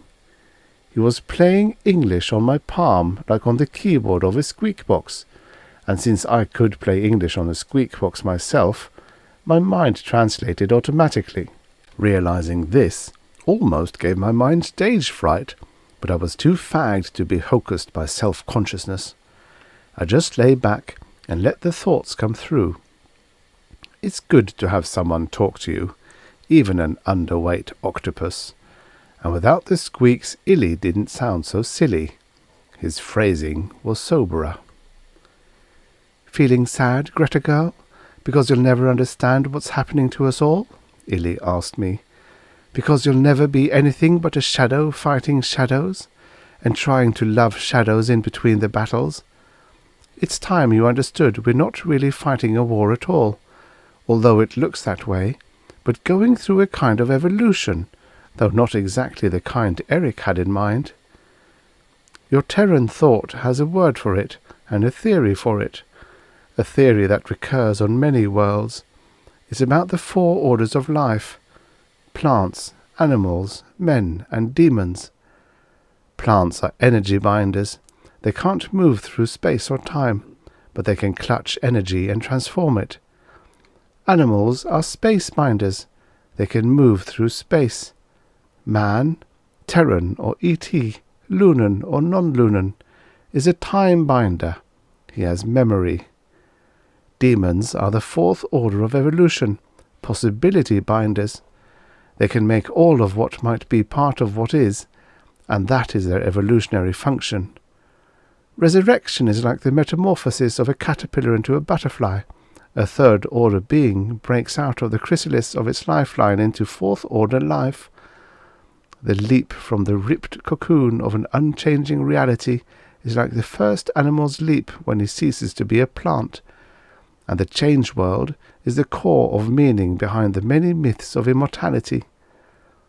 All evolution looks like a war at first.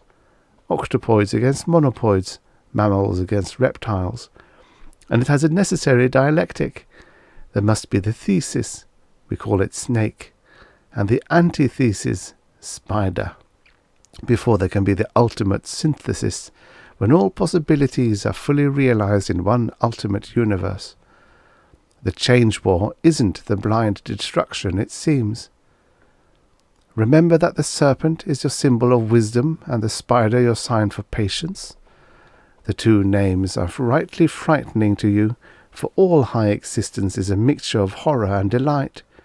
And don't be surprised, Greta girl, at the range of my words and thoughts. In a way, I've had 1 billion years to study Terra and learn her languages and myths. Who are the real spiders and snakes? Meaning who were the first possibility binders? Who was Adam, Greta girl? Who was Cain? Who were Eve and Lilith? In binding all possibility, the demons also bind the mental, which the material. All 4th order beings live inside and outside all minds, throughout the whole cosmos. Even this place is, after its fashion, a giant brain. Its floor is the brain pan, the boundary of the void is the cortex of grey matter. Yes, even the major and minor maintainers are analogues of the pineal and pituitary glands, which in some form sustain all nervous systems. There's the real picture, Greta girl. The feather talk faded out, and Illy's tendrils tips merged into a soft pad on which I fingered. Thanks, Daddy Longlegs. Chewing over in my mind what Illy had just told me, I looked back at the gang around the piano. The party seemed to be breaking up. At least some of them were chopping away at it. Sid had gone to the control divan and was getting set to tune in Egypt. Mark and Cabby were there with him, all bursting with eagerness and the vision of ranks on ranks of mounted zombie bowmen going up in a mushroom cloud. I thought of what Illy had told me, and I managed a smile. Seems we've got to win and lose all the battles, every which way. Mark had just put on his Parthian costume, groaning cheerfully. Trousers again! And was striding around under a hat like a fur-lined ice cream cone, and with the sleeves of his metal-stuffed candies flapping over his hand. He waved a short sword with a heart-shaped guard at Bruce and Eric and told them to get a move on. Cabby was going along on the operation wearing the old woman disguise intended for Benson Carter. I got a half-hearted kick out of knowing she was going to have to cover that chest and hobble. Bruce and Eric weren't taking orders from Mark just yet. Eric went over and said something to Bruce at the bar, and Bruce got down and went over with Eric to the piano, and Eric tapped Bo on the shoulder and leaned over and said something to him, and Bo nodded and yanked Limehouse Blues to a fast close and started another piece, something slow and nostalgic.